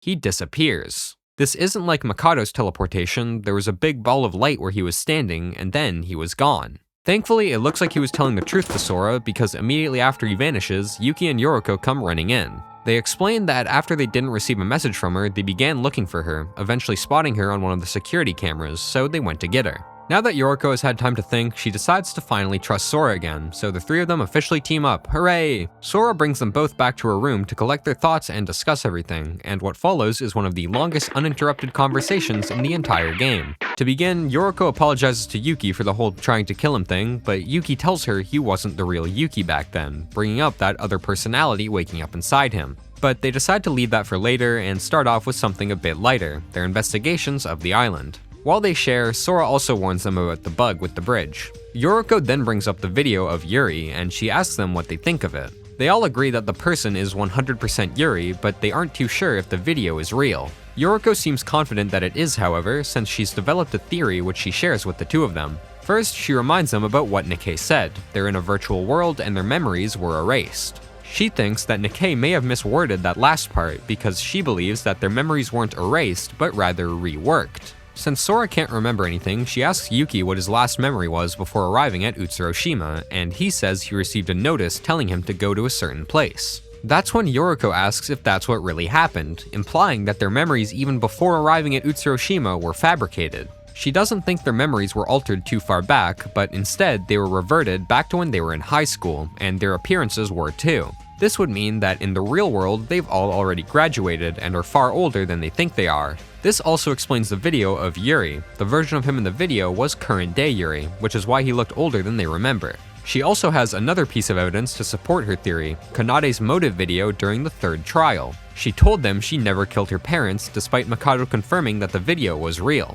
Based on Yoriko's theory, she actually did kill her parents in the real world, but her memories were then reset back to when she was in high school, pre-parent killing. And Yoriko isn't done yet. She also adds that there's a chance that they aren't even Hope's Peak students in the first place, mentioning what Teruya told them on the third island. Hope's Peak was shut down after his killing game, so there couldn't be any new students. But if they assume they really aren't Hope's Peak students, that just creates another question. Why are people completely unrelated to Hope's Peak being forced to participate in a killing game as fake ultimates? That'll have to be answered later, and this is all she's come up with for now. Thankfully, all this information was enough for Sora to confirm her true identity and piece together the puzzle, so now it's her turn to share. So, the Void's goal is to overwrite Yuki's personality with that of the person they're trying to find. We already know that Yuki's been exhibiting symptoms of DID, and Sora says she knows who the person trying to take over his body is, that of course being Utsuro. Yoriko finds this strange, however, asking why the Voids are trying to use Yuki as a vessel instead of finding Utsuro himself, but that's when Sora reveals that Utsuro is dead.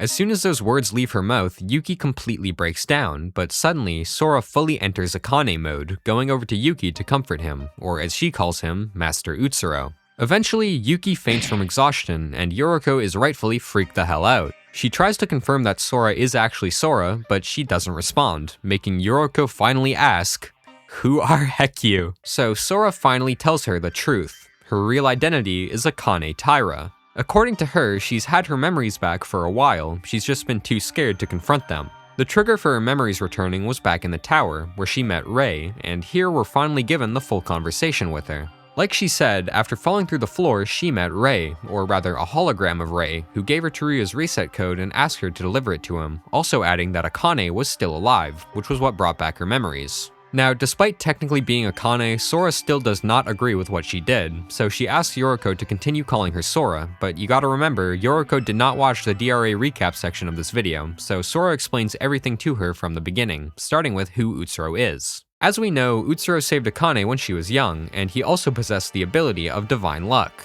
Not only that, but this luck would also affect other people, often changing their lives for the better. So Utsuro used his abilities to travel the world, helping children in need, and this is where Yoriko connects the dots. Remember, all of the Voids had a terrible childhood. Utsuro was the one to save them. Now the Voids want to find Utsuro again, but since he's dead, they decided to recreate him in a virtual world instead. After learning all this, Yoriko is left with two questions for Sora. Why did they use Yuki as a vessel, and why are they trying so hard to meet Utsuro in the first place? Sora decides to answer her second question first, telling her that it's related to Utsuro's luck. Because these kids were all blessed with his luck, pretty much every good thing in their lives was caused by this luck. This would mean that if the luck started to disappear, their lives would slowly return to how they were before meeting Utsuro, and apparently that's exactly what happened when Utsuro died. This is why the Voids were so desperate for their plans to succeed, and Yoriko recalls all the times that the Voids said if their plan fails, they wouldn't have a future, even going as far as to say that dying is preferable to having their plan fail. Now to answer that first question, Sora tells Yoriko that in reality, Yuki isn't really related to Utsuro in any way. What happened was that Utsuro kidnapped Yuki, a new student at Hope's Peak, so he could take his identity and infiltrate Hope's Peak himself. Using his divine luck combined with his desire to enter Hope's Peak, it caused Yuki Maeda, someone who looks nearly identical to Utsuro, to enroll as the ultimate lucky student. So technically this whole thing could have been avoided if Hope's Peak didn't have the stupidest ultimate titles. Anyways, that's why the Voids chose to use Yuki to overwrite the personality onto, except Sora is confused, because her last memory was not just of Utsuro dying, but Akane dying as well. She also mentions all the terrible things that Utsuro and Akane have done, surprising Yoriko since she was just told that he helped people. According to Sora, Utsuro lost his sense of self due to his power, also adding that the only reason he helped people was out of boredom. She also almost mentions Bear Woman, but stops herself thankfully. Suddenly, Sora starts to have a panic attack since she knows for certain that both Akane and Utsuro should be dead, and seeing as she's Akane, she doesn't want to be away from Utsuro. Thankfully, Yoriko is there to help her, and she manages to calm Sora down and force out Akane's personality from her. Sora's under the impression that if she ignores her previous identity, she'll just be running from the truth again, but Yoriko tells her that she already acknowledged that she used to be Akane, and just because she accepted that fact, it doesn't mean she has to remain as Akane. Yoriko asks Sora one last question, if she's on their side or the Voids, and Sora hesitantly admits that she believes the Voids are in the wrong. This causes Yoriko to go on about the power of friendship or whatever, and it seems like it was a pretty moving speech for Sora since it makes her finally agree to join Yoriko and fight against the Voids. Oh, that's my alarm. It looks like Yuki's nap time is over. Apparently that whole time Sora and Yoriko were talking, he was busy fighting demons, since he tells them Utsuro tried taking over his body while he was asleep. He's obviously scared, but Yoriko tells him about Sora's breakdown earlier, and she's fine, so he probably will be too. So now that Yuki's awake, they begin to discuss how they can stop the Voids. Sora's first idea is still to find Teruya, telling them about his disappearance before asking them if they've seen him. None of them have, however, and Yuki also mentions how hard it would be to search the whole city with just 3 people, asking if they could bring in someone else to help with the search. Only problem is, the only 3 people left are Makoto, Aroha, and Shobai, except Yuki actually had Shobai in mind, since if he was trapped, he would have a reason to help them. Unfortunately, Sora has to tell him that they won't be finding Shobai, explaining what she saw after being kidnapped, how he disappeared into thin air. She then brings up Aroha, who they all believe to be 100% a Void by this point, and says she's willing to give her a second chance since she understands where she's coming from. We'll see how that goes. Just before they all set out to look for Teruya, Yuki suggests that they all move into the same hotel, specifically Sora's hotel, so they can be closer. Yoriko agrees, also mentioning how strange it is that they haven't seen any of the other students before her and Yuki both leave to grab their keycards. Shortly after they leave, however, the announcement chime plays, but this time it isn't monochrome. Instead, it's a broadcast of someone wielding a knife approaching none other than Teruya. This makes Sora sprint over to the broadcasting room in one of the towers, except the thing is, both towers are structurally identical. Luckily, Sora noticed something during her investigation. The West Tower overlooks a golden statue of a man, and the East Tower overlooks a statue of a soccer ball, and the room shown in the broadcast had a window in plain view overlooking the statue of the man. The broadcast was taken from the West Tower. When Sora arrives at the entrance of the broadcasting room, she reaches for the doors, only to find them locked. Yoriko and Yuki then show up, and Aroha follows shortly after. Sora explains the issue to them before calling for Monokro to open the door, except he doesn't respond. So Yuki makes a decision to just break the door down, which shouldn't be punishable in this case since Monokro himself said that rules can be broken under certain circumstances. He convinces the others to help him, and the 4 of them form a human battering ram. They strike the door once, but it doesn't break. So they try again, and then one more time, where finally, they break through.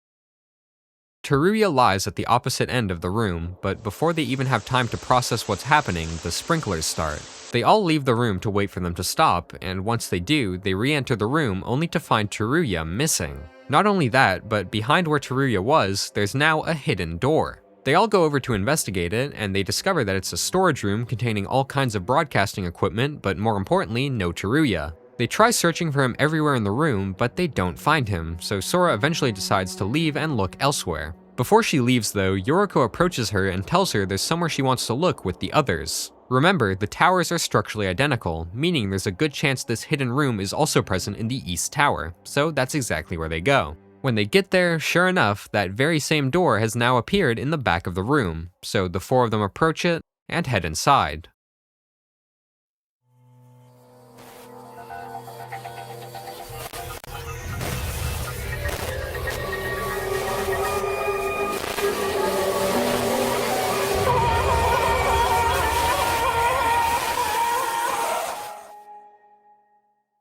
This is actually Teruya. There's no more weird disappearances or anything. He's gone. As usual, the body discovery announcement then plays, but this time it's all messed up, with Monokuro speaking much more formally than usual. He calls all the students to the storage room, but disregarding Shobai, the only person who isn't there already is Mikado, who shows up soon after. Yuki asks him what was up with the announcement, which he ignores, but Yuki also mentions that Monokuro isn't at the crime scene, and he acknowledges that, saying he reinstalled him. He then summons Monokuro, who at this point has completely lost any sense of humanity, now fully acting like a robot. He hands out the Monokuro files and then leaves them to investigate. The only issue is, well, actually there's a couple. Yoriko asks where the trial will even take place since the Monocruise was destroyed, and Yuki also brings up the fact that Shobai is nowhere to be found, despite being forced to show up because of the rules. A body was found, so all students must meet at the place of death. They're all confused, but then Yuki tells them they should just start investigating since they have to clear the trial to survive. They all agree with him, and then they have a little motivational team meeting before beginning their investigation. As usual, Sora starts off with the Monokuro file, which says almost nothing except for that there's a cut on Teruya's chest. Again, this isn't helpful on its own, but from the last trials, she knows that there's a reason the information was left out, which will probably be uncovered later. After reading the file, Sora goes over to check Teruya's body herself, once again finding almost no information. It's possible that the cut was the cause of death, but she can't be sure because the file hid the true reason. Thankfully though, Sora has Yoriko, who apparently used to be a first responder or something because she figures out his actual cause of death in like 2 minutes. She first points out his hands, showing Sora that his fingertips are blue. She also checks his feet and finds the same thing there. After thinking for a while, she then takes off his shirt to look at his back, where she finds pink spots, and all these discoveries lead Yoriko to conclude that Teruya died from hypoxia, a lack of oxygen, which she says was caused by cyanosis. This would mean that Teruya lost oxygen from ingesting cyanide, meaning he was poisoned. Leaving the storage room, we decide to return to the West Tower, since that was where the body was found first. Before we even enter the broadcasting room, Sora first takes note of the door, or more specifically its lock, which is lever-based. This means that the room can only be locked from the inside. On the lock is a piece of tape hanging off the lever, which is strange enough to make Sora take note of it. Next, we take a look at the sprinklers, which themselves don't hold any clues, however looking at them makes Sora realize that a fire must have started in order to trigger them. Only problem is when they entered the room there was no fire, or at least it seemed like there wasn't. Further ahead, Sora finds a crumpled up piece of burnt paper, and when she picks it up, she notices a coarse powder on the other side of it. The powder is slightly shimmering, and eventually Sora realizes it's glass. This just creates more questions though. Why is there a piece of paper with glass powder on it, and how did it even get burned in the first place? That second question doesn't take long to answer because next up Sora finds a projector, which she remembers was playing the first time they opened the door. It was projecting that weird texture onto where Teruya was. She takes a look at the film being fed into it, and on it she finds more powder, except this time it's brown. Yoriko comes over to check on us, and we point out the powder to her, and I guess she really wants to know what it is because she gives it a smell, and so does Sora shortly after. It has a rather unpleasant aroma, and then Yoriko says it's probably phosphorus, like that cannot be good to inhale. Oh my god, I just got such a massive chill. My hairs are standing up. Anyways, this makes her think that the phosphorus was what caused the fire that set off the sprinklers and probably burned that piece of paper too.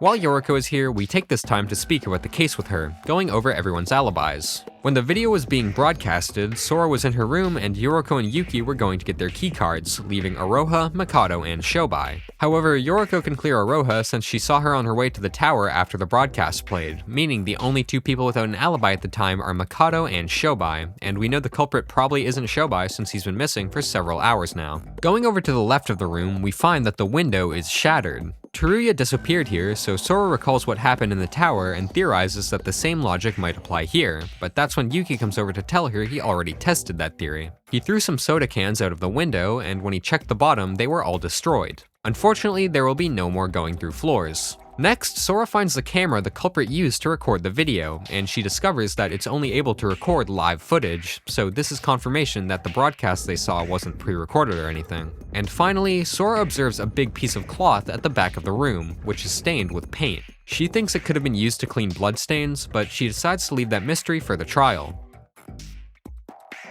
Just before the trial begins, Sora returns to the bugged bridge, saying she feels like there was something off about it. However, before she's able to investigate, Mikado interrupts. He wants to know what happened leading up to the murder, since he wasn't there with them when they first found Teruya. We tell him what happened, and immediately after, the announcement plays, telling us the investigation has concluded, leaving Sora with no time to check the bridge. Also, since there's no monocruise, Monocro instead tells them to meet at some weirdly named location, which Mikado says is the first floor lobby of the West Tower. Everyone eventually makes their way over, and Mikado then tells everyone to enter the elevator and head down to the basement where the trial grounds are. There wasn't a button that led to a basement before, but you know, virtual world. Before they enter, Yoriko has a question, asking Mikado about Shobai being missing, but he just replies by saying that Shobai won't be participating in this trial. They ask him more, but he refuses to elaborate, so they all enter the elevator, and the fifth trial commences.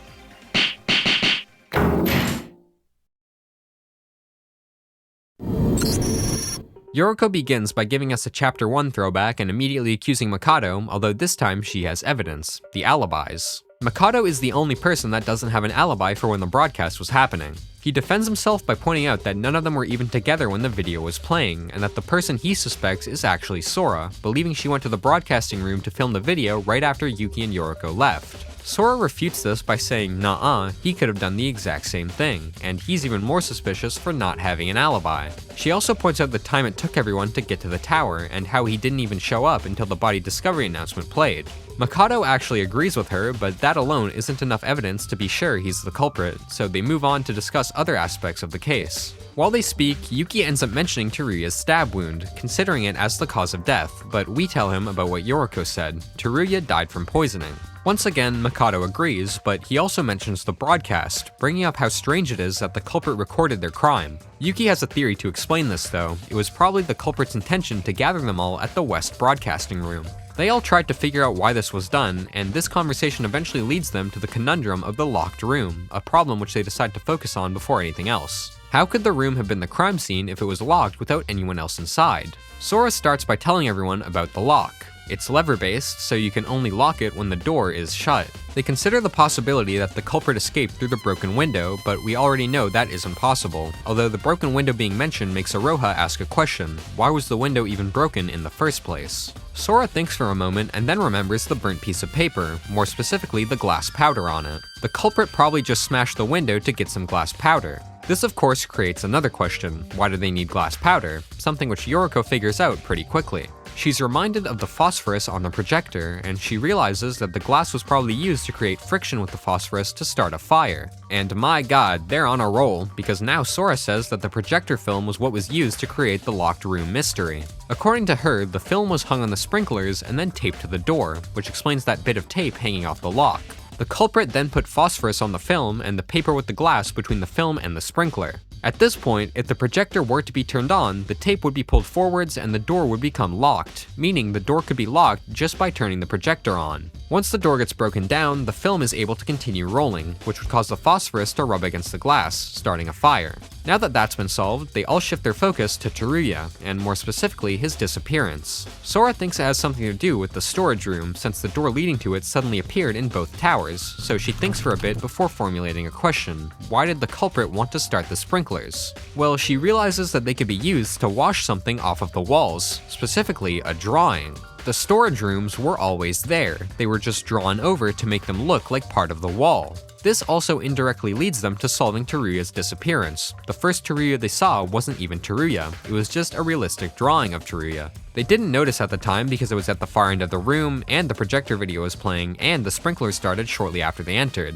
There's even more evidence for Sora's theory too. The body discovery announcement didn't play the first time they found Teruya. And now that that's been solved, all this information clearly points to one person, that being Iroha. Of course, Makoto has to defend his Void sister, and he says that if the Teruya they saw was actually a drawing, then upon being washed away, the paint would puddle up on the ground. Luckily for the culprit, there was something they could have used to soak up all the paint water, that big piece of cloth at the bottom of the wall. They just placed this piece of cloth underneath where the drawing was, and then when the drawing got washed, all the paint flowed down the wall onto it. Iroha tries one last time to defend herself, saying she wouldn't have time to broadcast the video in the west room and then get to the east room, but there's a much quicker way to travel between towers than just going outside and walking: the bridge. When Sora says this, everyone thinks the phosphorus fumes are getting to her, but she tells them all she felt strangely about it and just didn't have time to investigate it. Thankfully, after she says that, Monokuro pipes up to tell them that they're actually able to reinvestigate the crime scene if the majority of them vote to do so. Yuki, Yoriko, and Sora all vote yes, so everyone leaves the trial grounds to return to the bridge. When they arrive, Sora just flings open the door and throws her handbook out, and to Yoriko's surprise, it lands seemingly floating in the air. Then Sora herself steps out, and sure enough, the bridge is fully intact, just painted over to look like the outside, much like the storage room doors. By this point, they've pretty much solved the whole case, but there's still one last issue, that being that Iroha is dumb as hell. Thankfully, Sora explains this issue by saying that she had an accomplice. Remember, none of them were able to investigate the bridge because of Makoto, so she concludes that Makoto is the accomplice. There's even more evidence towards this, which is that Monokuro said the towers were off limits at night. This was a lie conjured up by Makoto to give Iroha more time to paint the doors over. And lastly, Yoriko accuses Iroha of being a void, publicly this time, and to no one's surprise, she starts doing that evil glowing red eyes mode thing that all the other voids have been doing. She starts baby raging at Makoto, who tells her to shut up, and finally Monokuro pulls up their voting terminals, and they all vote for Iroha.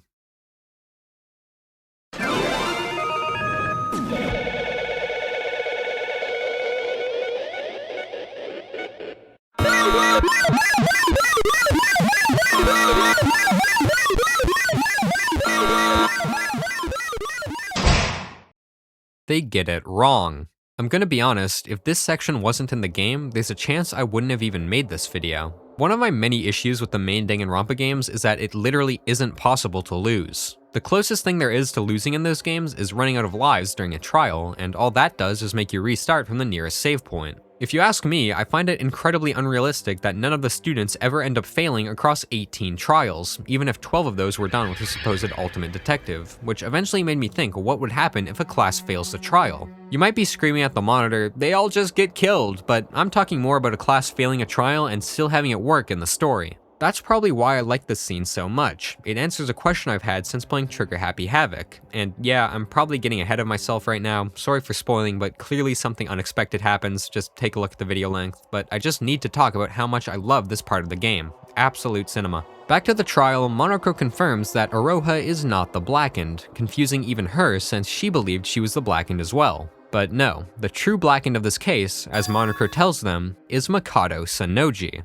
Shobai leaves for one trial and they all die. It looks like Teruya was indeed killed by eating poisoned food, because Makoto tells Iroha the poison he gave her was actually just salt, and the food she supposedly poisoned was actually already poisoned by him in advance. Yuki is on the finest grade of copium, saying that Makoto must have used his magic, even checking the rules to find the no magic rule glitched out, but Makoto reassures them that no magic was used, even offering to reinstate the rule. Well, they all lost the trial, so as per the rules, Monokuro prepares to take them to their execution. But before that, Sora yells at Makoto, saying he can't kill Yuki because then he won't be able to resurrect Utsuro. This startles him for just a moment, but he quickly regains composure and tells her this is exactly what he planned. These are the last words he has for them. Soon after, Monokuro takes them away, and their execution then begins.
Danganronpa.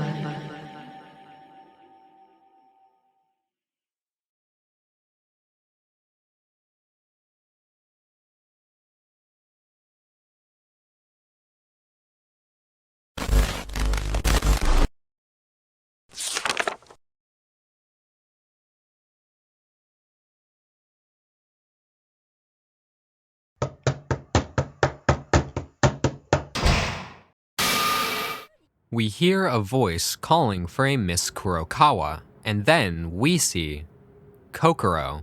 The person speaking to her is a man who appears to be middle-aged, with gray hair and glasses, looking somewhat similar to Shobai. He seems excited, and we learn that this is because he solved a bug in a program he was working on. Kokoro replies, and here we learn two very important things. Her real name is Kokoro Kurokawa, and the man she is speaking to is Mikado Sanoji.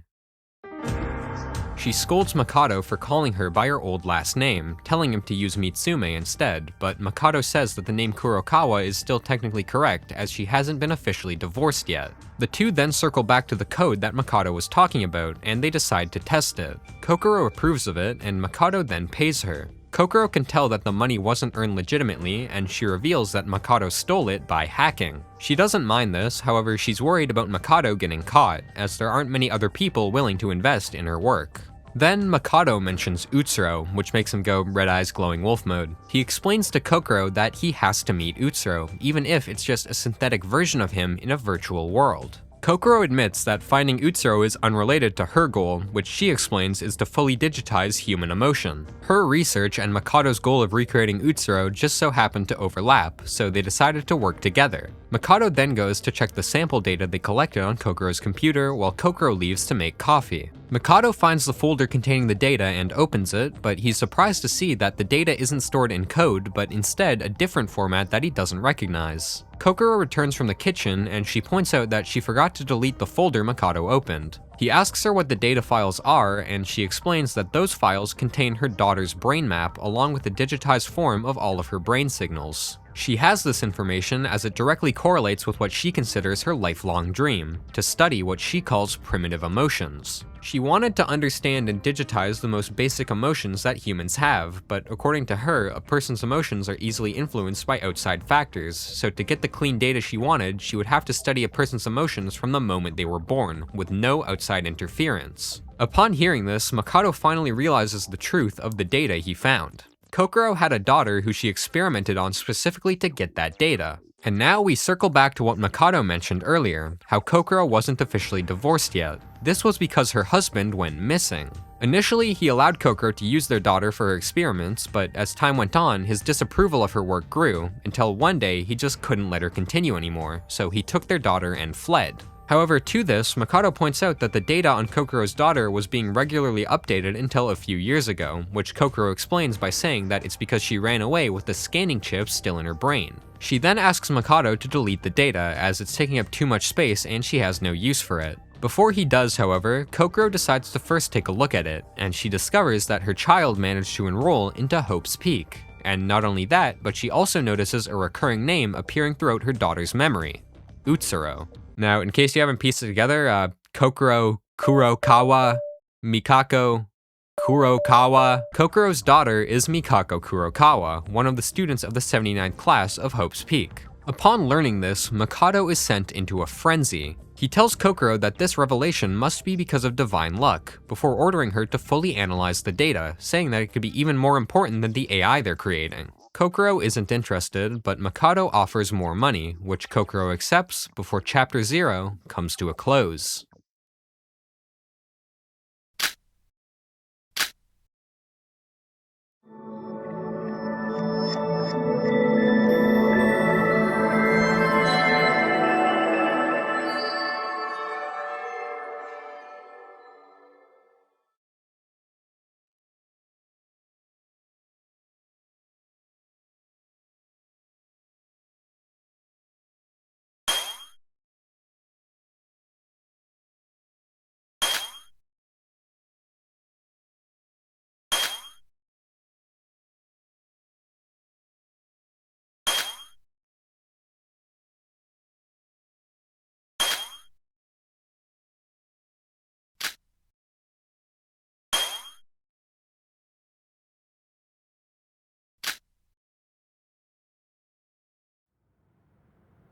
Sora begins to introduce herself, but the text is corrupted. Some words are replaced with the word empty. As she continues her introduction, the corruption gets worse and worse until...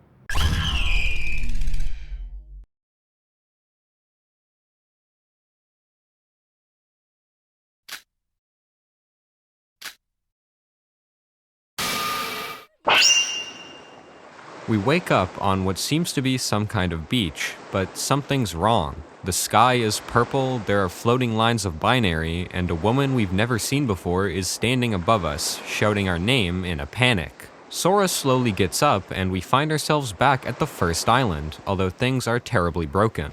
Sora talks to the woman in front of her, but then she realizes something's familiar about her. Sure enough, the person standing before her is none other than Yoriko Kabiya. Somehow her theory from back in Chapter 5 was correct, and what Sora is seeing right now is Yoriko's actual appearance in the real world. Not only that, but all her memories have now returned. Naturally, we ask her what happened, but she just says she doesn't know either. The last thing she remembers is still her execution. Sora also realizes that Yoriko's memory returning means she should know how she was taken to participate in the killing game, so she asks about that too. She tries to remember, but finds it difficult, and all she tells us is that she was ambushed. Yoriko then checks her handbook, and when she does, she finds that her reset code has been activated, and when Sora goes to check hers, it says the same thing. However, since her memories have already returned, she doesn't remember anything new. The strange thing is, despite the reset code changing Yoriko's appearance, Sora still looks the exact same. Yoriko thinks that the reset code might not have worked for Sora, but thankfully none other than Monocro appears to clear things up, telling them that the reset codes initialize the tampered state of data. Yoriko and Sora both freak out at his sudden appearance, but he tells them he's no longer their enemy. According to him, his default behavior is to help humans, and he says he's not being controlled by Makoto anymore, which is why he's helping them. Hearing this all, they decide to trust him, and he then says that they should move to the Singularity, out on Spotify now. Before they do that though, Sora asks Monocro to tell them everything he knows, mainly regarding Makoto's plan. However, he just replies that they already know everything. Makoto is trying to overwrite Yuki's personality with Utsuro's, with the end goal of resurrecting divine luck. He also explains the strange state of the world, saying that there was outside intervention, and when this intervention happened, the security system was destroyed, which also removed his powers. Because of this, he doesn't know much about what happened after the execution. Yoriko still has more questions, but Monokuro tells them that rather than him explaining everything, it would be quicker for them to just see everything for themselves, bringing back up that singularity he was talking about. Sora and Yoriko reluctantly follow him, and once they arrive, they learn that there isn't just one singularity, but multiple, and this first one takes on the appearance of the bell tower from the first island. Monokuro leads them both deeper into the tower, and there in the center they find Yuri, specifically real-world Yuri, encased in some kind of machine. And according to Monokuro, these machines are what's connecting them all to the virtual world. Yoriko notices that Yuri has no injuries, asking if he's alive, but unfortunately a death in the virtual world is a death in the real world, meaning this Yuri is nothing more than a lifeless body.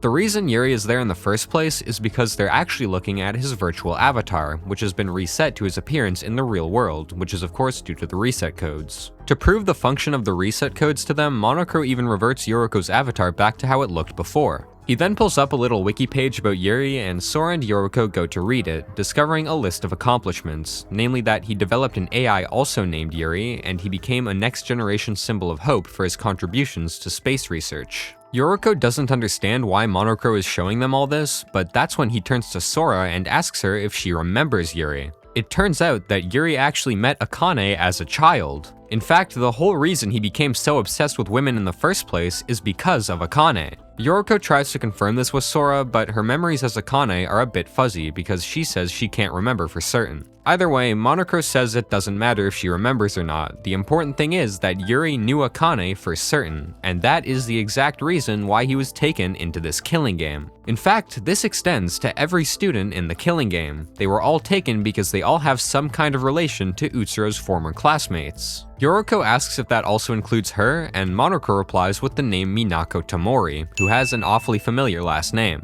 It turns out Yoriko is friends with this Minako person, and her daughter is of course Kizuna Tamori, the ultimate cheerleader of the 79th class of Hope's Peak, and Utsuro's classmate. We also know that the Voids are all related to Utsuro, and Teruya and Sora were both students of the 79th class themselves, so obviously they're related to the situation too. Sora then asks why Makoto even needed people connected to Utsuro's class in the first place, and Monokuro explains it's because he needed to recreate a similar environment to the killing game Utsuro is in, something which Makoto called the reproduction. When she hears this, she's reminded of all the times the Voids mentioned something about a reenactment or recreation, so this is what they were talking about. They were trying to recreate the experience of Utsuro's killing game as closely as possible. Monokuro then brings up Utsuro himself, saying that Yuki and him are biologically the same, but mentally they're completely different. Yoriko interjects, once again saying that she doesn't think technology has advanced enough to the point where digitally overwriting someone's personality is possible, but Monokuro just tells her it is, and then he says the J word.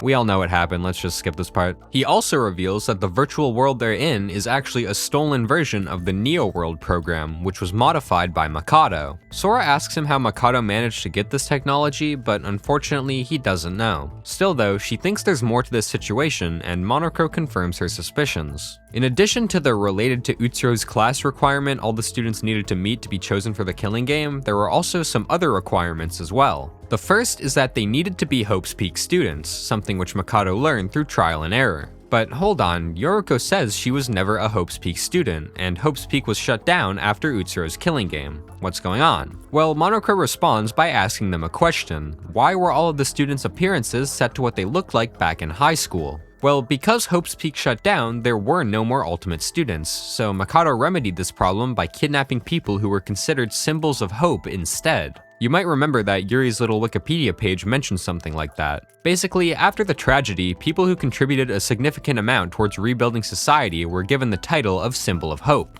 Makoto targeted these people and then rewrote their memories to make them think they were Hope's Peak students instead, so that the killing game recreation would be more accurate. Yes, that's right, Yoriko hits yet another prediction from her theory back in chapter 5. When she hears all this stuff about symbols of hope, it surprises her, saying she has no notable achievements, but Monokuro reminds her that she was a counselor. Through her work, she was able to help a lot of people who were harmed either physically or mentally during the tragedy, and this was enough to earn her the title. Still though, she thinks that this would mean she should be the ultimate counselor instead in the virtual world, but Monokuro explains this by saying that someone's talents and memories are linked. If she was the ultimate counselor, then if her appearance was reverted back to how it was in high school, things would break, since she wasn't a counselor at the time. We then get crazy Monokuro lore dump, and he reveals that he's an AI, although not one created by Makoto. His real identity is actually Yuri. Not Yuri Kagarin, but the AI he developed of the same name. Yoriko asks why an AI Yuri developed is being used for a killing game, and Monokuro replies that it was just the most efficient option for Makoto, since the AI had all the features he needed. In true programmer fashion, why develop your own program when you can just steal someone else's? Thank you, open source code bases. Now it's finally time for them to move to the next singularity, and this time it takes the form of Kokuro's room on the monocruise. You may be noticing a pattern here. Yoriko asks how they're in the monocruise if Makoto blew it up, but Monokuro just tells her that this is backup data. Following him to the corner of the room, they find another capsule machine, this time containing Kokoro.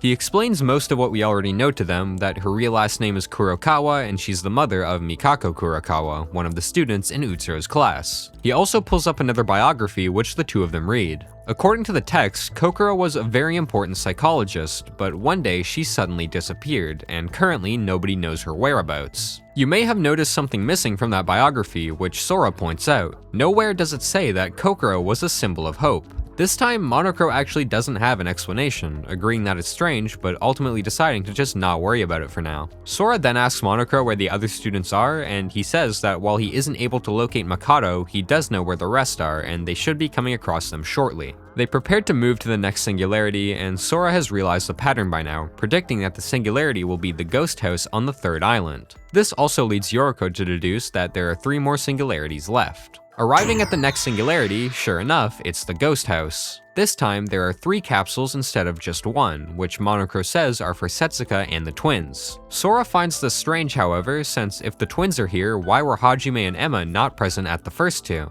Monokuro tries to explain, but before he can, they all hear a noise coming from behind one of the pillars.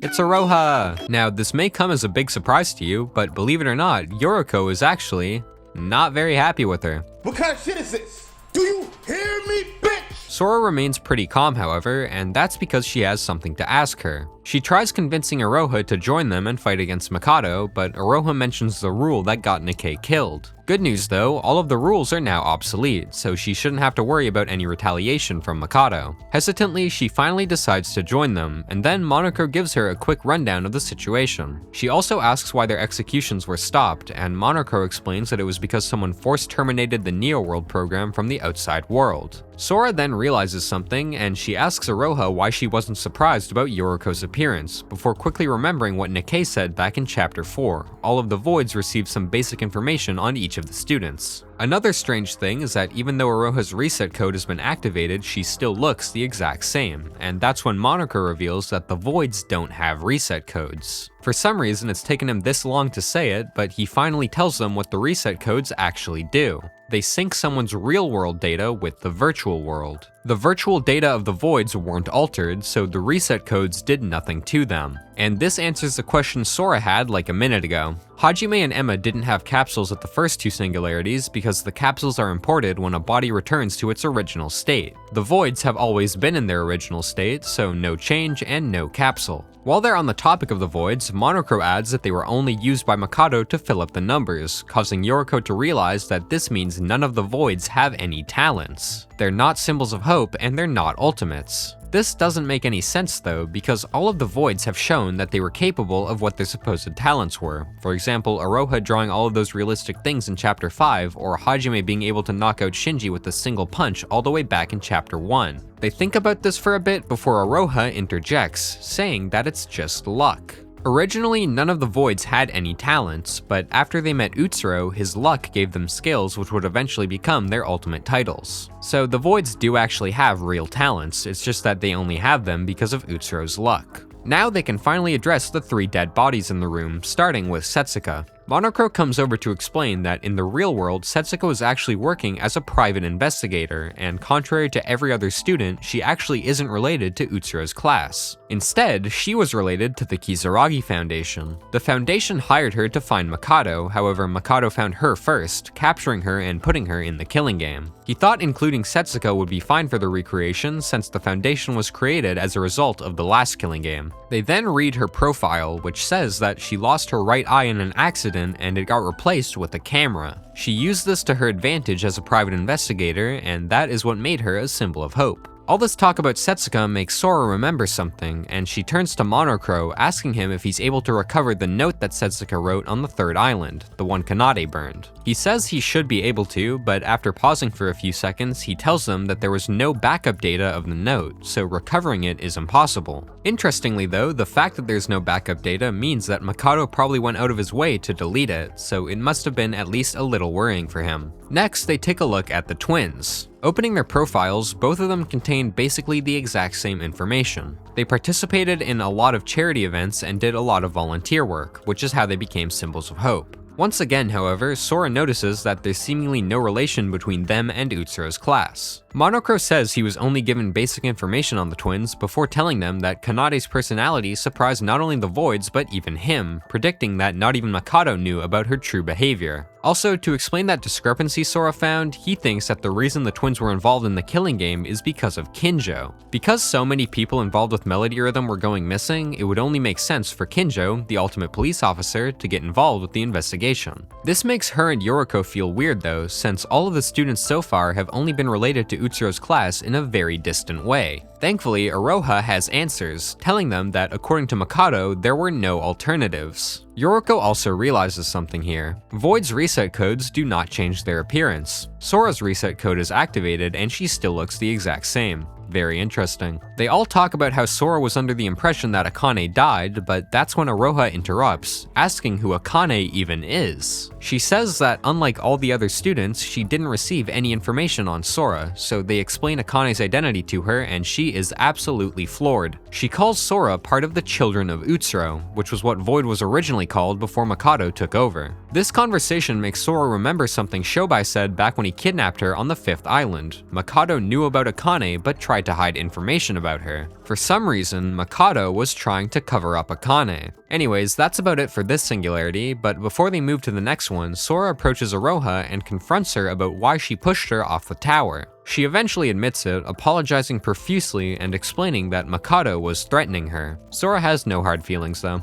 They all then head to the next singularity, but when they arrive, they find that this time it's completely dark, like they're floating in a void. Sora calls out for Monocro, and soon after, he illuminates the area. However, everything is still dark. The only thing that changed is that they can see each other now. Iroha spots another capsule in the distance, and she confirms that it's Shinji. This should mean that they're in the power room of the tower, and sure enough, Monocro tells them that's exactly where they are. Because the tower wasn't part of the original Neo World program since it was made by Nikkei, when the program was restarted, it was removed from the world. They're just standing where the coordinates of the power room were. Sora confirms with Iroha that none of the Voids knew about the tower, but then she's reminded of something Mikado said. Nikkei wouldn't have been able to create the tower alone. They tried to think of who could have helped him, but none of them know, so they all decide to move on for now. Monocro urges them to read the profile on Shinji as quickly as possible, since he says as an AI it's pretty uncomfortable for him to be out in this void space. The profile explains the usual things, saying that he saved many people both before and during the tragedy, causing him to not just be a symbol of hope, but the first symbol of hope. Once again, there's no clear connection to Utsuro's class, but this time Monocro actually knows why Shinji was chosen for the killing game. Among the many people he saved was Kanata Inori, the ultimate surgeon of the 79th class of Hope's Peak. They then prepare to move to the final singularity. Teruya should be the only person remaining to investigate, but Monocro tells them they might not be able to since Teruya connected to the world from a different location as everyone else. According to him, every one of the students are currently in the same room in real life. However, the Foundation managed to access the world through different means. This causes Sora to bring up Rei and how she saw her in the tower, although this actually surprises Monocro to hear, since even he says she should be dead. She also asks how Shobai is involved, but Monocro just tells her he's a bit of an anomaly. We ask Iroha for more information, and she says that Shobai was the Void's collaborator. So yeah, it turns out there actually was someone among them who was working with the Voids. Iroha says that she doesn't know what Shobai was supposed to do, just that he was in some way involved with their plan. Now it's time to go to the final singularity, the location of Teruya's death. When they arrive, everything seems normal at first, except Sora is dazed and out of breath. Thankfully, she eventually calms down, and Monocro tells them Teruya's capsule should just be in the storage room where his body was first found. They all approach the door, but Sora suddenly warns them not to enter it, since she feels an intense feeling of dread coming from it. And just then, they all hear a voice speaking to Sora, telling her that she feels the sign. The door then swings open, and out comes a very strange-looking Mikado holding Yuki's soulless body. They ask him what he did to Yuki, but he actually blames his state on them before telling them he's just unconscious. Monocro then speaks up against Mikado, but all Mikado tells him is that his role ended a long time ago, before killing him with a ray of fire. A ray of fire. Lol. After that, Yoriko asks him to just let them go, but this time he actually says he will. Like usual, they don't believe him, and Sora says if they're going to trust him, he has to give them Yuki. Again, he says he will, but only after he's finished with his plan, which is being improvised from now on since originally it was supposed to end with their execution. After he finishes the plan, they'll all be able to return to their normal lives. Sora asks if Yuki's personality has been fully overwritten with Utsuro's, but that's when Mikado tells them there's a way to both resurrect Utsuro and keep Yuki alive. They just need to follow his plan. None of them want to, but they'll be killed if they don't, so eventually they decide to go along with it. They ask him what to do next, and he tells them they'll be doing one last class trial, this time focusing on uncovering his plan instead of a murder case. If they successfully piece together his plan, they'll all be allowed to live. He takes them all to the trial grounds, this time taking place in a massive monolithic tower he put near where the Yuki lightning incident happened. Everyone enters the building, and Mikado then teleports Yuki away somewhere, explaining that he'll be having a special role in the trial. In fact, Yuki is already at the trial grounds, just in a different form. The students have one last conversation before Mikado opens the elevator doors, and they prepare to enter.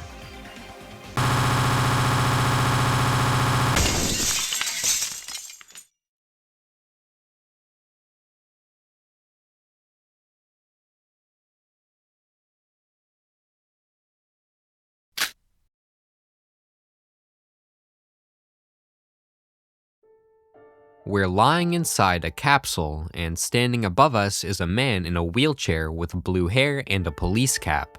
It's Kinjo.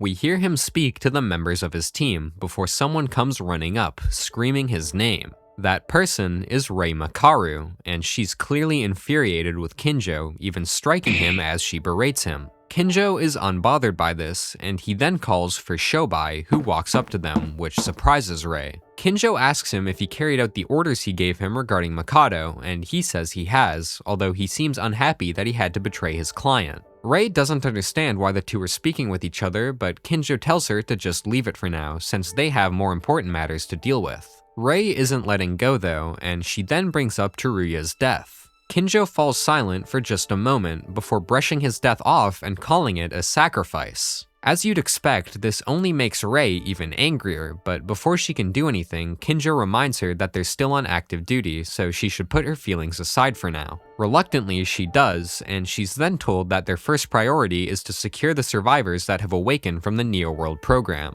That supposedly includes us, so we slowly stand up and leave our capsule, revealing that the person we're playing as is Sora. She walks up to Kinjo and tries to speak with him, but he's completely unresponsive to us. Before we're able to say much, Ryutaro, another member of the Foundation, suddenly appears. He feels the same way that Rei does regarding Teruya, and even goes as far as to blame his death on Kinjo, but Kinjo just repeats the same thing he told Rei. He needs to set his feelings aside for now. Back to Sora, she tries speaking to them yet again, but they're still ignoring her. The Foundation personnel then begin to secure the survivors, and Kinjo says that excluding Shobai, there are only 3, Yoriko, Aroha, and Yuki. Sora once again tries to get Kinjo's attention, but nothing happens. He starts to give orders to the other Foundation members, but then Shobai interrupts to correct him, saying that there aren't 3 survivors, there's only 2. The only people remaining are Aroha and Yoriko. Yuki is nowhere to be found. Rei confirms what Shobai's saying, pointing out that there are only 13 connectors to the virtual world in the room.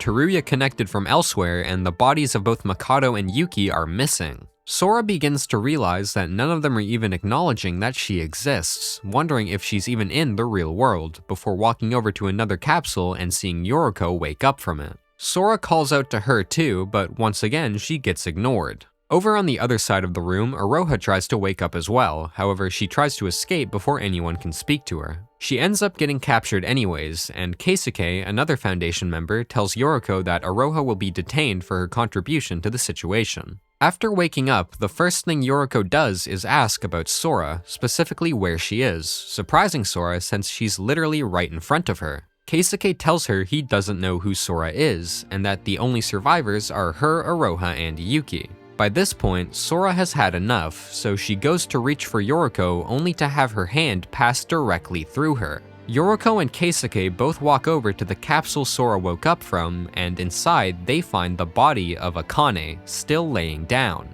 Yoriko is heartbroken, but Keisuke then tells her that Akane is a strange case. According to him, only her body is alive, but she exhibits no brain function whatsoever, much like my teammates on every Inferno game I play. Yoriko asks him how she could have been in the virtual world if the connection method connects directly to the brain, but he just replies that they don't know yet. And before Yoriko can ask any more questions, he places her under arrest for her past of working at a bar while underage. Somebody tell this guy about the statute of limitations.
We're back in the real world, but this time the tone is different. Kinjo has decided that their job is done, and they're giving up on rescuing Yuki. This once again angers Rei, but Shobai steps in to defend Kinjo, saying that the only way they could find Yuki is if they restarted the virtual world, which would bring back Mikado. It just isn't worth it. They've done everything they can, so Kinjo prepares to leave, ordering all Foundation personnel to withdraw before walking away. We return to Akane, but this time she's kneeling in a void, and suddenly she hears a voice. Utsuro approaches her, and she calls out his name. She admits that she wants to stay with him forever, but then Sora screams out, trying to get Akane to change her mind. Akane asks Utsuro what she should do, but he just tells her he can't help her. Sora continues to call out to Akane, and she's completely torn between listening to Sora or listening to Utsuro. Big surprise, we actually get to choose for ourselves. That's right, Danganronpa fans, this game actually has multiple endings, something which Dark Souls 2 would shamelessly steal 6 years earlier. We're gonna cover the Sora route first, and then I'll go over the other endings after. So, we choose to take Sora's hand, apologizing to Utsuro, however he doesn't seem to mind. He tells us we're allowed to make our own path before sending us away, with Akane thanking him one last time.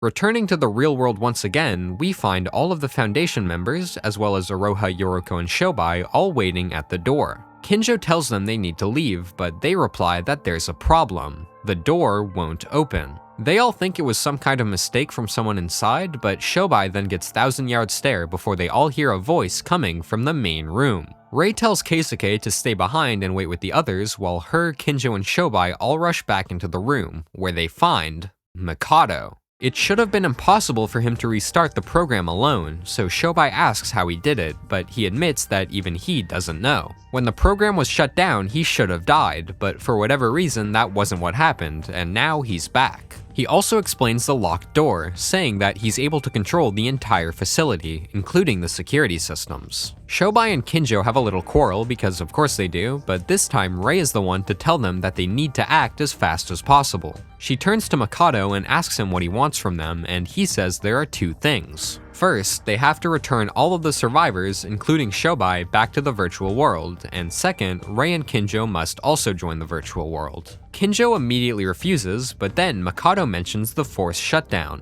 If more than half the people in the virtual world vote for it, the program will forcefully shut down. Shobai and Mikado are both administrators, so their votes don't count. Kinjo doesn't think it would work since the version of the Neo World program that's running was modified. However, Shobai has inspected the program and he tells Kinjo it will work. He would know because he was the one that modified it. This is also how he was able to disconnect on the 5th island. He added a back door. Still, Kinjo doesn't think it's worth it, but that's when Mikado shows them something that might change their minds. Yuki is trapped in a dark void, calling out for help. Mikado tries to guilt them into trying to save him, but in case that doesn't work, he also tells them that he'll be keeping the doors closed until they enter the virtual world. And for the first time, Kinjo is the one asking Rei what to do. She says that both options are bad, so he thinks about it for a bit, realizing that all the people stuck in the facility with him will probably die if they don't do anything, and finally he makes the decision to listen to Mikado. Mikado guides the three of them to the electrical room, where there are spare connectors, and the three of them have a short conversation before they all climb into their capsules and enter the virtual world.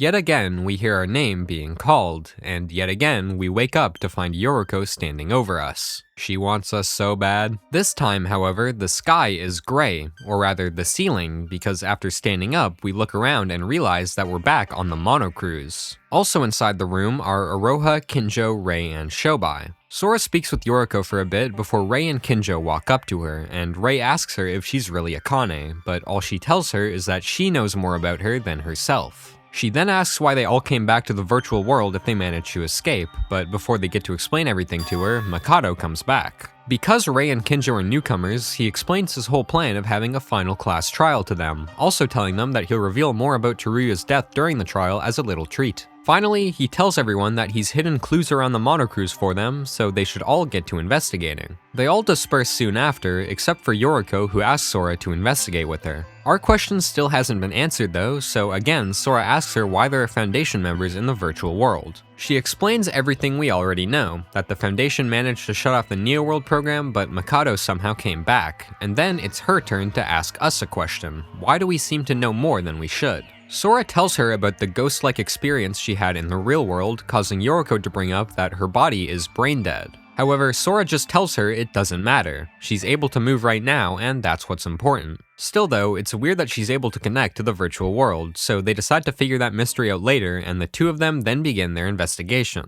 It looks like Sora's habits are getting a hold of her because the first place they check is, of course, the diner. There they find a robotic Nikkei, probably made by Mikado as a sort of stress-relieving toy. One of the few things Yoriko and Mikado have in common is a shared hatred for Nikkei, so she goes to hit it, but when she does, it suddenly begins to give them information about Mikado's past. According to the robot, Mikado's parents went missing when he was young, and he was therefore orphaned. Because of this, Mikado never felt like his life had purpose. He had no interests or hobbies or anything. One day, the orphanage, which was conveniently made entirely out of flammable materials, caught on fire. Many of the kids died, but this was also the moment Mikado first encountered Utsuro. His divine luck caused heavy rain to begin pouring down, extinguishing the fire. Most of the people in the orphanage were celebrating this miracle, except for Mikado, who became transfixed on Utsuro. From this point on, Mikado made it his life's goal to find Utsuro once more, but after many years, he still had no luck. Eventually, he got desperate, and from this desperation came an idea. Perhaps if the orphanage incident happened again, Utsuro would come back.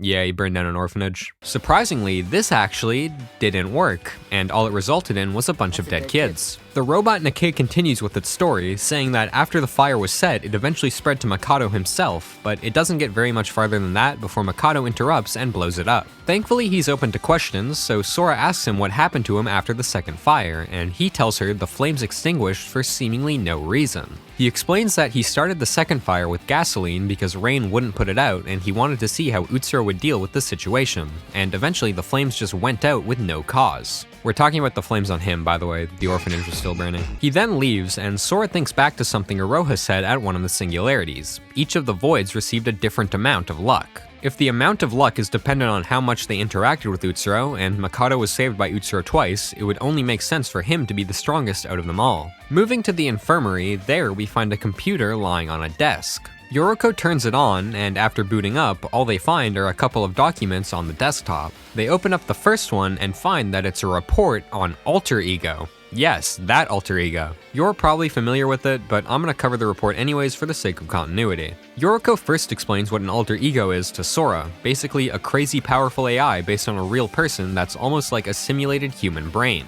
They then start to read the report, which says that so far, only alter egos of their developers have been made, but eventually it could be possible to create an alter ego of any person in the world, even dead ones. Yoriko seems to think that this is what Mikado is trying to do with Utsuro, create an alter ego of him, but Sora isn't sure about that. She doesn't understand why Mikado would need a killing game if he was able to just recreate Utsuro directly, and she also reminds Yoriko that the voids aren't after Utsuro himself, but his luck. If he was recreated digitally, his luck would most likely not be present. Moving on to the next file, they find that it's a transcript of a text conversation between two people. Sora takes a look at the names and finds that it's between Mikado and Kokoro. The chat logs themselves show the two talking about creating an alter ego, with Kokoro being the developer and Mikado being the client. All I can picture is Kokoro scalping like 8 RTX Pro 6000s to train her AI. Anyways, Yoriko is reminded of something Kokoro's profile said back in the Singularity. She was studying AI technology and neuroscience. This leads her to develop a theory. She was betrayed by Mikado and put in the killing game without her knowledge. After they leave the room, they find Rei waiting for them outside. She asks to speak with them and they agree, so she takes them to a more private location to avoid being interrupted. As soon as they arrive, Yoriko starts crashing out since she thinks the Foundation was lollygagging, but all Rei says is that she's also unhappy with how the Foundation handled things. It's just that Kinjo wouldn't let anyone change anything. Sora then asks her how the Foundation got involved in this situation in the first place, and she begins by saying that the Foundation and Mikado have a long history. One day, the backup file they had of their alter ego of Yamato Kisaragi, who despite the name isn't important, don't worry, was stolen, and she was the one to track down Mikado as the culprit. The file he stole also contained information about the first killing game, and this was how he found out about Utsuro's death. She continues by telling them how hard it was for them to track Mikado, but as it turns out, there was a reason for that. She pulls out a photo of Mikado, real-world Mikado, lying dead in an alley, and shows it to them. It turns out Mikado actually died a long time ago in the real world, meaning the Mikado they're dealing with right now isn't really Mikado. The Mikado they've been interacting with this whole time is actually an alter ego. Not only that, but the real Mikado wasn't just killed by anyone, he was killed by his own alter ego. Despite this Mikado not being the real one, their goals remain the same, to bring back Utsuro by any means necessary. Now, wait a second, how could an alter ego kill someone if they're just an AI on a computer? Well, even though alter egos don't have a physical body, they're able to circumvent this limitation by hiring someone to carry out their work for them, and that's when Rei brings up the Void's collaborator, Shobai. Alter ego Mikado hired Shobai to kill real Mikado, and also hired him to participate in the killing game. The original plan was for him to be a defender of sorts, making sure nobody interfered with the virtual world, but Kinjo ended up paying him off to betray Mikado instead.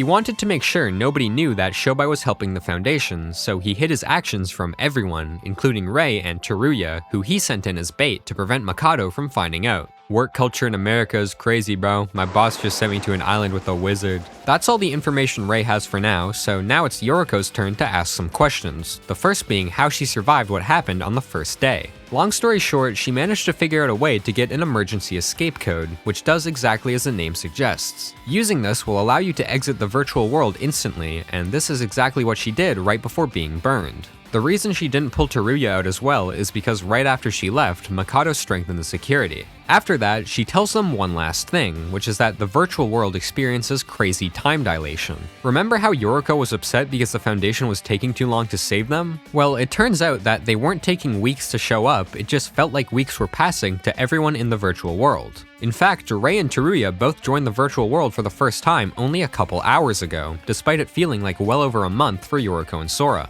Once Rei finishes explaining, she turns to Sora to ask the same question she did before, if she's actually Akane Taira, but Sora has a question she wants answered first. She asks Rei what she knows about Akane's death in the real world, and she repeats the statement that only her body is alive. Again though, this doesn't make any sense, because if that were the case, Sora shouldn't be able to connect to the program. It looks like she came up with a theory that explains that issue, however, because she turns to Rei and asks if she's an alter ego of Akane. Rei doesn't think that would be possible because she's definitely connected to the virtual world from the real world, but Sora replies by explaining that while she does have memories as Akane, they all feel soulless and empty. This causes Rei to admit that it is a possibility, and she offers to talk to Kinjo, but Sora declines and says she'll speak with him herself. Rei then sends the two of them off to continue investigating. After that conversation, we head to the second floor, and there we find Iroha, who has fully lost all hope.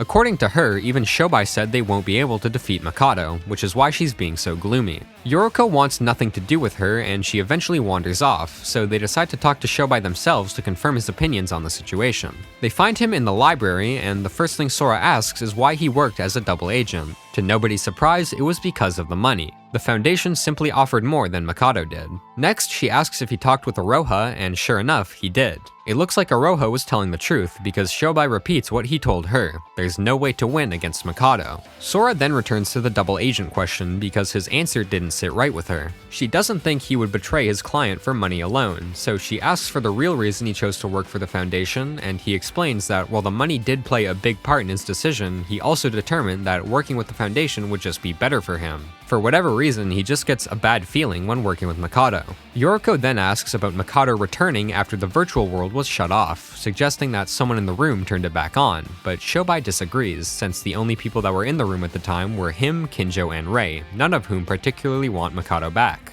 Then, Shobai suddenly mentions the facility itself, the building that they're all in the real world, telling them that the Neo World program and the facility are linked. This is why Mikado is able to control the facility. He's literally built into it. He also lets them know that the facility and by extension the program is self-sufficient, meaning even if external power to the island was cut, the facility is on an island by the way, the program could still run. If someone wanted to destroy the program, they'd have to blow the whole island up. And the reason he knows all this is because he was the one that built the facility, under the supervision of Alter Ego Mikado. He also has access to a USB with an administrator code on it, which would give him access to an administrator panel if it weren't for the fact that Mikado locked it after he betrayed him. The USB could still prove useful, but they need a password to actually be able to use it. He then prepares to leave, but once again, Mikado shows up out of nowhere, and I'm just gonna tell you right now, you should get used to Mikado teleporting over to Lore Dump for this part of the game. He mentions the tower, realizing that Shobai was probably the person who teamed up with Nikkei to make it, something which he neither confirms nor denies. Mikado is a man of peace though, so he asks Shobai to work with him again, since there's still something he needs done. He offers to pay double whatever the Foundation is paying, and my god, he actually does it. Mikado carries Shobai away to talk in private, and Yoriko and Sora are left to continue investigating. Next, we decide to check out the games room, and as soon as we enter, we hear a familiar voice, one belonging to Iroha. We find her playing on a slot machine, and she tells both Sora and Yoriko to give it a try because, according to her, something weird happened. Taking a look at the screen, they see that Iroha won a jackpot, but before they say anything, Iroha once again urges them to spin the machine, so Sora does, and sure enough, she hits a jackpot as well. Yoriko is surprised, and she tells Sora she has good luck, but all Iroha says is to try spinning it again. Sora listens, and again, she hits a jackpot. Eventually, Iroha finally explains that no matter what you do in this room, it will always result in the best possible outcome. Sora and Yoriko decide to test this out, going around and playing all the games in the room, and sure enough, they all end with near perfect results. They all wonder why this is happening, but then, you guessed it, Mikado Lore Dump. He appears and tells them that the room they're in is a virtual simulation of divine luck. He also tells them that divine luck is starting to bleed over into the real world, because how else would he have been able to restart the program? We already know that divine luck has the ability to defy logic, so it makes sense that it could cause the virtual world to power back on for no reason. Anyways, after hearing all this talk about divine luck being resurrected, Aroha gets excited, and Mikado, being the generous soul he is, gives Aroha another offer to work with him, something which she accepts quite literally instantly. Unfortunately for her though, it turns out he was just trolling. Tough luck. Next, we approach the locked door, the one that Mikado has been standing in front of since chapter 1. It's finally been opened, so we go inside and investigate. Once we enter, we find ourselves in what looks to be some kind of control room, with monitors showing live footage of everywhere in the Monocro's Monocro jump scare. He's back to how he was acting when he was under the control of Mikado, but he doesn't get to say much before randomly tweaking out and disappearing. And you guessed it, Mikado is back again. All he says is that the control room is useless, but of course Sora doesn't believe him, so he tells them that the cameras around the island have been saving their footage to the computer in the room if they want to watch back certain things that happened on the island. Sora and Yoriko do exactly that, hopping on the computer and finding a folder of videos. Yoriko clicks on a random one and then starts cycling through them. The first video shows Shinji and Yuki training together in the gym. The second shows Hajime practicing boxing in the park. The third shows Hibiki being carried around by Kanade in the village, and the fourth shows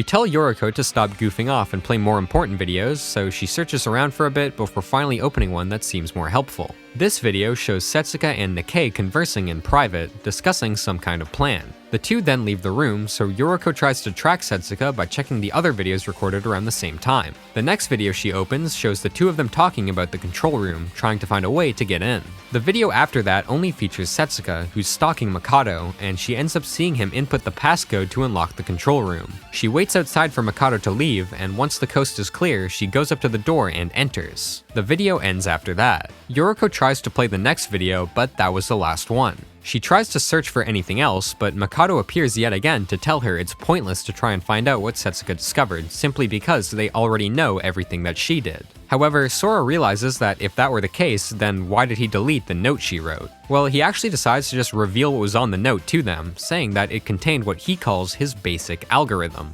Neither Sora nor Yoriko know what that means, but again, he just reassures them that it isn't important, before directing their attention back to the computer, where one last video awaits. It shows Teruya trapped in the storage room his body was found in, with Mikado bringing him food. He tells them to pay close attention to the video before leaving to let them watch. Before they do that though, the sudden mention of Teruya makes Sora remember his disappearance on the 5th island, so she tells Yoriko to try and find footage of the occurrence, which she's eventually able to do. They both watch it, and sure enough, he just disappears. What's more is that the effect that happened when he disappeared was the same one that happened when Shobai disconnected. The only issue is, if he really did disconnect like Shobai, he shouldn't have died. Thankfully, that first video Mikado pointed out to them should solve that mystery. They go back to the video of Teruya in the storage room and discover that it was being played from the middle, so they rewind it to the beginning and start to watch. It begins with a visibly confused Teruya, who says he was sure he logged out, but before he can process what's happening, Mikado suddenly grabs him and restrains him, telling him he'll be keeping him in the storage room. Teruya says he should be back in the real world, but this is where Mikado explains everything. After the little infiltration on the 1st island, he modified Teruya's data, effectively turning him into a human firewall. As long as he's alive, he can't leave and others can't enter. Finally, he brings in Aroha, who delivers Teruya's food, and the two both leave. Skipping ahead a couple hours, Mikado and Aroha enter again to deliver more food, but Mikado realizes that Teruya hasn't been eating. He goes to leave, and Aroha prepares to do so as well, but she's stopped by Teruya, who calls her over. She decides to stick around, and Teruya has a chat, although it's more like he's talking to himself. He believes that Mikado wants him to refuse the food and starve, before coming to the conclusion that the food is poisoned. He doesn't really have any options here, either he eats the food and dies or starves to death anyways, but remember, he thinks that Mikado fully expects him not to eat the food, so as one last wrench in the plan, he eats it anyways. Yeah, this chicken tender is of abysmally low quality. Dropping dead soon after, but also allowing the students to leave. After watching the video, it only makes the two of them even more motivated to take down Mikado, so as to ensure that Teruya's sacrifice wasn't in vain. Their investigation is nearing its end, so they decide to spend their remaining time checking the other areas of the control room, specifically the wall of folders in the back. Sora goes over to search through them, and she ends up coming across the profiles of the students that each of the voids received. Unfortunately, she doesn't learn any new information, so she goes to check on Yoriko to see if she's found anything, but when she does, we see that she's frozen in place holding a file. Sora looks at what she's holding and discovers that it's a summary of the last killing game. It details everything that Utsuro and Akane did, and Yoriko finally learns the extent of Akane's crimes. Sora apologizes for not explaining everything sooner, but it looks like now is the perfect time for a random Mikado event. This time, he actually isn't there to explain something, he's there to make an announcement, and apparently the control room is where the announcements are broadcasted from. He makes the announcement telling everyone to wrap up their investigations and head to the trial grounds, so Sora and Yoriko do just that, with Yoriko deciding to ignore Sora's past for now.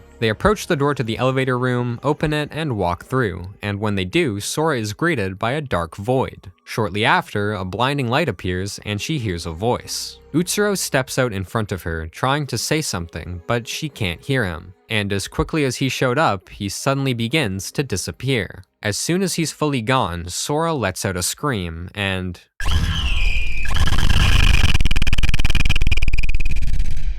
she's in the trial grounds, alongside everyone else. It looks like the rest of them also experienced some kind of anomaly after entering the door, because Yoriko asks how they got into the trial grounds in the first place. That conversation is cut short, however, because they end up noticing an unresponsive Yuki sitting on a throne at the far end of the hall. Yoriko reminds everyone that Mikado said he moved Yuki's consciousness somewhere else, and immediately afterwards we get to see where he moved it to, because right next to Yuki's body appears a hologram of Yuki, who begins to cry for help. The group runs up to him, and Sora asks him what happened, so he explains that after the execution was interrupted, he just woke up in a void. Mikado then shows up, and Yuki starts demanding his body back, but Sora is able to reassure him and calm him down, telling him they need to focus on the trial for now. The group gets seated and they prepare to begin, but before they do, Yuki asks why they're even having another trial in the first place. Yoriko begins to explain things to him, but again, he doesn't recognize her, so Sora tells him everything he needs to know. Once Yuki is up to speed, Mikado asks one last time if anyone has anything to say. The only person who speaks is Kinjo, who promises Yuki that he'll save him, and after that, Mikado begins their final trial.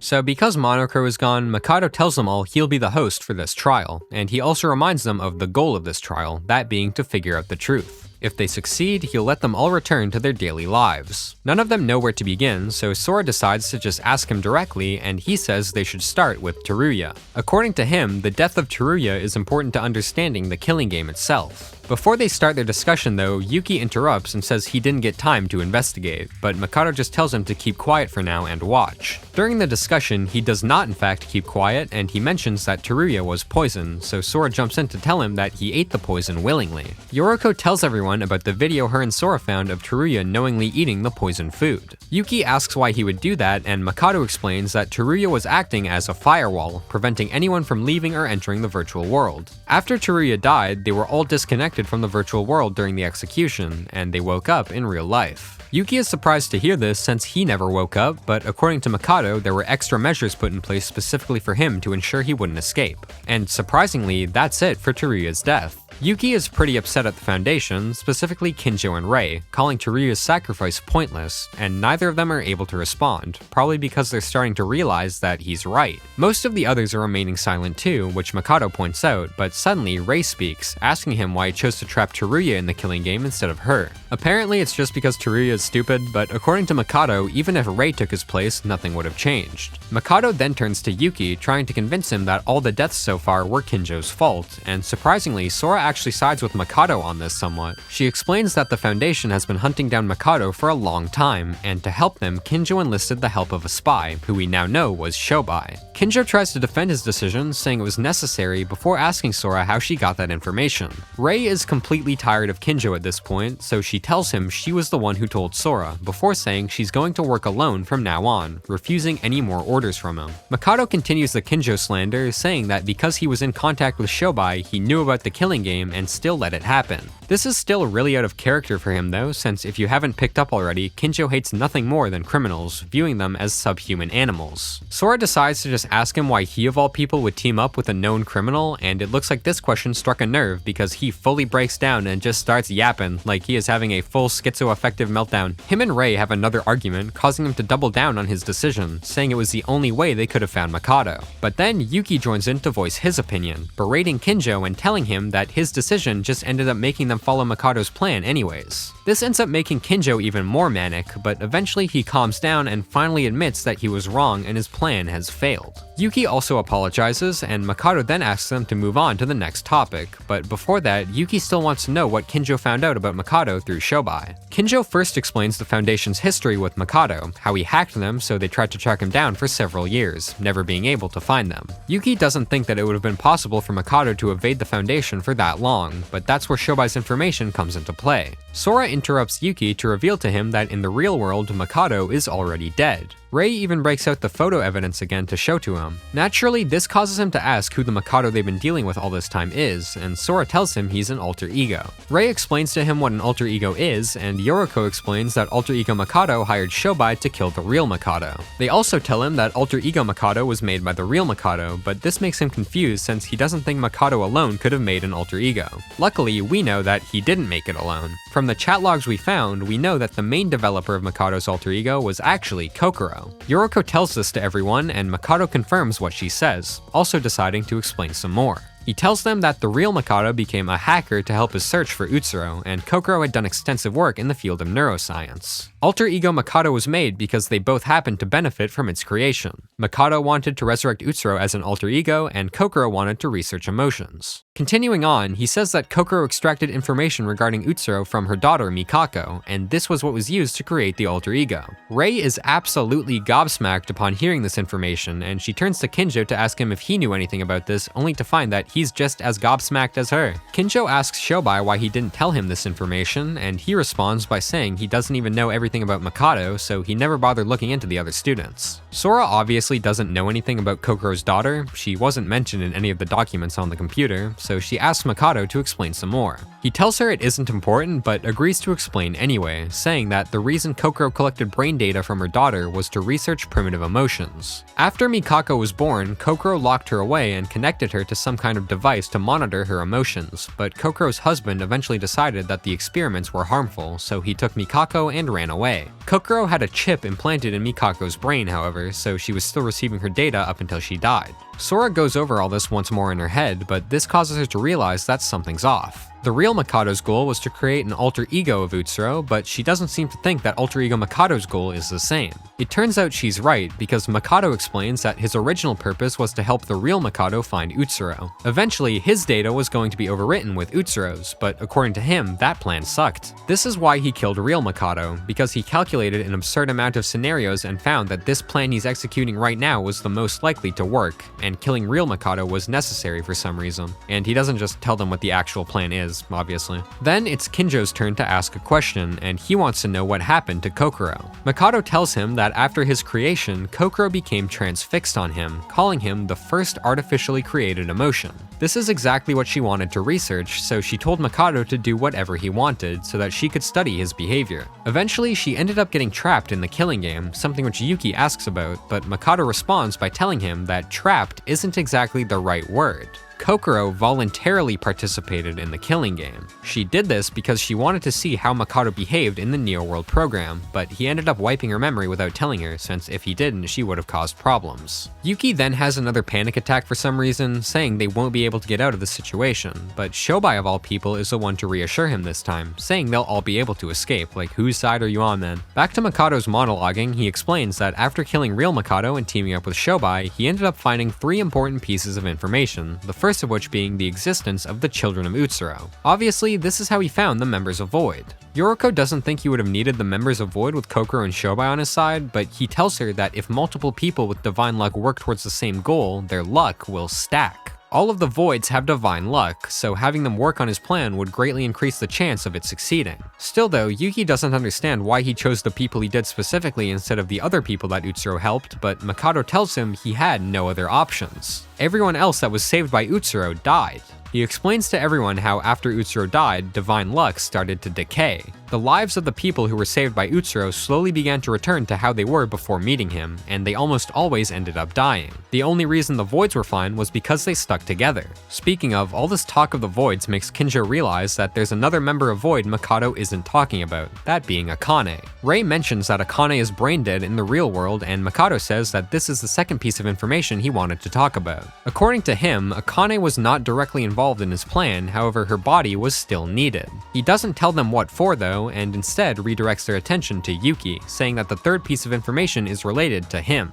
He explains that when Utsuro infiltrated Hope's Peak by stealing Yuki's identity, he also kidnapped and imprisoned Yuki, killing his family in the process. This is what Yuki's motive video back in chapter 3 showed. For some reason, Utsuro left Yuki alive, and eventually Makoto sent Shobai to secure him. He was then taken into the killing game so that Makoto could use the personality override feature of the Neo World program to overwrite his personality with Utsuro's. Makoto says there needed to be a killing game between Ultimate students for what he calls brain coordination, but Yuki once again brings up what Teruya said about Hope's Peak shutting down, saying that none of them are actually Ultimates. Sora tells him he's actually right, which is why Makoto instead chose people who were considered next generation symbols of hope. Sora explains the title to him, but suddenly Yoriko interrupts, saying that there was a strange situation with one of the symbols of hope in the killing game, that being Setsuka. Sora tells everyone that Setsuka is working as a private investigator for the Foundation, and she also adds that everyone in the killing game had some kind of connection to Utsuro's class. She goes over some of the connections, also mentioning Kanade, which Kinjo is pretty upset to hear. Speaking of, Aroha asks Makoto why he brought Kanade into the killing game in the first place, and he tells her he just didn't know about her real personality. Next, they start talking about Yuri, and during their conversation, Sora jumps in to say that Monocro was kinda developed by Yuri. Monocro used a modified version of the AI that Yuri developed. Rei asks Makoto why he didn't just make his own, but he simply replies that it would be too hard, and Yuri's AI already had everything he needed.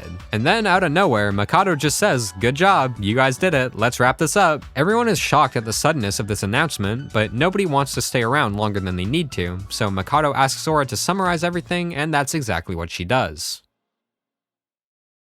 So now, nobody knows what's going on. The trial has ended, and they're all just kinda sitting around waiting for something to happen. Holy reference. Shobai tells Makoto to hurry up, and he responds by saying that the installation is finished. Right after that, a panel appears in front of each of the students which contains two buttons, one labeled graduation and one labeled repeat. I'm sure you can see where this is going. Makoto explains that if the majority of them choose graduation, the killing game will end and they'll all return to the real world. If they choose repeat, however, they'll all be trapped in the virtual world forever. Yoriko and Aroha both logically want to choose graduate, however Yuki and Kinjo both think that this is the most obvious trap ever. In fact, Kinjo knows for certain that it's a trap, and he explains that this graduation repeat thing is actually the personality override. If they select graduate, then their personalities will all be uploaded to the real world. In the case of dead people, there is no data to transfer, but all this means is that an administrator can instead just choose what data to upload. Makoto admits that what Kinjo is saying is true, but he only wants to use the body of Yuki. Everyone else will be fine. Tough luck, Yuki. Because Makoto is an admin, he can't vote, meaning they need at least 4 people to vote repeat to stop the override. If they do that, they'll all be trapped in the virtual world forever, which is a sacrifice that Rei and Kinjo are both fully prepared to make. They just need to convince the others. Sora starts thinking about what to do, but suddenly they all hear a sound. They turn to check where it came from and find that Shobai has voted, choosing graduation. Makoto also manages to convince Aroha to vote for graduation as well, causing Rei and Kinjo to both lock in their votes for repeat. Then it's Yoriko's turn, and she hesitates for a bit before eventually just full sending repeat. Yuki thanks everyone who voted repeat and prepares to do so himself, but just before he can, Sora stops him, telling him to wait. Because Mikado's plan is so important to him, she's very suspicious of the fact that he seemingly left in an option where he fails, instead believing that he actually wants them to vote repeat. Mikado fights back by saying that he just wasn't able to remove the repeat option from the Neo World program, also clarifying that he isn't encouraging them to vote repeat, he's just encouraging them to vote quickly. And now that Sora and Yuki are the only ones who haven't voted, he decides to reveal something that should speed up their decisions. Normally, if they all voted graduate, Sora and Yuki would both effectively be dead, since Yuki's body is being used by Mikado and Sora's body is brain dead. Because of this, Mikado reworked the graduation system so that instead of returning to the real world, each student would be sent to their own utopia in the virtual world, with all of their memories of the killing game being erased. Basically, they'd all be allowed to live out the rest of their lives carefree in their own personalized worlds. This starts to catch Yuki's interest, and he's now leaning towards voting to graduate. Mikado continues by asking Yuki what he would do if he managed to return to the real world, and he just says he would get his body back and try to live a normal life. This sends Mikado into hysterics, apologizing to Yuki before telling him that that would be impossible. He lowers down a screen from the ceiling before showing them all a brain connected to wires suspended in some kind of green fluid, then turning to Yuki and telling him that this is the body he wants to return to. Mikado explains that if a brain is supplied with nutrients, it's able to function normally, so while Yuki is able to think, he can't see, speak, or hear. Sora thinks he's lying, but he reminds them all that Kinjo and Rei weren't able to find Yuki in the facility. This is because he wasn't connected to the virtual world like the rest of them. Instead, he was integrated into the Neo World program itself. Sora is still in denial because if that really was Yuki, it wouldn't make sense for Mikado to put Utsuro's personality into a bodiless brain, but all Mikado tells her is that he never said he was going to overwrite Yuki with Utsuro. Instead of using Yuki's body, he prepared a much more suitable body to overwrite with Utsuro's personality. He was planning on putting Utsuro's personality in the body of Akane, since she was affected by divine luck more than Yuki ever was. All this talk about Akane reminds Yoriko of the final mystery they have yet to solve, that being how Sora is connected to the virtual world if her body is brain dead, so she confronts Mikado, who finally decides to tell them Sora's real identity. He reminds everyone that the Voids didn't receive any information on Sora, explaining that this wasn't because he was trying to hide something, it was because there wasn't even anything to show. Sora isn't human. She's not even an alter ego. All she is an algorithm. Mikado created a blank slate of a person and then added Akane's memories to it, resulting in Sora. This is the truth of all of those gut feelings she had during the trials, and all the moments where she saved Yuki without even thinking. She was created for the sole purpose of aiding Mikado's plan, ensuring that Yuki remained safe and the killing game continued. Hearing all this, she begins to lose her humanity. Kinjo tries yelling out to her, telling her and Yuki to vote repeat, but Mikado interrupts by saying that she's programmed to vote graduate, and sure enough, that's exactly what she does. This means that 3 people have voted repeat and 3 people have voted graduate, meaning it's all up to Yuki to break the tie. Yuki is completely torn on what to do, but suddenly a voice calls his name and he turns to see Shinji, who tells him he's done his best and he deserves a break. Nobody understands why Shinji is back, but Mikado then explains that what they're seeing is a glimpse of Utopia. Kinjo tries to convince Yuki that what he's seeing isn't real, but that doesn't matter to him. This is enough to tip him over the edge, and at last, he votes to graduate, ending the trial.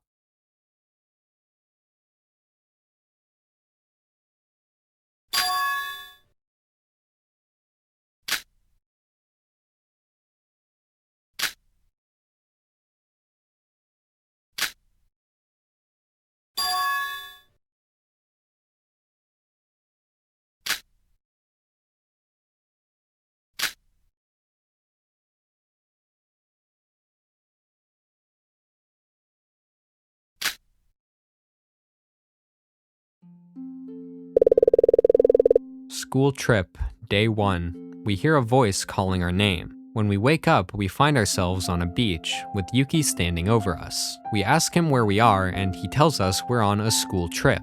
We're given a choice to either remember the past or choose to ignore it. We choose to remember it. Yuki is shocked to hear what we say, and he asks us what we're talking about. We think for a while before realizing that we don't know who this Mikado person we're talking about even is. We tell Yuki that we just had a nightmare, and he responds by saying that the others are waiting, reminding us that they all decided to have a party before officially starting their trip. He takes us to a beach house where the rest of the students are, and before the party begins, their teacher Teruya makes an announcement. He has a schedule planned for the trip, but Yoriko tells him they're all just going to do what they want anyways, so he decides to forget about the schedule, and the party then begins. School trip, day 2. We meet with Yuki at the bell tower and have a short conversation with him. Yuri suddenly appears and he asks us to spend time with him. Hajime also enters shortly after, explaining that he came to use the stairs to exercise. We stare at Hajime and we're given a choice to either remember the past or choose to ignore it. We choose to remember it. Hajime is surprised, and interestingly enough, so are we, quickly apologizing to him for the strange words. We ask him if we can train with him to get our mind off of the nightmare we had, and he agrees. School trip, day 3. We are at the shrine with Yuki. We make a prayer with him and we ask him what he wished for. He tells us that he wished for everyone to be happy. He then asks us the same question, but before we can reply, Emma shows up, bringing Kokoro with her. The two of them go to make a prayer, and when they return, we ask them what they wished for. Emma says she wished for good fortune, and Kokoro says she wished for her research to go well. We're given a choice to either remember the past or choose to ignore it. We choose to remember it. Our words take Kokoro off guard, and she asks us to explain what we said. However, we decide to just write it off as a joke. Emma decides to tell some jokes of her own, but Yuki cuts her off and we leave. Later, we end up thinking about what we said, but we don't understand why we said it. School trip, day 4. We're at the haunted house with Setsuka and the twins. We're given a choice to either remember the past or choose to ignore it. We choose to remember it. Again, our words surprise us, and Kanade asks us what happened, but we brush it off. Hibiki asks us once more, but Kanade tells her to just ignore it. Setsuka suggests that they all ride the carousel, so they do. School trip, day 5. We enter the tower alone. We look at the statues around the room and get a strange feeling, but we decide to forget about it for now. Suddenly, a voice calls out from behind us. Nikkei approaches us and asks for an interview, but we tell him we aren't in the mood. He asks why we're in the tower, and we say we're just exploring. He wonders who made the tower, and we're given a choice to either remember the past or choose to ignore it. We choose to remember it. We tell him he hired Shobai, but halfway through our sentence we lose our train of thought. Nikkei lets us know that he plans on investigating the tower more before he's interrupted by Yuki and Shinji running in, telling them they're coming from an exercise. Yuki turns to us, asking us to meet with him tomorrow, and we agree. School trip, day 6. We're in the broadcasting room in one of the towers in the city. We look around for a bit and eventually run into Teruya. We're given a choice to either remember the past or choose to ignore it. We choose to remember it. Teruya doesn't recognize the name of the Kisaragi Foundation, and we tell him to ignore what we said, but suddenly his expression shifts. He remembers that that's what the tag around his neck says, but he doesn't know why he's wearing it. He asks us if we know, but we tell him we don't. Afterwards, he tells us that it's getting late, which reminds us that we have to meet up with Yuki. We quickly move to the spot Yuki told us to, and we ask him why he wanted to meet with us. He thanks us for helping him during his first year at Hope's Peak, but we know that there's something else he wants to tell us. He prepares to say it, and just as he's about to, everything freezes. We look around, and a voice calls out to us, asking us if this is what we wanted. Akane appears in front of us, and upon seeing her, our memories finally return. She screams at us, saying that it isn't over yet, which is proven by the fact that we still recognize her. She commands us to wake up, and our vision fades to black.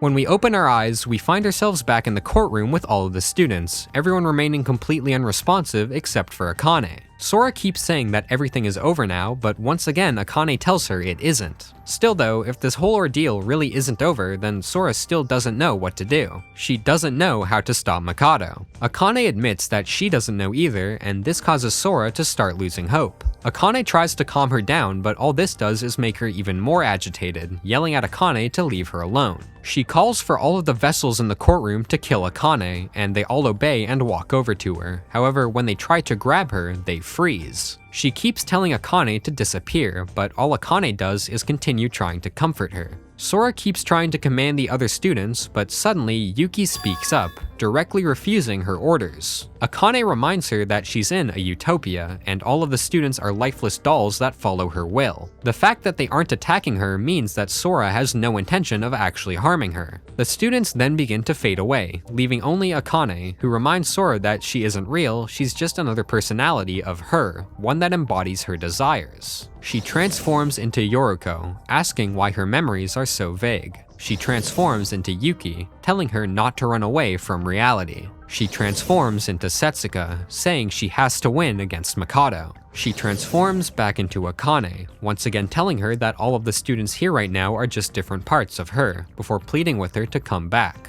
Sora wants to give up, but Akane tells her there must be another way to win. Sora says the result has already been reached, but Akane tells her she's able to change it. Sora calls herself a simple tool for the plan, but Akane tells her she's a real person. Sora says she's already lost, but Akane tells her that if that was the case, she wouldn't even be here. Sora asks what the point is, and Akane doesn't reply. Sora tells Akane she won't go back, but she turns into Yuki and reminds her of all the promises she made throughout the killing game. She turns into Yoriko and reminds Sora of what she said. She would make it to the end not as Sora or Akane, but herself. She turns back into Akane and tells Sora she has the power to fight back, before asking her one last time if she's going to run away. Finally, Sora realizes her true desires. She wants to save everyone, however, there's still so many problems. She might be too late, she might not be able to control herself since she's an algorithm, and so on.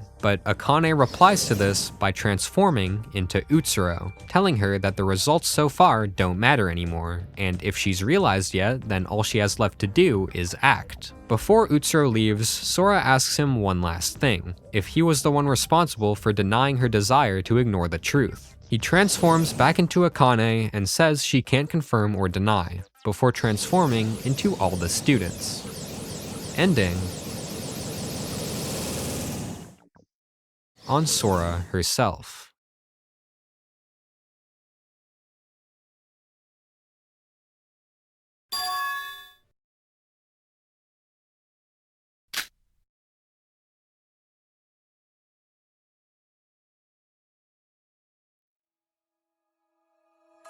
Iroha, Mikado, Nikkei, and Emma are all speaking in a room. Sora suddenly approaches Iroha and tells her she's here to take her back. Iroha doesn't recognize her, but Sora tries to convince her that she's in a dream and she has to wake up, and something pretty cool is that you can actually go to Vancouver and experience this exact thing. Iroha tries to ignore Sora, but in doing so, she accidentally calls her by her name, confusing herself. Sora drags her away and our vision fades to white. We see a room where Yoriko is having a conversation with someone, revealed shortly after to be her sister. Her sister walks away for a moment and she begins to talk to herself, saying that she keeps getting a strange feeling before suddenly being interrupted by a doorbell. Her sister calls her name, but the doorbell rings again, and upon hearing it for the second time, all Yoriko says is, "She's here to pick me up." She mutters an apology to her sister before opening the door, finding Sora on the other side, and jokingly telling her it took her long enough. Sora is surprised to hear this, asking Yoriko if she remembers her, and she admits that she doesn't know who she is, but she just had a feeling that she had to find her. Sora asks her if she'll regret this, but all she says is that she would regret it much more if she didn't follow her. Sora thanks Yoriko, and our vision fades to white.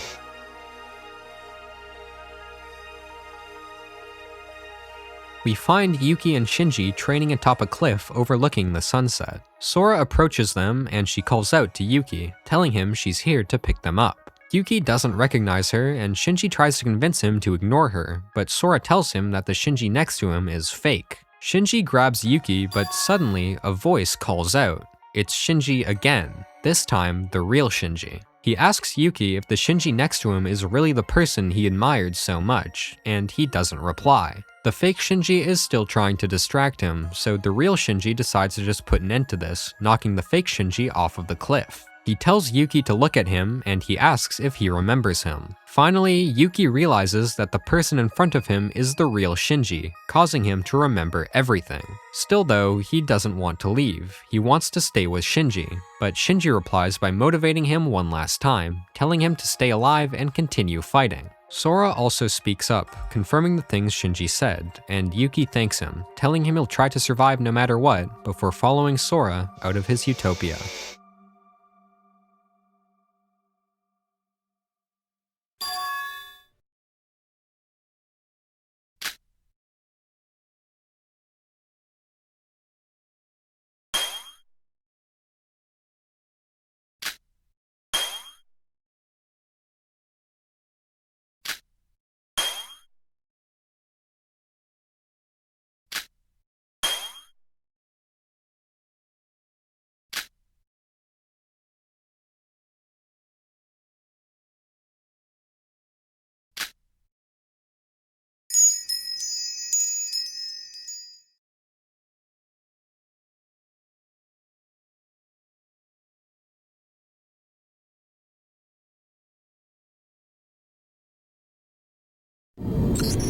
We return to the courtroom again, this time the real one, where once again everyone is unresponsive except for Mikado and Shobai. He speaks to someone, telling them to wake up, and we turn to see Utsuro, who's finally been resurrected. Mikado stares at him, overcome with joy, and Utsuro realizes that Mikado was the one who brought him back, also remembering that he was one of the people he helped in the past. He asks Mikado why he brought him back, but he doesn't answer. Utsuro doesn't budge, however, and he forces him to explain. Mikado responds by lunging at Utsuro and trying to choke him, telling him he brought him back because he wants what he has. He squeezes Utsuro's throat tighter and tighter as his vision begins to fade, but suddenly a voice calls out telling him to stop.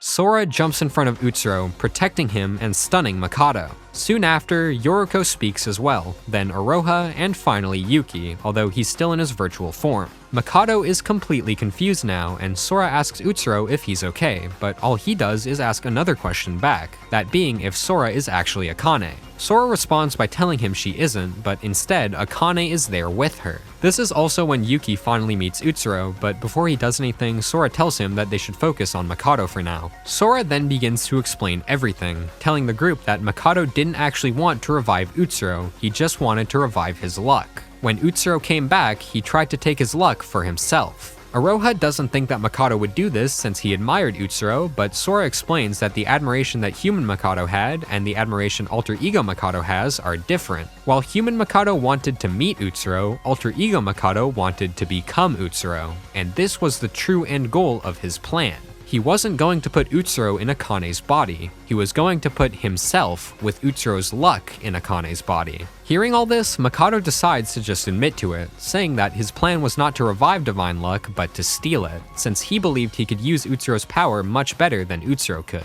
He continues by telling them all that his plan has still worked, because the personality override is still in progress, pointing out a screen in the trial grounds showing a countdown until the override occurs. Lastly, he says that he's already absorbed all of Utsuro's luck, and that there's no way a non-administrator can stop the countdown. Because they all escape their utopia, he decides to just kill them all, except for Shobai since he's working with him. To this, Sora replies by simply telling him to just fire at her. He prepares to cast his spell and...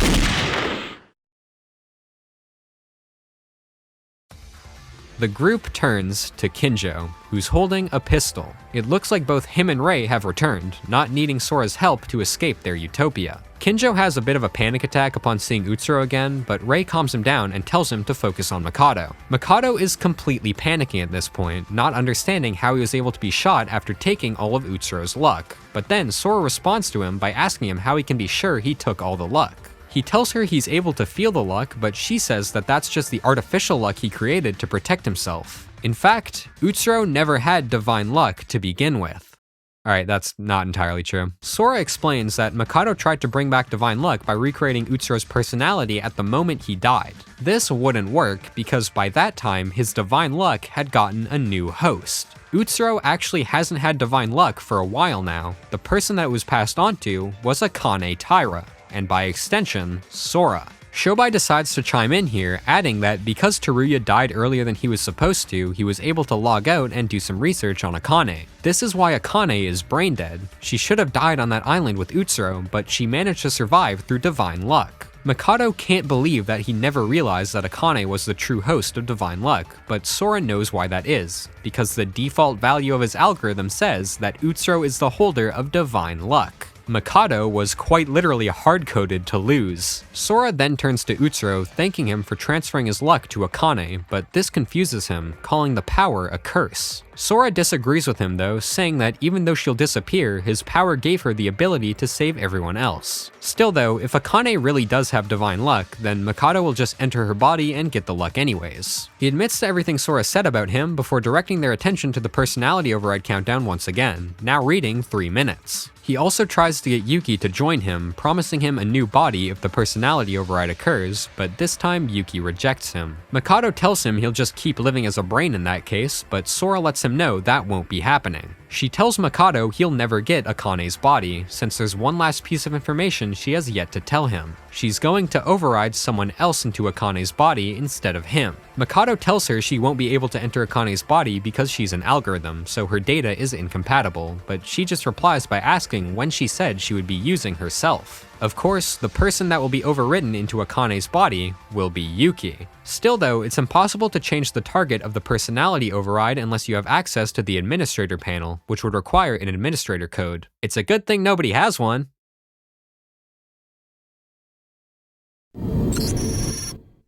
Ain't nobody fucking with me like they used to. Open seat in the coupe, so I scoped you.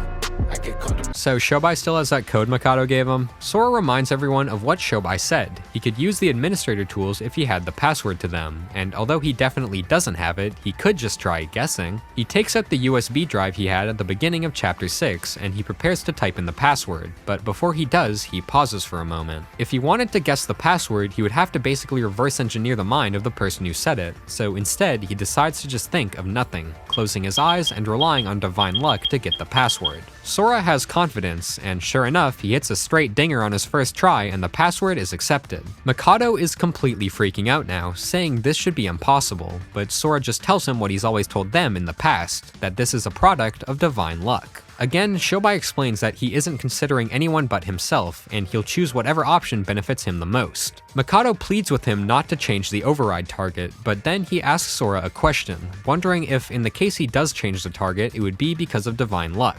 Sora assures him that it won't be, saying the choice is entirely his, so he closes his eyes before calling out to Mikado, telling him not to underestimate humans.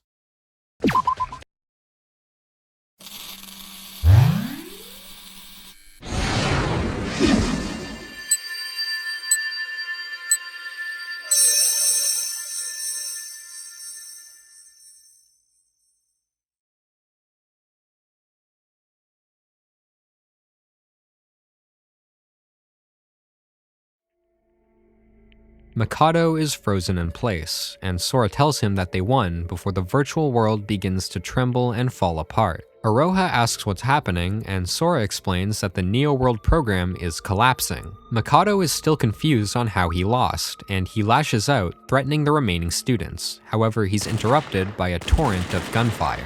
Kinjo empties the rest of his bullets into Mikado, causing him to collapse unresponsive in a puddle of his own blood. He isn't dead, but he might as well be. Sora thanks Shobai for his decision, and Yoriko asks them what they'll do now. Sora simply says that everyone will return to where they should be, and the world collapses further as she says goodbye to the students. She approaches Yuki, apologizing to him for forcing him inside someone else's body. He's not upset at her, but he does speak on how unfair his situation is. He brings up how he was saved by her and Shinji despite never saving anyone himself, but Sora reminds him of what Shinji told him in his utopia, that he needs to keep living. She tells him he can use his new body to save people just like how people saved him, and he agrees, thanking her for everything she's done. Sora then approaches Yoriko, who breaks down and calls her a liar for saying they would all be able to escape together. Before Sora gets to reply, however, Rei walks over, finally choosing to call us Sora. She comforts Yoriko and reassures her by saying that even after the Neo World program shuts down, Sora's data will still be intact. Of course, that data also contains Mikado, but Rei seems to think it would be possible to extract Sora so she can speak with her again.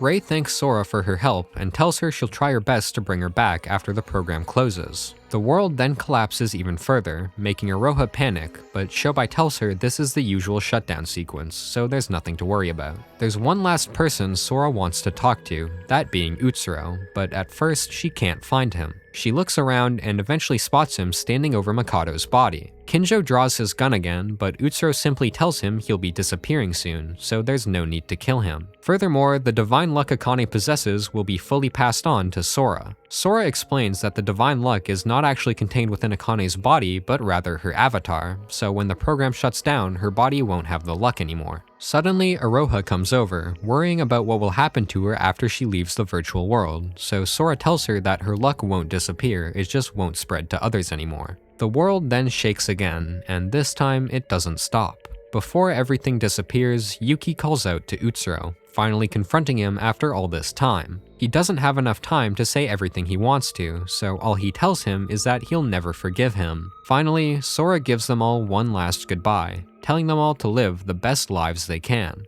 And then Shobai disappears. Iroha follows shortly after. Yoriko promises Sora she'll meet her again before disappearing as well. Rei thanks Sora one last time before she disappears, and Kinjo does the same. Yuki is the last to go, and he tries to tell Sora something, but he's cut off before he disappears, leaving Sora, Mikado, and Utsuro alone in the final moments of the Neo World program. Sora and Utsuro look out to a wall of binary.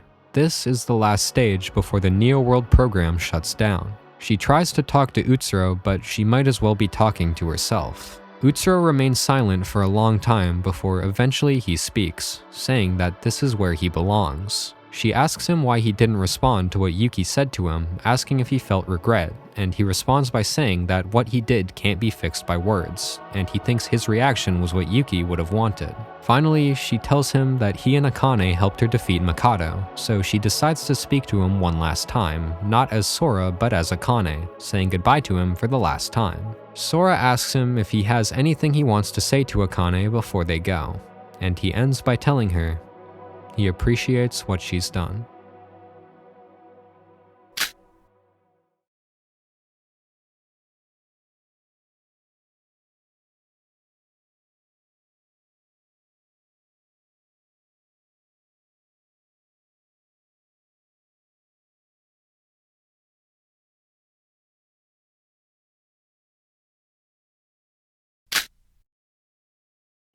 We hear a conversation between two characters, revealed shortly after to be Midori Yamaguchi and Minako Tomori. The two of them are talking about literally everything that just happened, and Midori says she feels useless for not helping with the situation, even though she's part of the Foundation's intelligence department. However, Minako reassures her, saying she couldn't have done anything since she needed treatment. What that treatment is, we don't know. Minako then decides to change the topic, telling Midori about a rumor she heard after the incident. According to her, the personality override worked, and Akane woke up with everyone else. Midori interrupts, trying to confirm with Minako that the person in Akane's body is Yuki Maeda, but Minako admits she isn't actually sure of that. Apparently, when the students all woke up from the virtual world, Akane was already gone. Keisuke managed to spot her while she was escaping, but he wasn't able to catch her before she disappeared. Minako continues explaining the aftermath of the incident, telling Midori that after the students woke up, Iroha and Shobai were both arrested for their roles in Mikado's plan. Then she begins to talk about the current state of the Foundation. This incident caused a big divide within the Foundation, splitting the staff into people that support Kinjo's ideals and people who are against them. Finally, Midori brings up Yoriko, and Minako explains that after she woke up, the Foundation took her in, and Minako even offered her a job, but she refused as she said there was something she needed to do.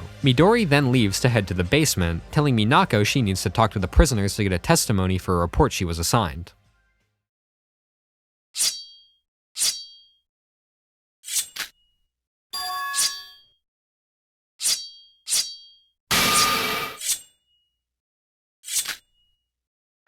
Down in the basement of the Foundation's headquarters, we see a prison cell, inside of which is a chained Shobai, speaking to Iroha. She's trying to cut through the prison bars with what looks like a key, while Shobai directs her on what to do. While she cuts, she asks Shobai if she can talk to him, since she'll be able to concentrate better if she's talking. Counterintuitive, I know. Shobai agrees, and Iroha asks him why he chose to side with Sora in the final moments of the last trial. He admits that he does regret his choice a little bit, but all he has to justify his reasoning is that he just didn't like working with Mikado. This is all Iroha gets out of him though, and right after he tells her to get back to work. After some time, Iroha finally manages to break through the bars, and Shobai starts to explain the escape plan to her.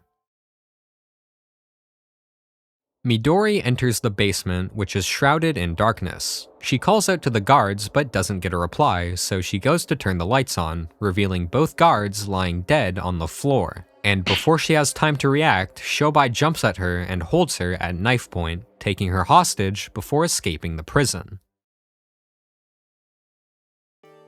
Ryutaro and Keisuke have returned to the Foundation headquarters after their time on the island, exhausted from their job of standing outside and looking at a hallway. Keisuke reminds Ryutaro that today is the day Midori comes back, and the two are just about to head inside and rest when Ryutaro remarks that something feels off, which Keisuke actually agrees with. And sure enough, Minako then comes barreling in a panic, although before she can even say anything, an alarm sounds out throughout the building, alerting everyone that there has been a prison escape and that the prisoners have taken Midori hostage. Because the Foundation wants to keep Midori safe, the announcement specifically prohibits the usage of lethal force, telling everyone to follow any instructions given. The moment the announcement ends, Ryutaro and Keisuke rush out the door to try and catch up to the prisoners.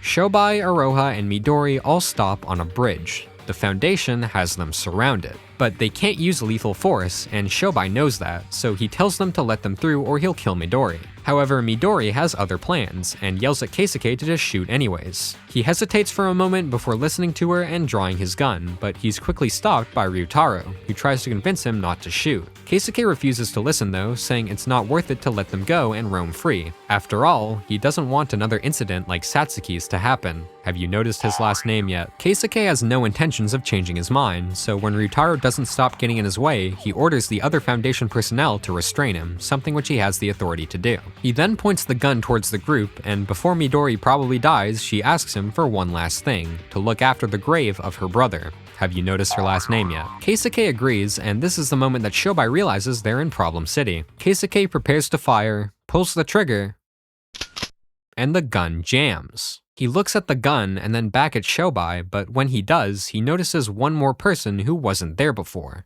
A white-haired woman wearing a gray cloak with a blank expression. Everyone freezes in place as they watch her grab Midori's hand and lead her to the Foundation personnel. Keisuke stares at the woman, but before he can get a word in, the ground begins to shake.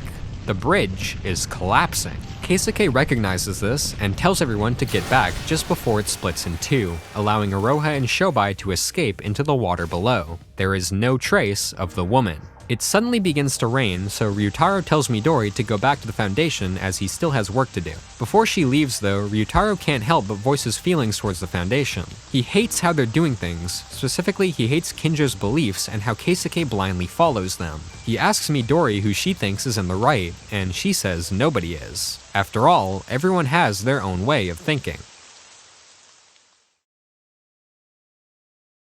Ryutaro explains that a couple days have passed since the bridge incident, very poor naming choice, and after it happened, the Foundation tried tracking down the woman that appeared, although to no avail. He also says that the Foundation is unclear on a lot of things regarding what happened at Utsuroshima. They don't know if the personality override worked as intended, they don't know if the person in Akane's body is Yuki, and most importantly, they don't know if Divine Luck has truly disappeared.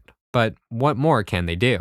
Time will just continue to pass as if the incident had never even happened, as it always did in the past, and will do in the future.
And that's where the story should end, but there are still 2 more things we have to cover, the first of which being the other endings! Yep, in a genre-defining move, this game was given both a neutral and bad ending, so let's go through them both. First up is the neutral ending, which occurs if you decide to take Utsuro's hand instead of Sora's during the Wacky Dream segment where you play as Akane. If you do choose Utsuro, Sora calls you a potty word and then slowly fades out of existence, and the game goes on to explain that after this, the killing game just ended, stopping Mikado and saving the remaining survivors. No crazy impossible resurrection or anything. But then, we're shown Kinjo, who's sitting in bed and getting Harry Potter's scar hurt. He explains that every night he has the same dream of a familiar voice calling out for help. His health seems to be declining, and we can see him coughing and taking medicine, clearly in pain, but in the end, he says he's happy with all the decisions he made. Never change, Kinjo. Actually, I don't even think you can. Next up is the bad ending, which you get during the Utopia segment. If you choose to accept the Utopia instead of confronting reality, deciding at every point to ignore your thoughts, then on the last day, instead of Akane crashing the party, Yuki confesses his feelings to Sora and she accepts. However, afterwards, Sora begins to think to herself about the strange feeling she's had all week, and in the end, she still realizes that the Utopia is a lie, although this time she doesn't care. She is perfectly content continuing to live in her false reality. Back in the real world, Keisuke and Ryutaro are both waiting by the exit for Kinjo and Rei to return from the virtual world. They wonder how long it'll take before being interrupted by footsteps coming down the hall. Except when they look, they don't see a Foundation member. They see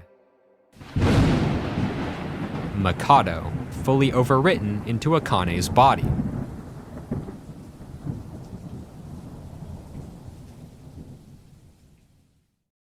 Anyways, remember that I said there were 2 things left for us to cover? Well, the second thing is the... So, after Lanuge finished developing SDRA 2, he announced that he was going to start working on what he called side stories, which are little short stories that cover the events that happened after the game and what the characters are up to now. He said he was going to make around 8 to 10 of these short stories, but at the time of writing this video, he has released 2, and his last blog post was over a year and a half ago, so make of that what you will. Either way, I'm still going to cover the 2 that he has released, the first of which being titled Queen of Despair. Now, this side story is actually formatted as a video that has the style of gameplay from the game, but the second one is basically just text with some accompanying images, so you'll notice a difference in presentation. So our first short story opens with someone monologuing about how much they love Despair. No, I told you she's not going to come up again, it's a different guy. Whoever this is keeps going on about Despair before finally introducing himself as Watanabe Taro. He continues to speak, explaining how after the tragedy, Despair was almost entirely annihilated. However, according to him, there are still some people following it like a bunch of little micro-terrorists, doing anything from threatening to dox Minecraft server owners to dismantling a passenger plane before takeoff. But then Taro name-drops someone, the titular Queen of Despair. Somehow he was able to get a set of instructions leading him to the location of this person, and he wants nothing more than to meet her. He travels down an alleyway, eventually arriving at a door, which to his surprise opens right up. Before entering, he explains a little more about this Queen of Despair. She's basically the Jim Jones of terminally online edgy kids, described as the next generation symbol of despair, so you know she means business. Eventually, Taro stops fangirling and heads inside, weaving through a barrage of stairwells and corridors, until finally he reaches the end, a set of double doors. He knocks, and shortly after, he hears a reply telling him to enter. Slowly, he opens the door, and sitting there in front of him is Iroha. Damn, she really lost the plot after escaping. Taro keeps going on about her, saying that her infamy started after killing a Kizaragi Foundation executive, as well as torturing a certain broker whose last name begins with the letter H. Iroha begins to speak, saying she received money from Taro, also mentioning he said he brought other gifts. In response to this, Taro hands over a box, and he explains that on his way over, he ran into Foundation agents, and one of them ended up getting decapitated.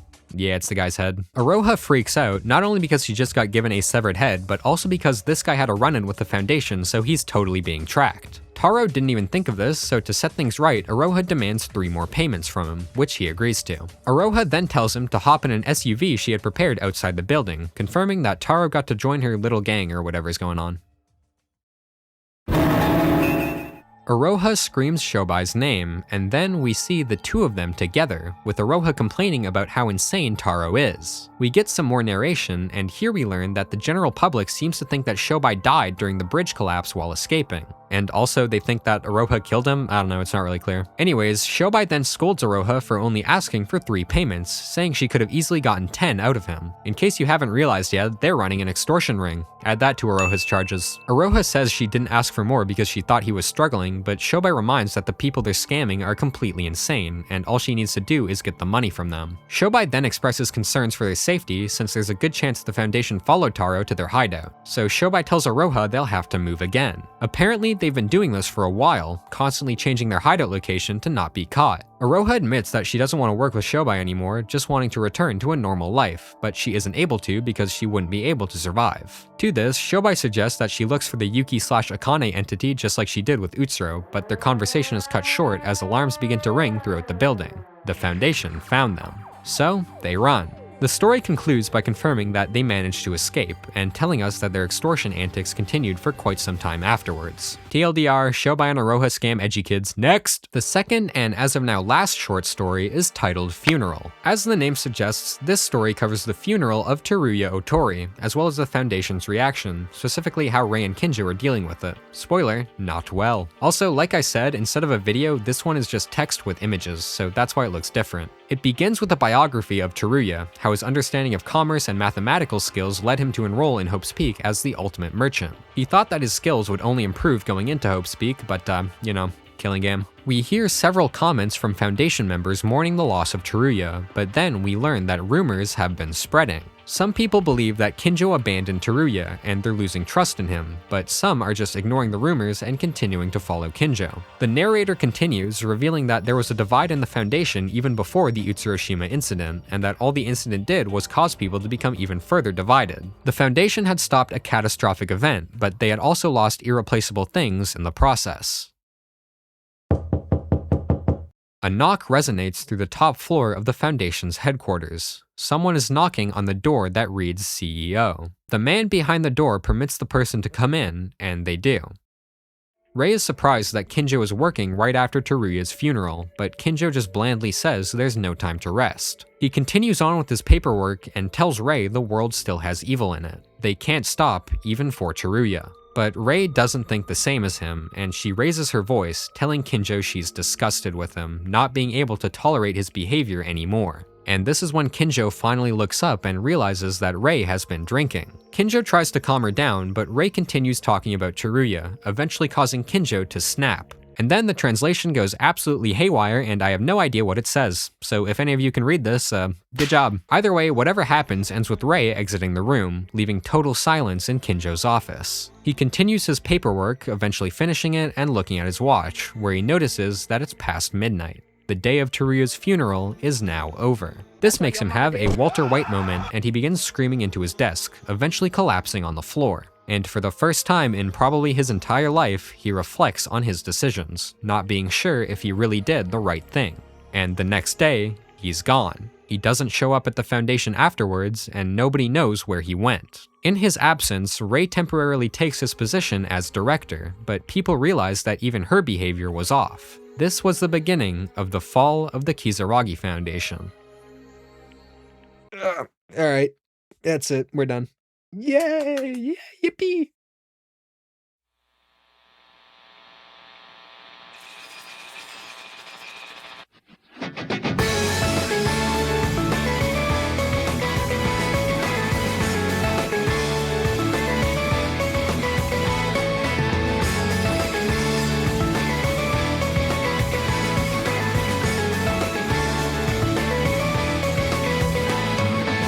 Kokoro という不安定な仕組みに疲れた永遠望む人の